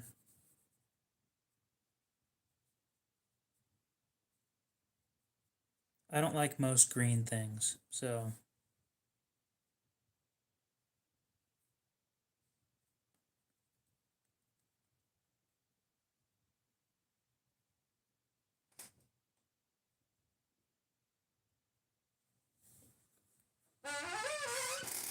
That wouldn't surprise me that that name was taken.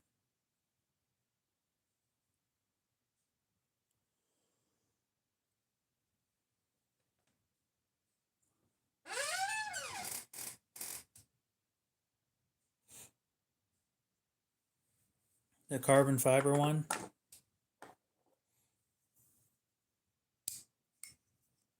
I don't think that I can.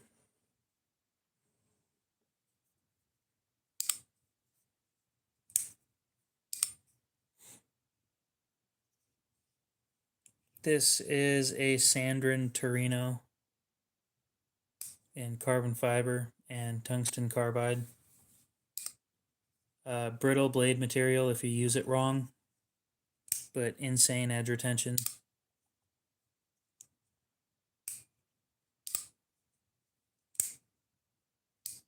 It is up for sale at the moment.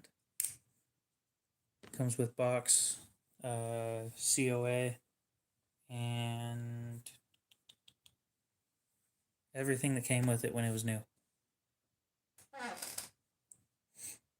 Brand new, they're $300. I'm trying to get rid of it for $270.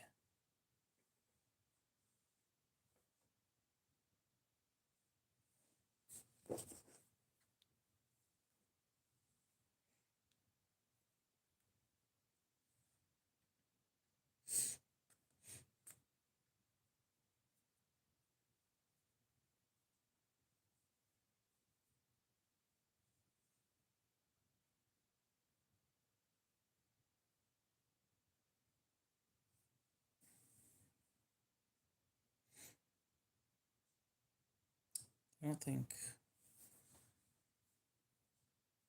Check eBay. I'm curious. Plus, it's sharper than it was from factory, which is hard to pull off, by the way.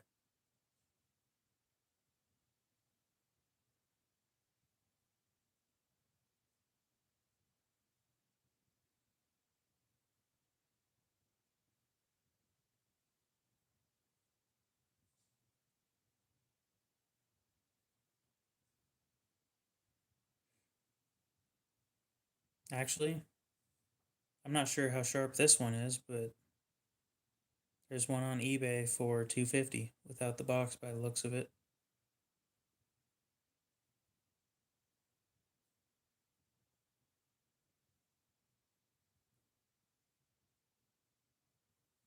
So you could get it with the box for $20 more, or well, actually, my shipping is included in price. Their shipping's added on top. For $12 more, you get the box and papers and stuff. I used the lapping films. You're supposed to use lapping films for that.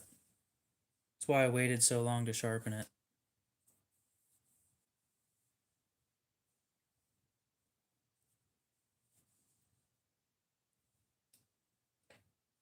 I didn't have the right tools for it until I reached out to Sharpo. Huge shout out to Sharpo. I still need to make a video for them. Oh yeah, I'm surprised that didn't destroy them too. Actually, the 320 was still fine and ready to go after I was finished reprofiling with it.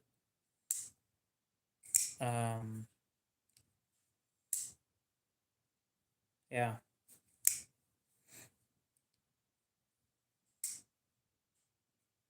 Yeah, I mess that up sometimes too.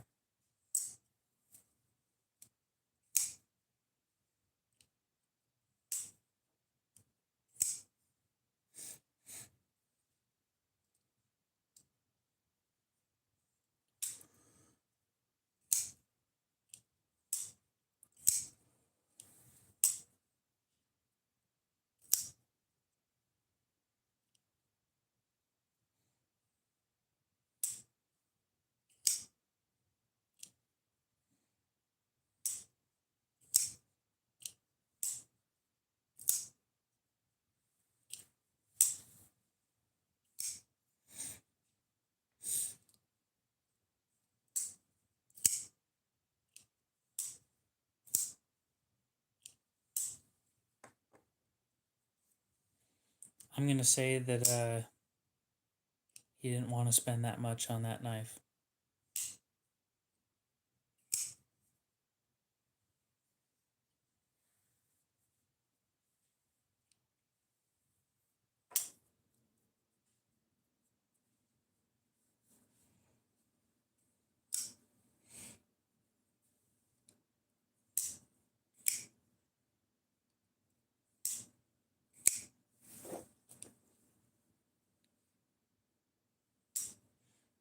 Yes, I did.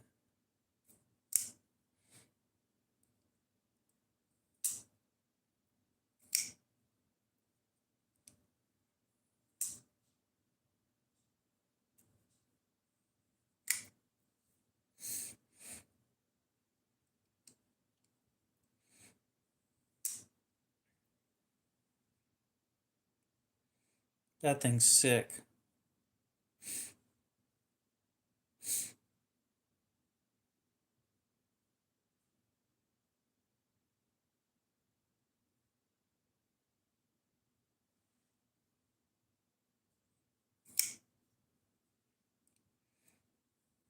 It's way too expensive, but you guys want to see a really cool small Sebenza?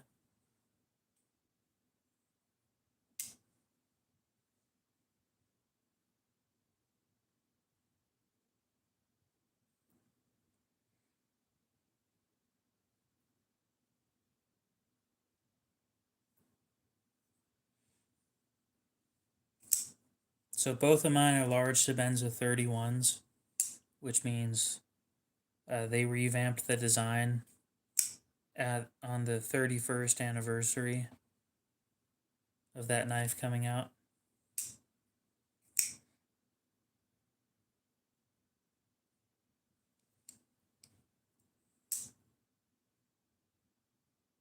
So this is a really cool looking one. It's a Sebenza 21 made in 2010.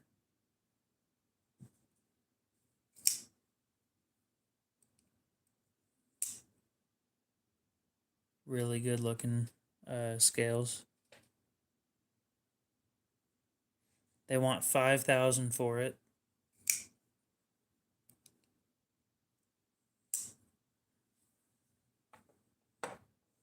Yes, this one's a small.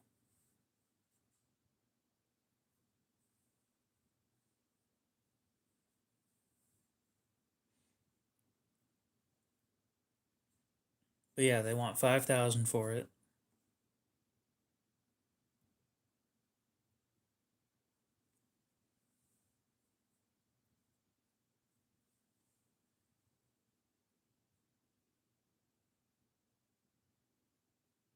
Because that blade is beautiful.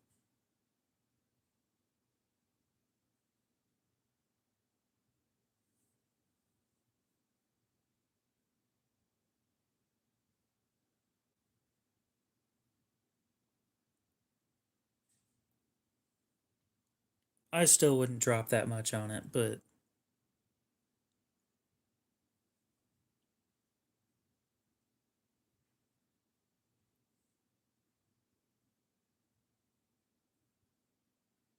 it really is a damn good looking knife.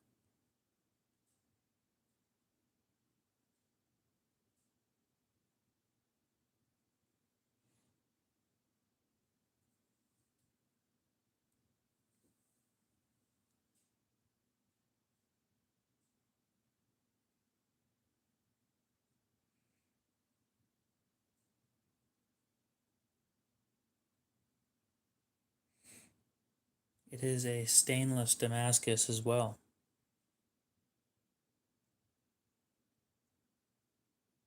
Spirograph Damascus. Definitely a cool piece. I wouldn't be dropping $5,000 on it. The worst part is they don't even include free shipping. Probably. Like, if I'm spending $5,000, at least give me free shipping.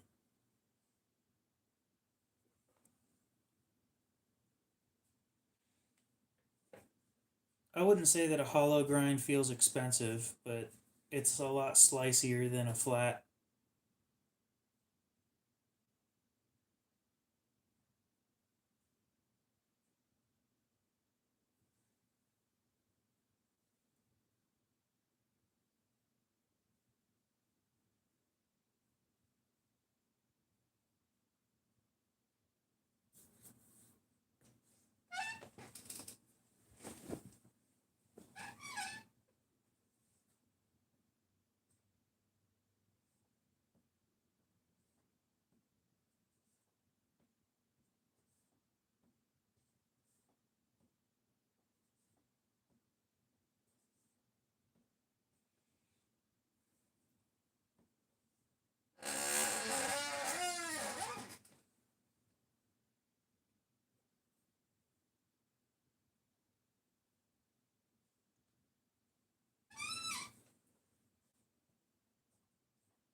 Ew.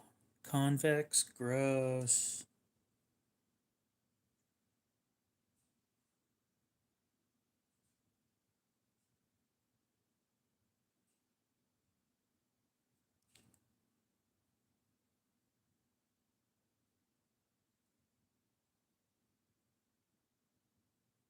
So will I.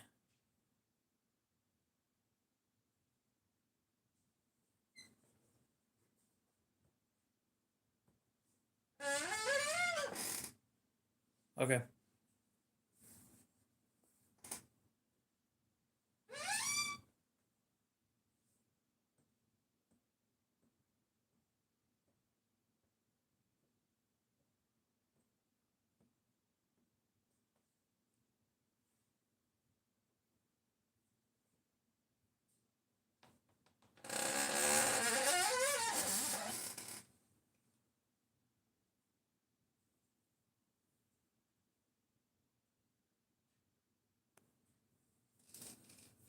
Well, I already answered that question.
I'll be reaching out to Millet again, see how much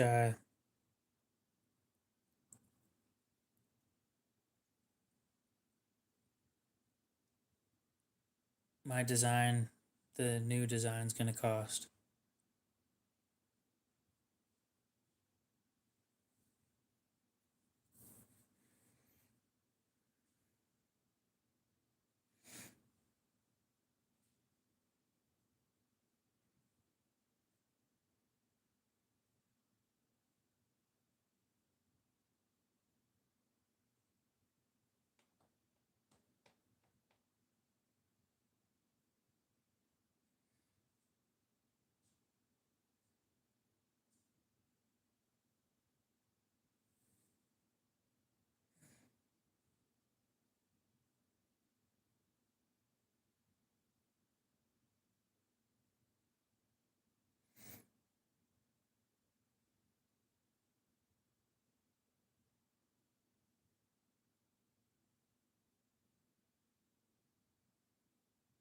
Wonder how much it's going to cost.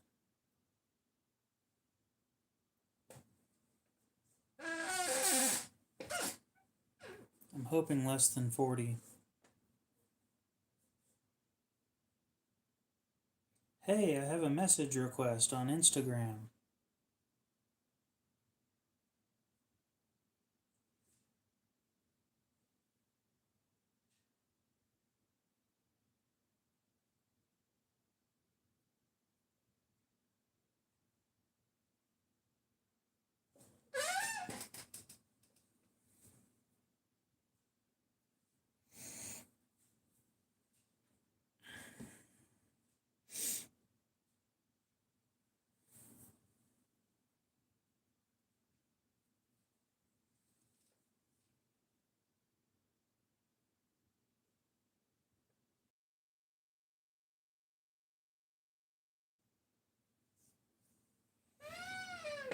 Squeak.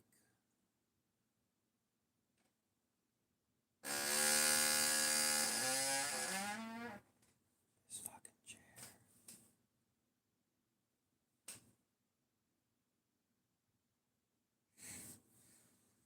Oh, I've seen those before.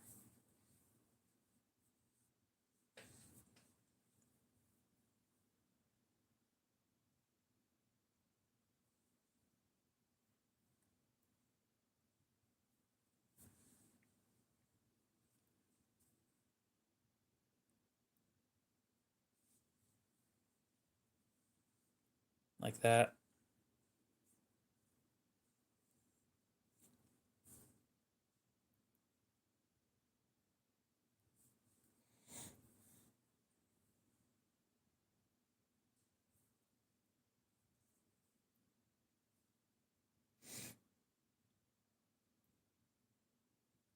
How often are you cutting an apple with a folding knife?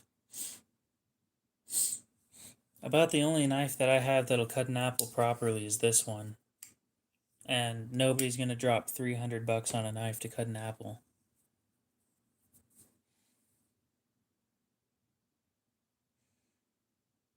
That is a cheap ass version of. Yeah.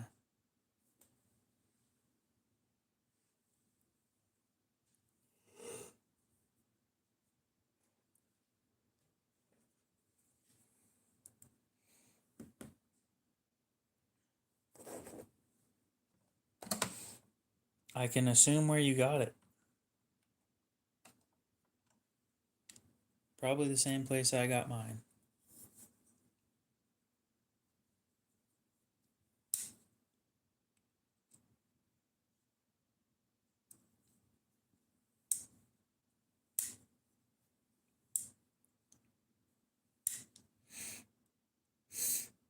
Is it on bearings?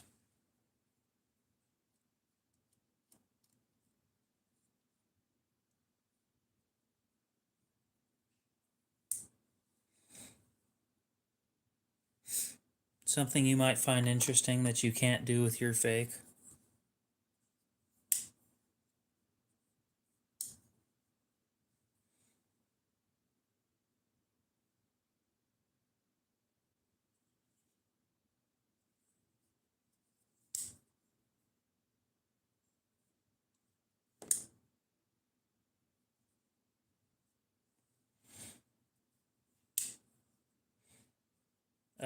My channel's about knives.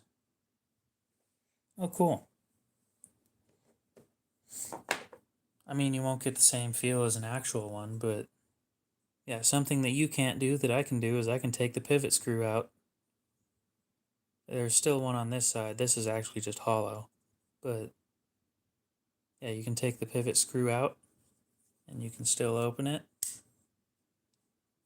and close it, and it's still perfectly centered.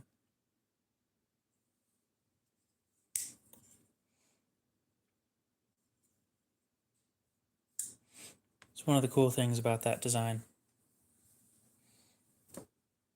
Yes, but it won't be perfectly centered.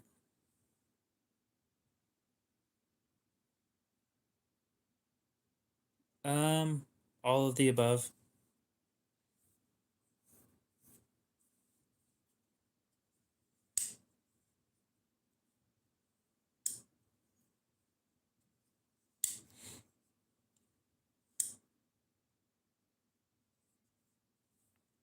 I do a lot of explaining. I take these things apart, put them back together.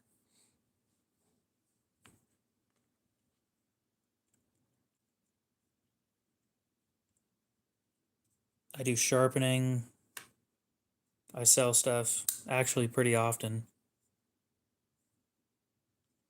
So this is a Chris Reeve Sabenza. These run, the base model here runs 500. The handles are, or the scales are titanium. The blade is MagnaCut at 63 to 64 HRC, which means it's going to hold its edge for a while unless you do something really stupid.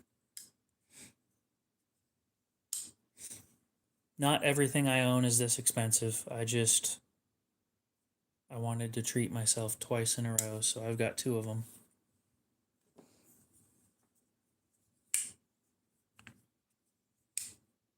With different blade shapes. Yep. They are made in Boise, Idaho. I think a safe way of putting it is about a half hour from where I live.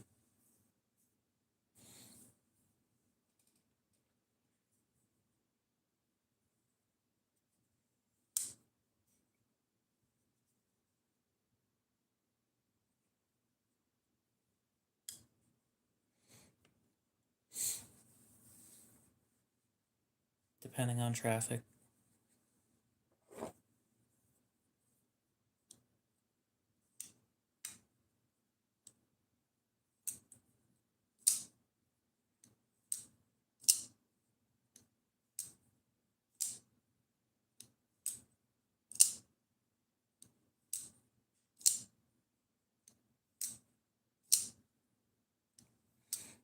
Titanium's actually pretty common when it comes to folding knives.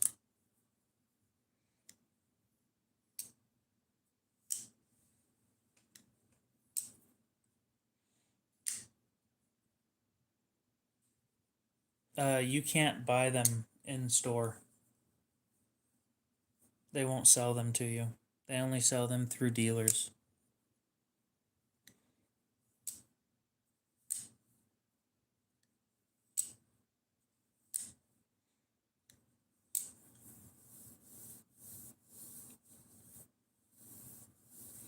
In that sense, they're kind of like Ferrari, where they don't care who you are or how much money you have. They'll just not sell you it. But their dealers will sell them to you.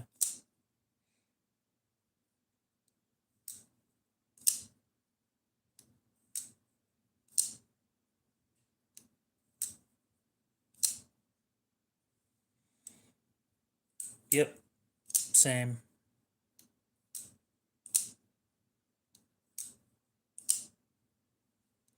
That's why I try and sell stuff. The faster I can get rid of it, the faster I can, yeah. What's what?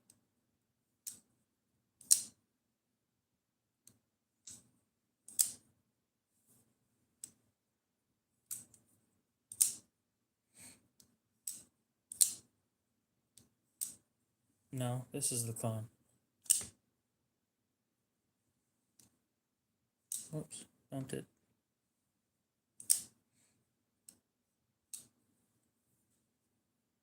I don't have a fake Sabenza.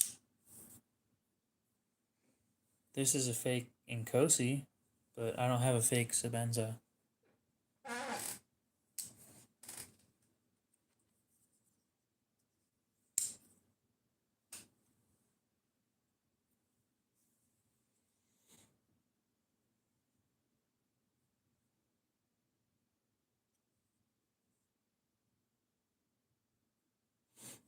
Indeed.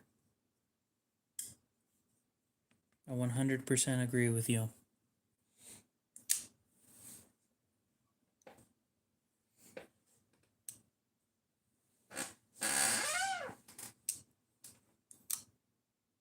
I would disagree with you on that one, but the other one's damn near perfect, and I'd much rather use one that I can mistreat. Exactly. Sheep's foot is definitely better in my opinion. This one needs to go through its break-in period, which I hate doing. It sucks. They take so long to break them in.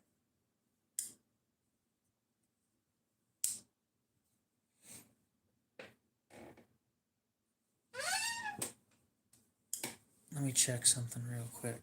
I'm curious.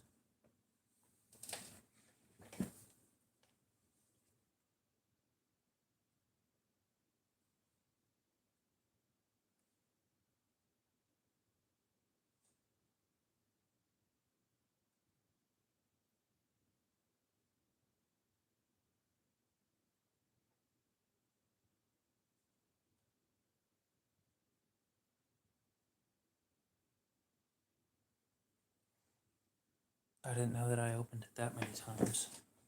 God damn.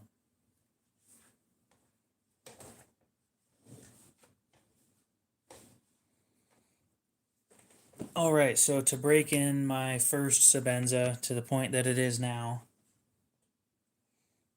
I have guesstimated that I opened it and closed it 2,250 times.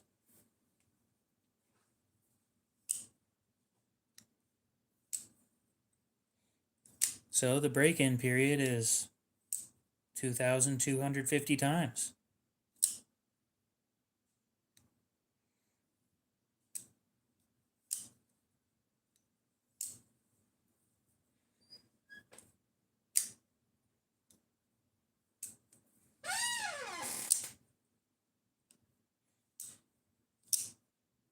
Yep.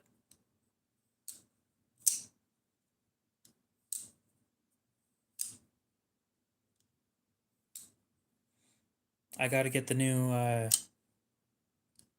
finish before I start doing the break-in, like taking it seriously.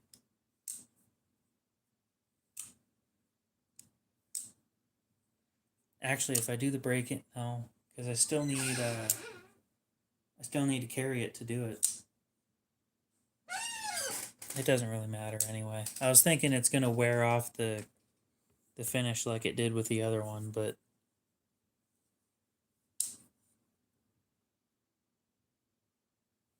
9 to 12 months. However much it costs for a new blade as well.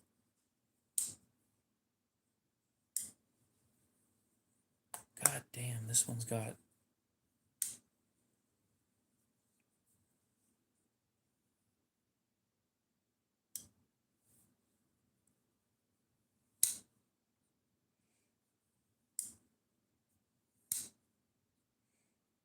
Yep.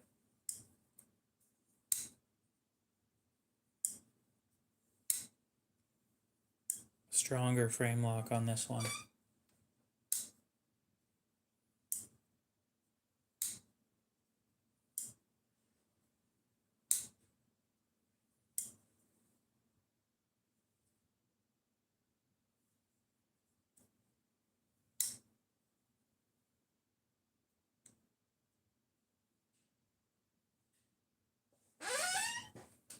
Maybe if I put a little bit of grease again.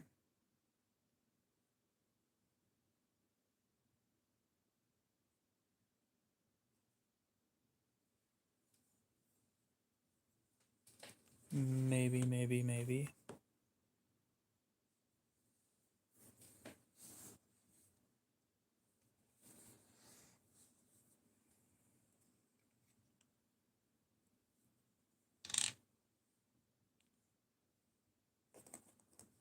It needs a lot of stuff. The fake leather needs stitched back up. It needs a lot more than just that. And I don't know why you'd have peanut butter blaster, but you do you. Squeaky Benza.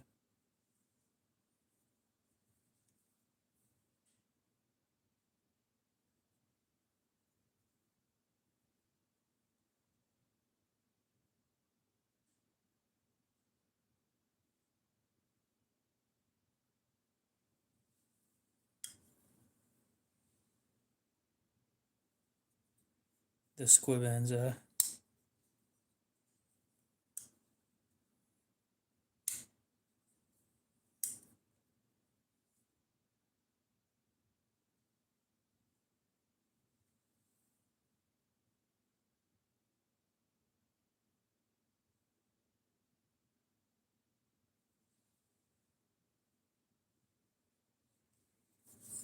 I love carrying my squibenza.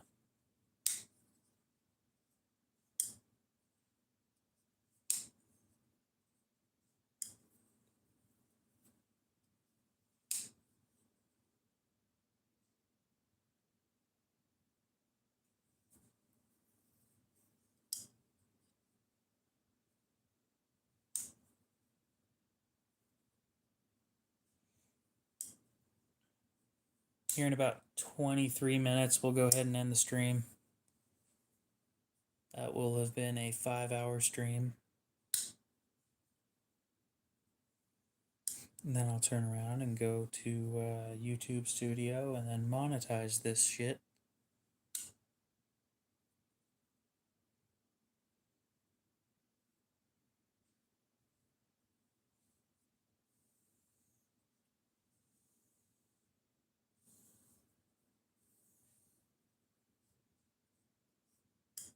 Your T5?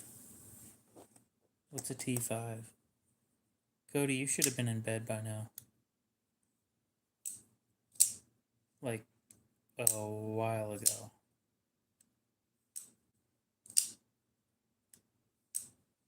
No, it's Peanut Butter Blaster.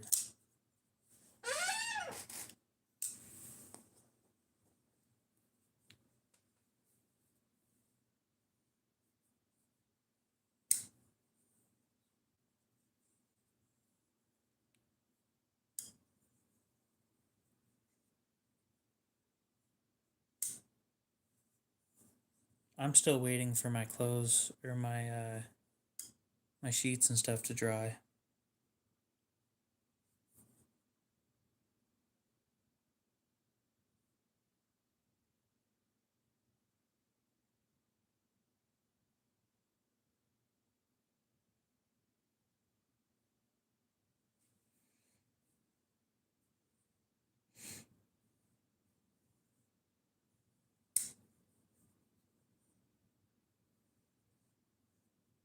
Oh, a Lion Steel T5?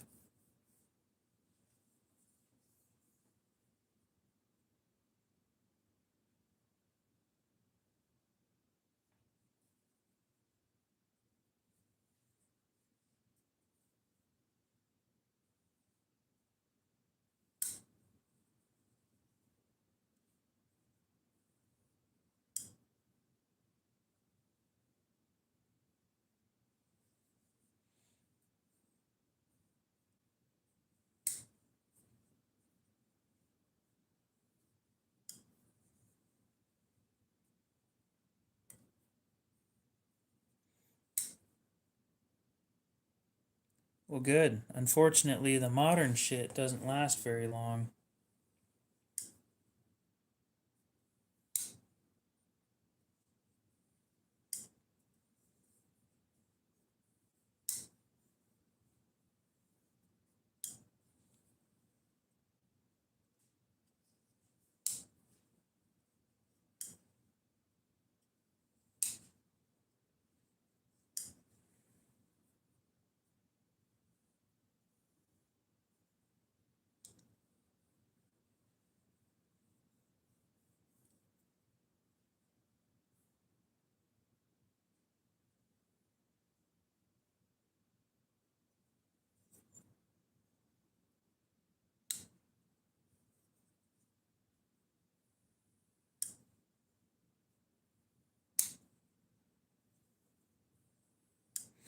Modern, we're talking about modern clothing washers.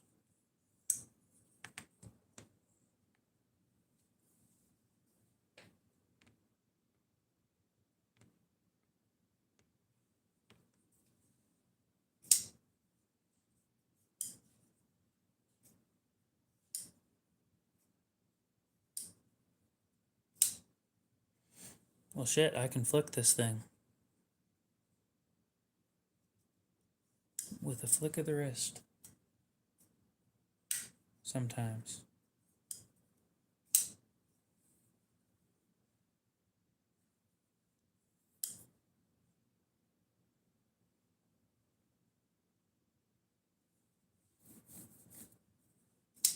Sometimes they squeak.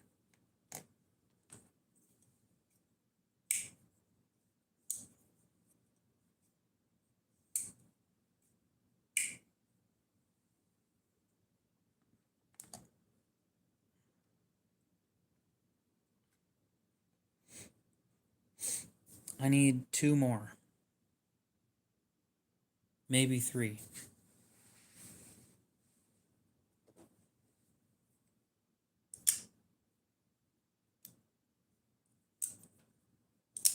No, they don't. This one does. Neither of these ones do.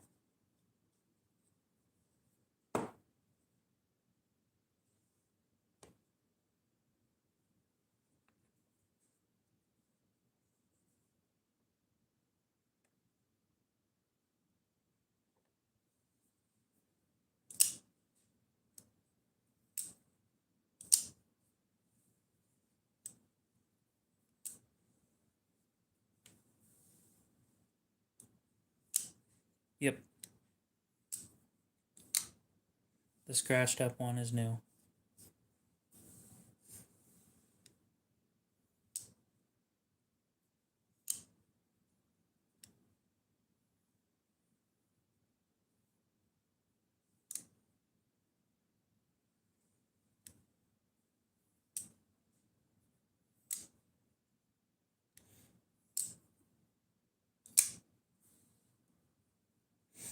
Blade binge. $400. Fucking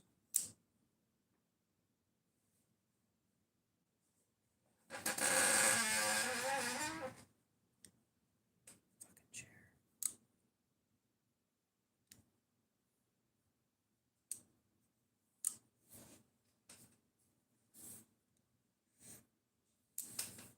The magic of the United States Postal Service.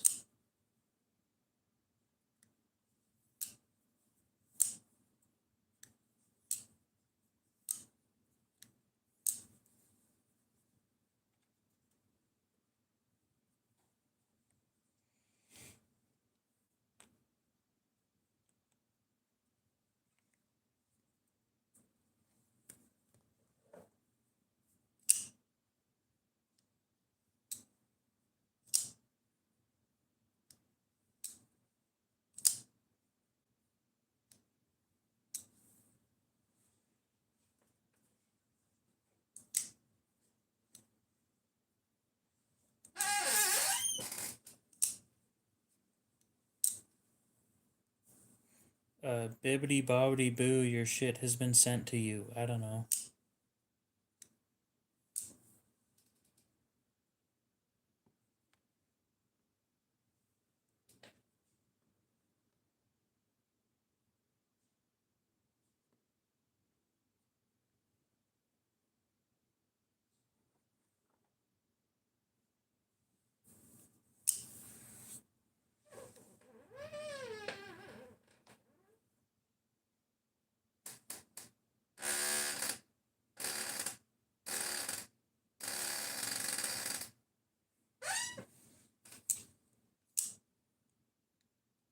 I tried to close it quiet, or to lean forward quietly, and it just wasn't having it.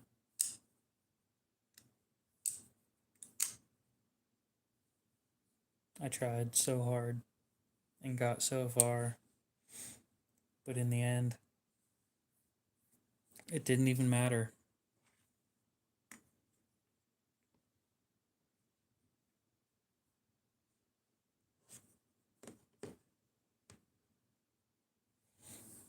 So I need a small Sabenza, and I need a Umnumzon.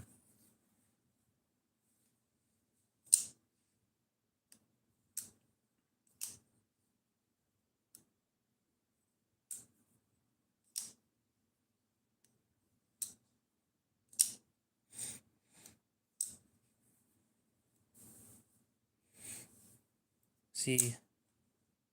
I could get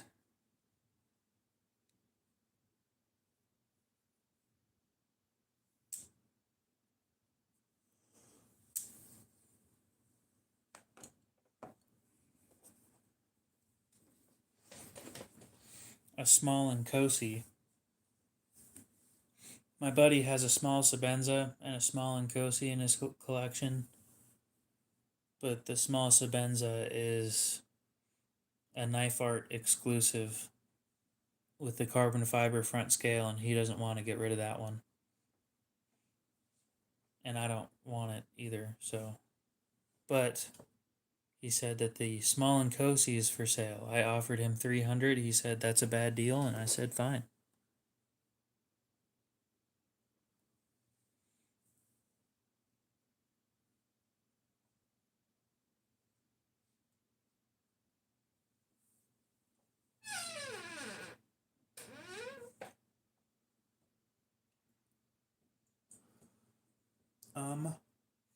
Num, ZAAN, UMNUMZAAN.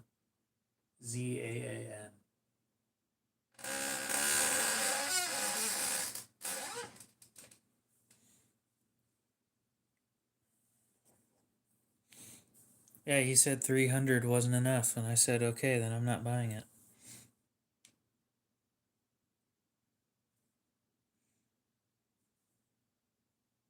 Fine, I'll shut up.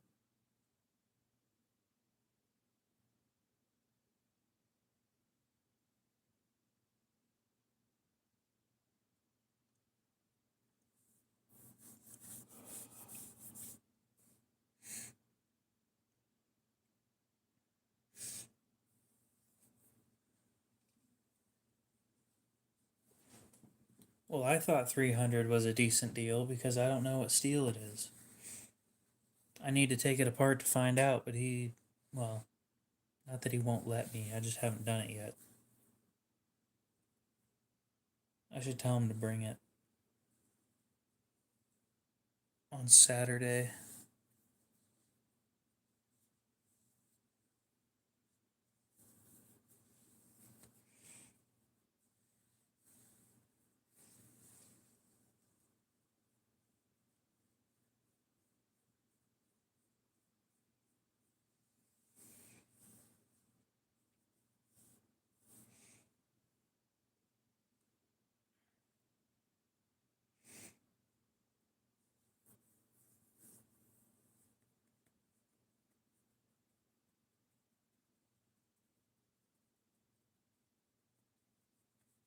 It's not in D2. It's either S35 VN, S45 VN, or Magna Cut.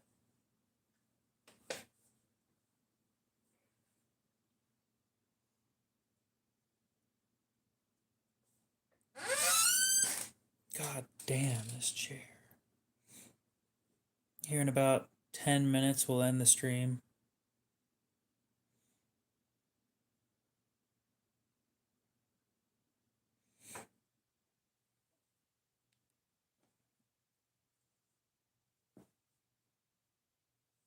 I gotta go reach out to Rochambeau on YouTube.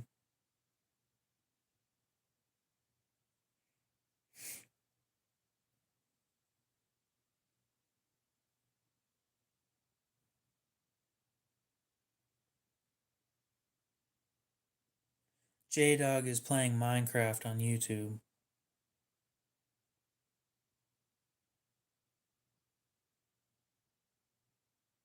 Alone.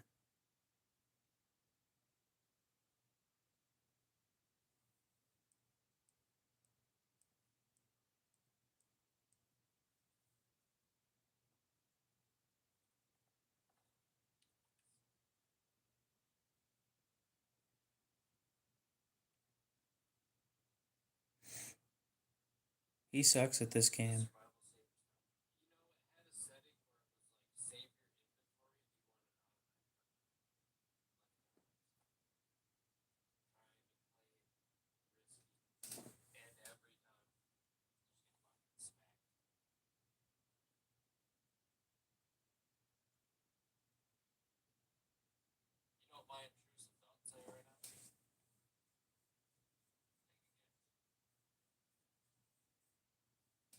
Right up there.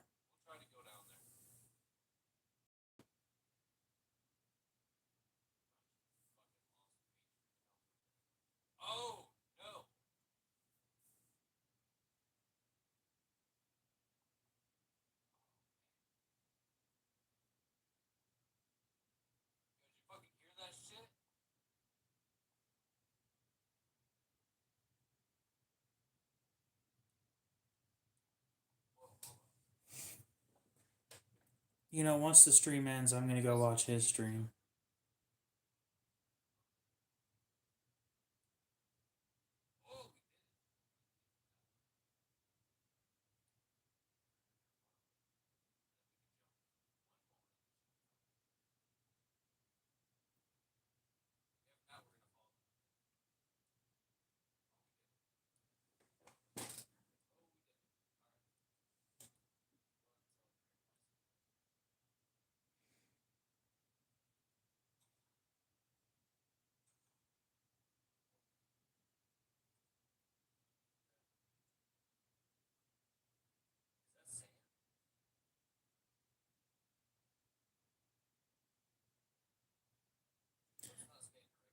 He's special.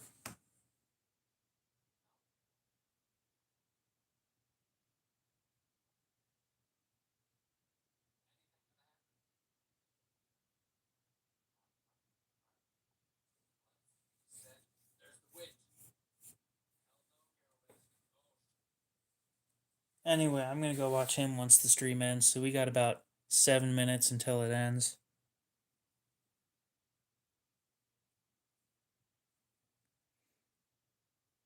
Oh, finally. Wizards with Guns has come out, or is coming out with a new video on Sunday. Horno's Hole.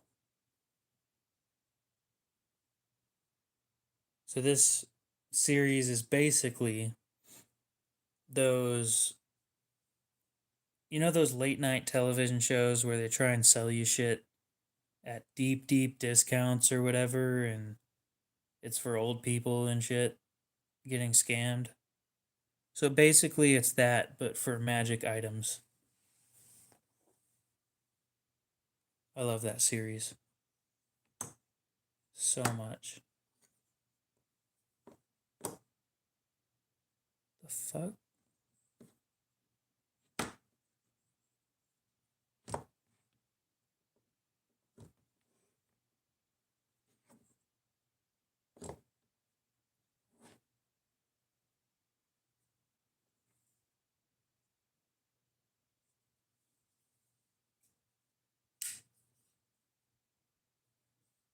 I love that series.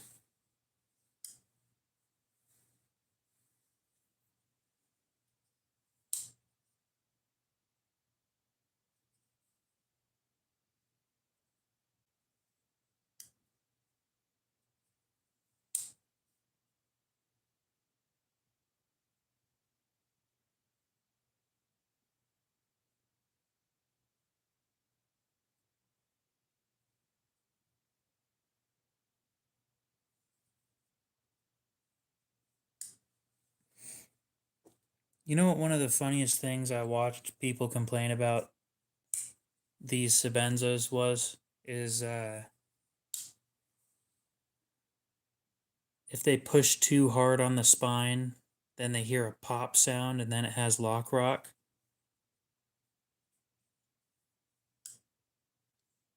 But only when you push on the back of the spine will it move. And I'm sitting there thinking, first of all, who's going to put like 15, 20 pounds on the spine of their knife on a regular basis? And second of all, stop doing stupid shit with your expensive knives. It's a knife, right? Use it as a knife. Don't use it for other dumb shit.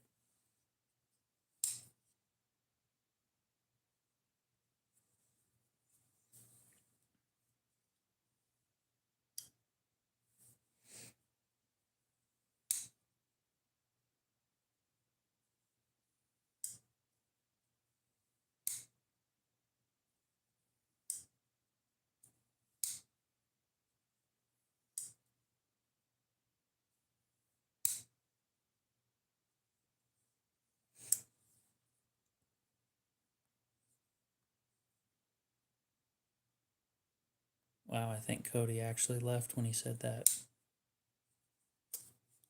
Oh, darn. Definitely unfortunate. See? Cutting meat, that's a good use. The most useless invention.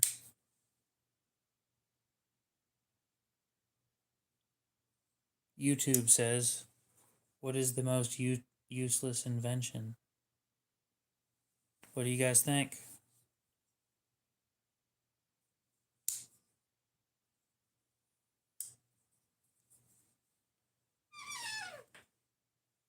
Mm-hmm.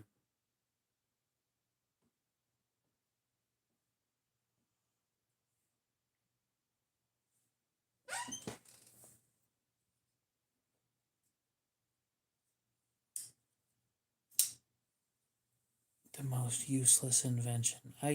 I'm trying to think of something that was utterly useless.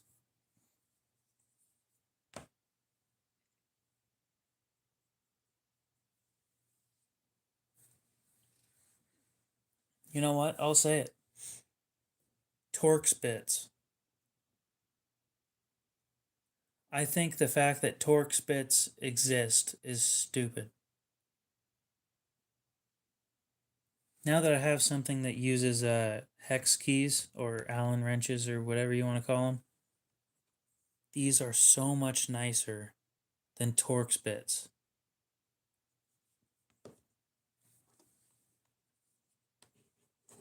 Because as you can see,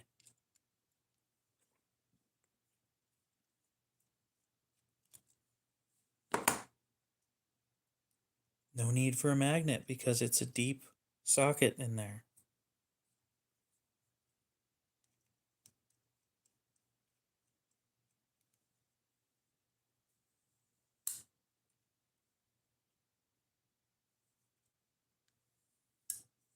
Guess what?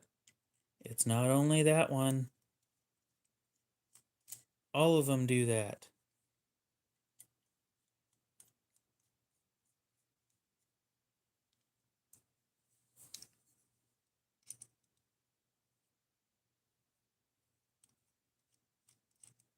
Even this one, the small one, that does it too.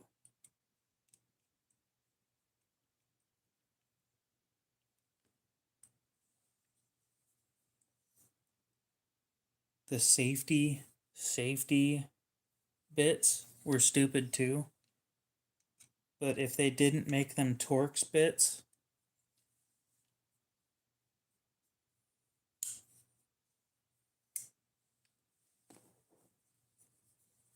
I don't know if you can invent rocks.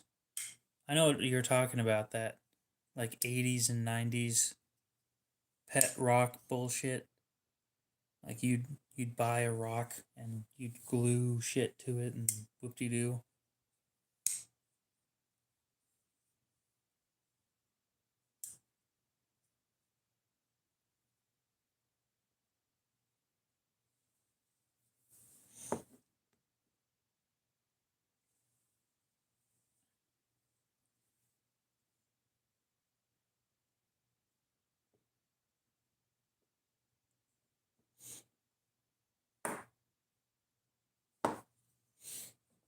But I think the fact that Torx bits exist is dumb. So dumb.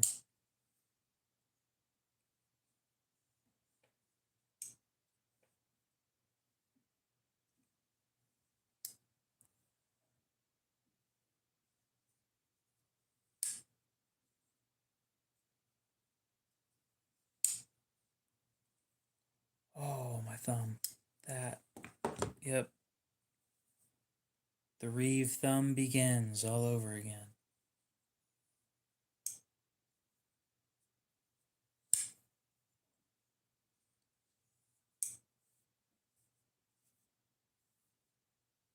No, alcohol was useful. Back in the day when it was used more, it was useful as a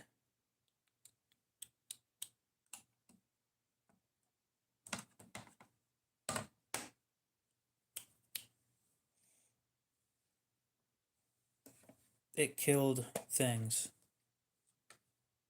like bacteria and stuff. It was also cleaner than water most of the time back then because things couldn't live in it.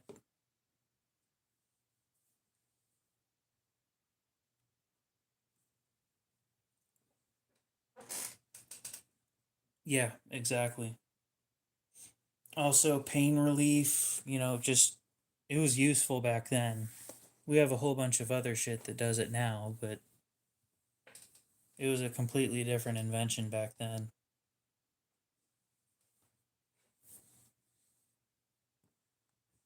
Or it had a good use way back in the day. Then again, it's been around forever, so the Egyptians had it back when they were back when the pharaohs were still around, because pharaohs had been buried with wine that was put in lead things.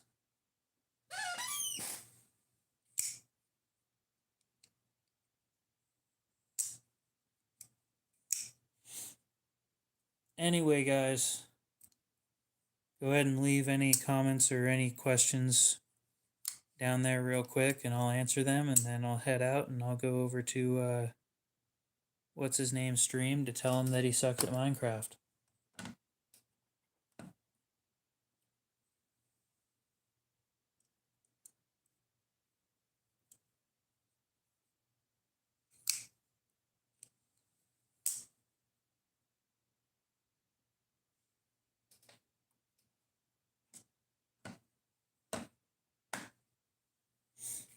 You know what I wish YouTube did that Twitch does? I'm 6 foot. I wish Twitch would, or YouTube would, make it so that when I end my stream, I can send my viewers over to somebody else's stream.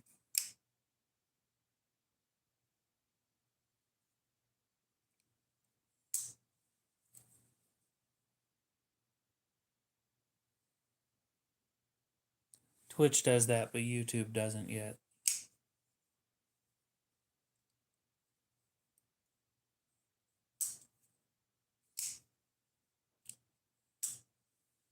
That makes sense, Bob Rick. That actually adds up.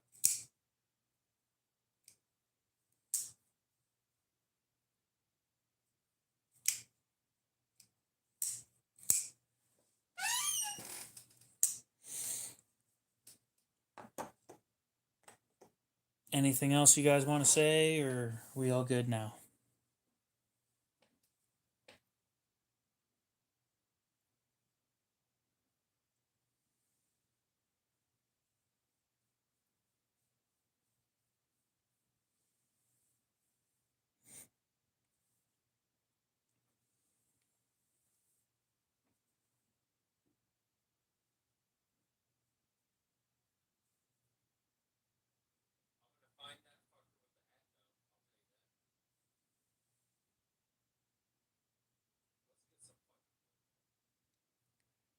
Appreciate you dropping in. Think we're going to go ahead and end it there. Hopefully, you guys have a great rest of your night, day, morning, whatever it is. And we'll see you in the next one.